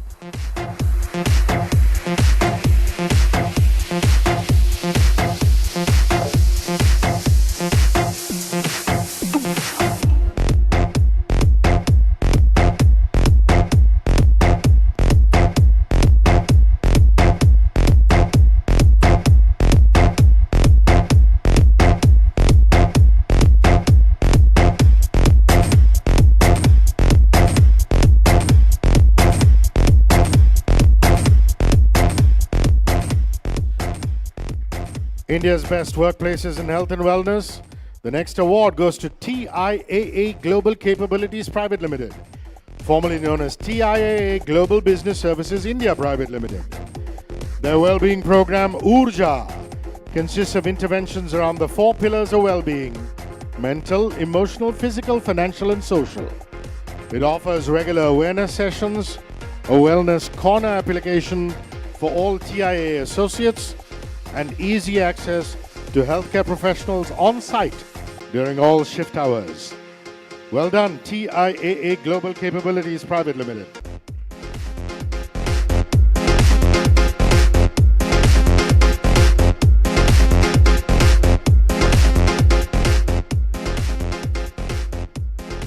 The next winner, TVS Credit Services Limited.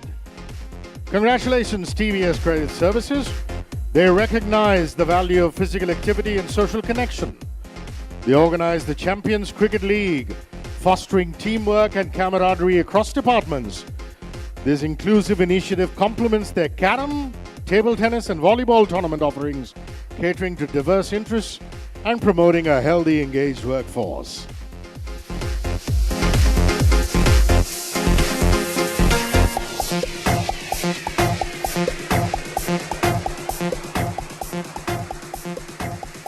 Our next winner, Volkswagen Group Technology Solutions India Private Limited. Volkswagen's Nurturing Emotional Well-Being program empowers people managers to support employee well-being. It equips managers to identify signs of stress and emotional distress in the workplace. Through training on probing techniques and sensitive communication, managers learn to reach out and offer support to struggling team members effectively. Congratulations, Volkswagen Group Technology.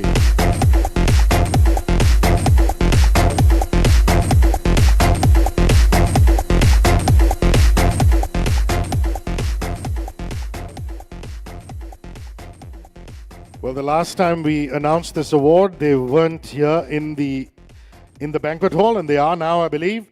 Many congratulations, Atria Convergence Technologies Limited, for successfully creating a psychologically and emotionally healthy workplace culture in your organization that inspires high performance. Are you here, Atria? You can come up now and receive your award.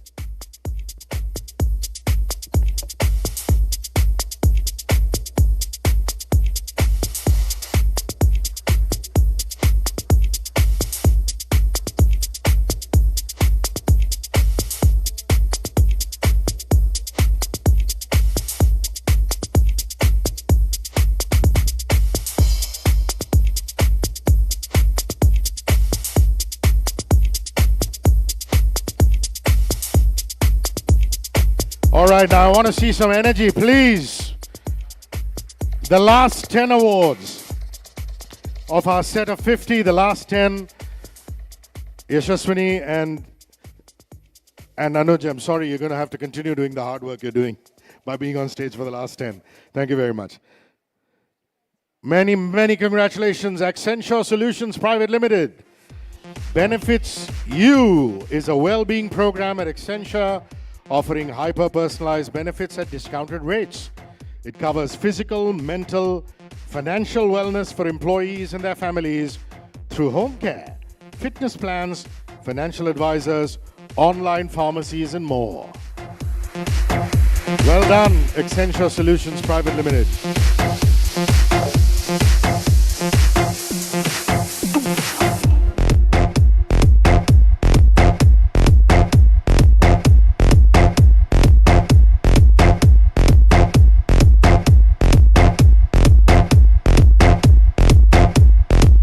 Our next winner at India's Best Workplaces in Health and Wellness, Blue Yonder India Private Limited. Well-being Week. I can only see the first row clap. Come on, guys. Last 9 awards. Well-being Week is an annual Blue Yonder event promoting employee health and wellness and happiness. It started with physical activities but now includes mental well-being with meditation, yoga, workshops, essential health screenings, a battling burnout webinar, cooking classes, and social events like a 5K run and virtual challenges. Many congratulations, Blue Yonder.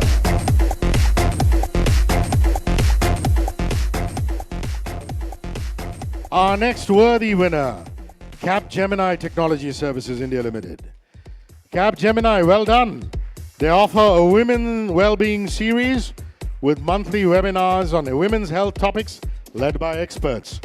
Over the past few months, these sessions have encouraged conversations on issues such as menstrual cycles, pregnancy do's and don'ts, fertility-related queries, and more.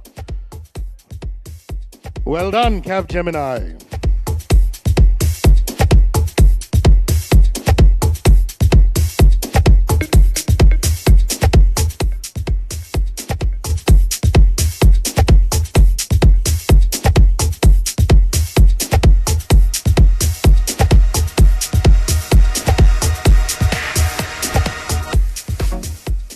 Our next winners are DCB Bank Limited.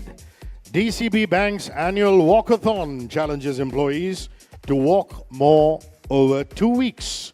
To date, they've logged over 1 billion total steps while successfully promoting camaraderie, health, and friendly competition.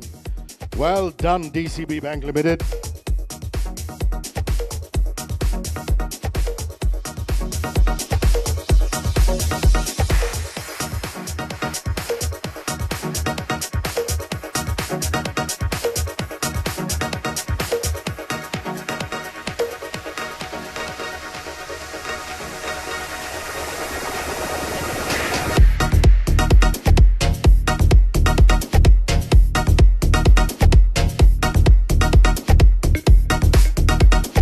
Huge round of applause.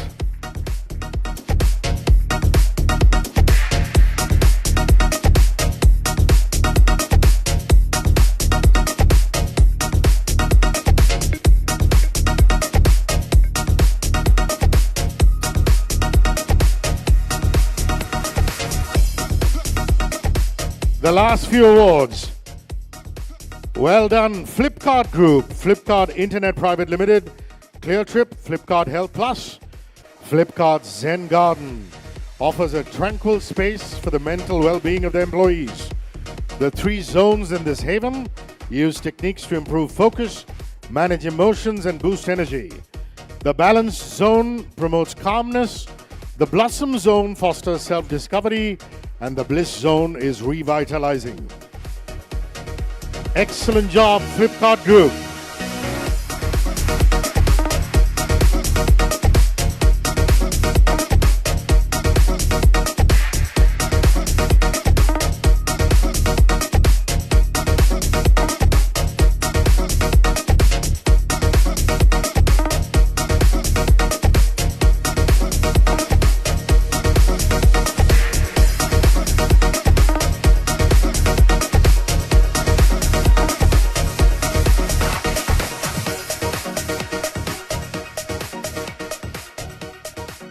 Our next winner at India's Best Workplaces in Health and Wellness, Hindalco Industries Limited.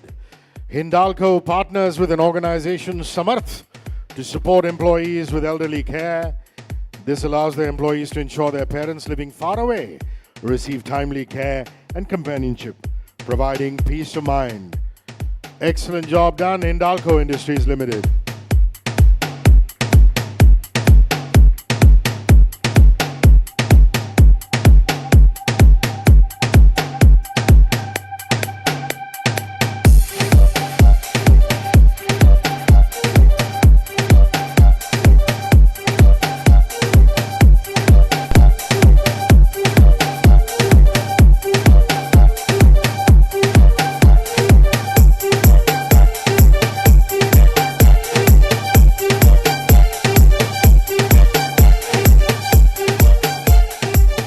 Our next winner, PGP Glass Private Limited.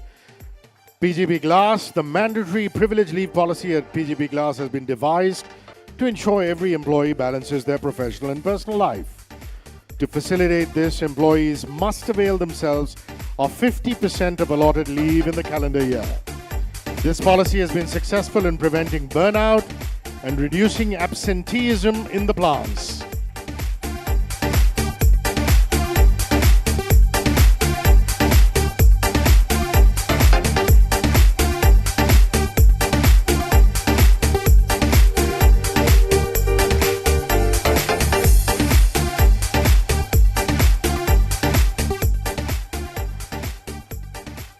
The final 3 awards in India's Best Workplaces in Health and Wellness.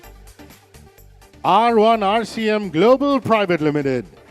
R1 Lifestyle is a global well-being platform at R1 RCM that promotes holistic health for employees. It provides a confidential well-being assessment to learn about their strengths and areas of improvement. Based on this assessment, the platform offers personalized recommendations, team activity suggestions, and non-monetary awards for healthy habits. Great job done, R1 RCM Global Private Limited.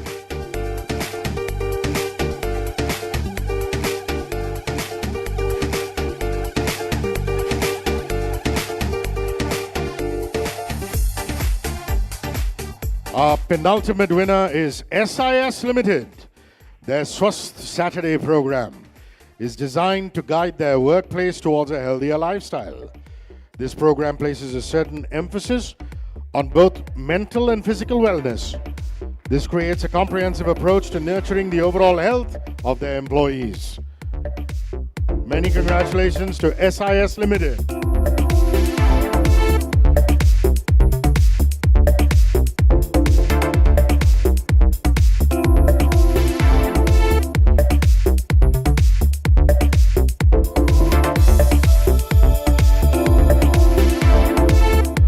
And our final winner, Uno Minda Group. Uno Minda's Safety First initiative strives to achieve a zero incident culture, zero accidents, zero occupational health issues, and zero waste. They focus on building a strong safety culture through regular assessments, digital tracking, continuous learning, and encouraging all employees to report all possible mishaps and hazards. Well done, Uno Minda. Well deserved.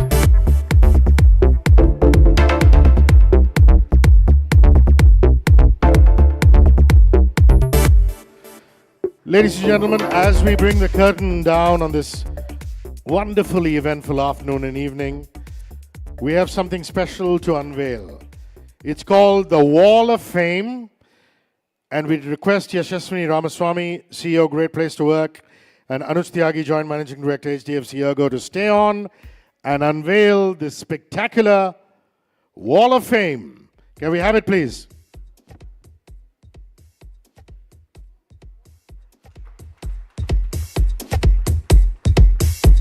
There you have it, all the winners, the Wall of Fame.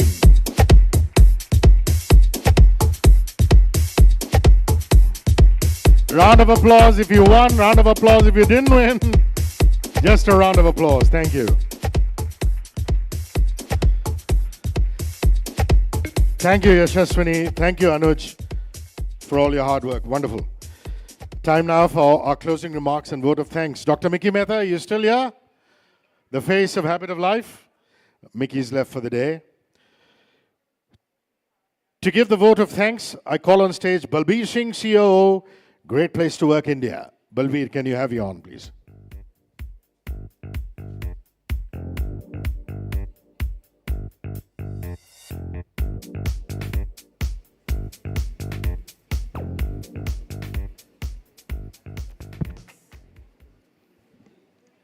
Good evening, everyone. Let's do another big round of applause for all the winners today.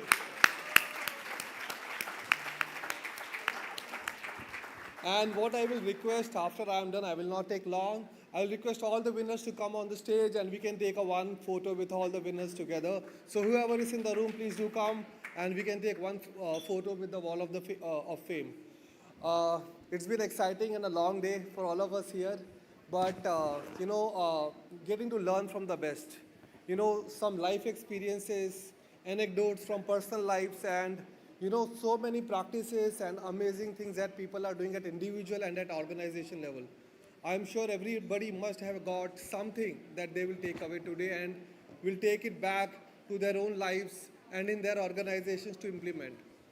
The day will not be complete if I were to not thank all the delegates, guest speakers, and the dignitaries who made this day possible. And a big thank you to the leadership teams at HDFC ERGO and Great Place to Work. A big round of applause for the teams that have burned their midnight oil to make this day happen. Please, a big round of applause for the team.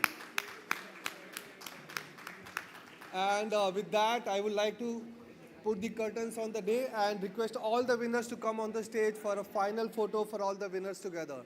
Everyone, may I request to please come on the stage.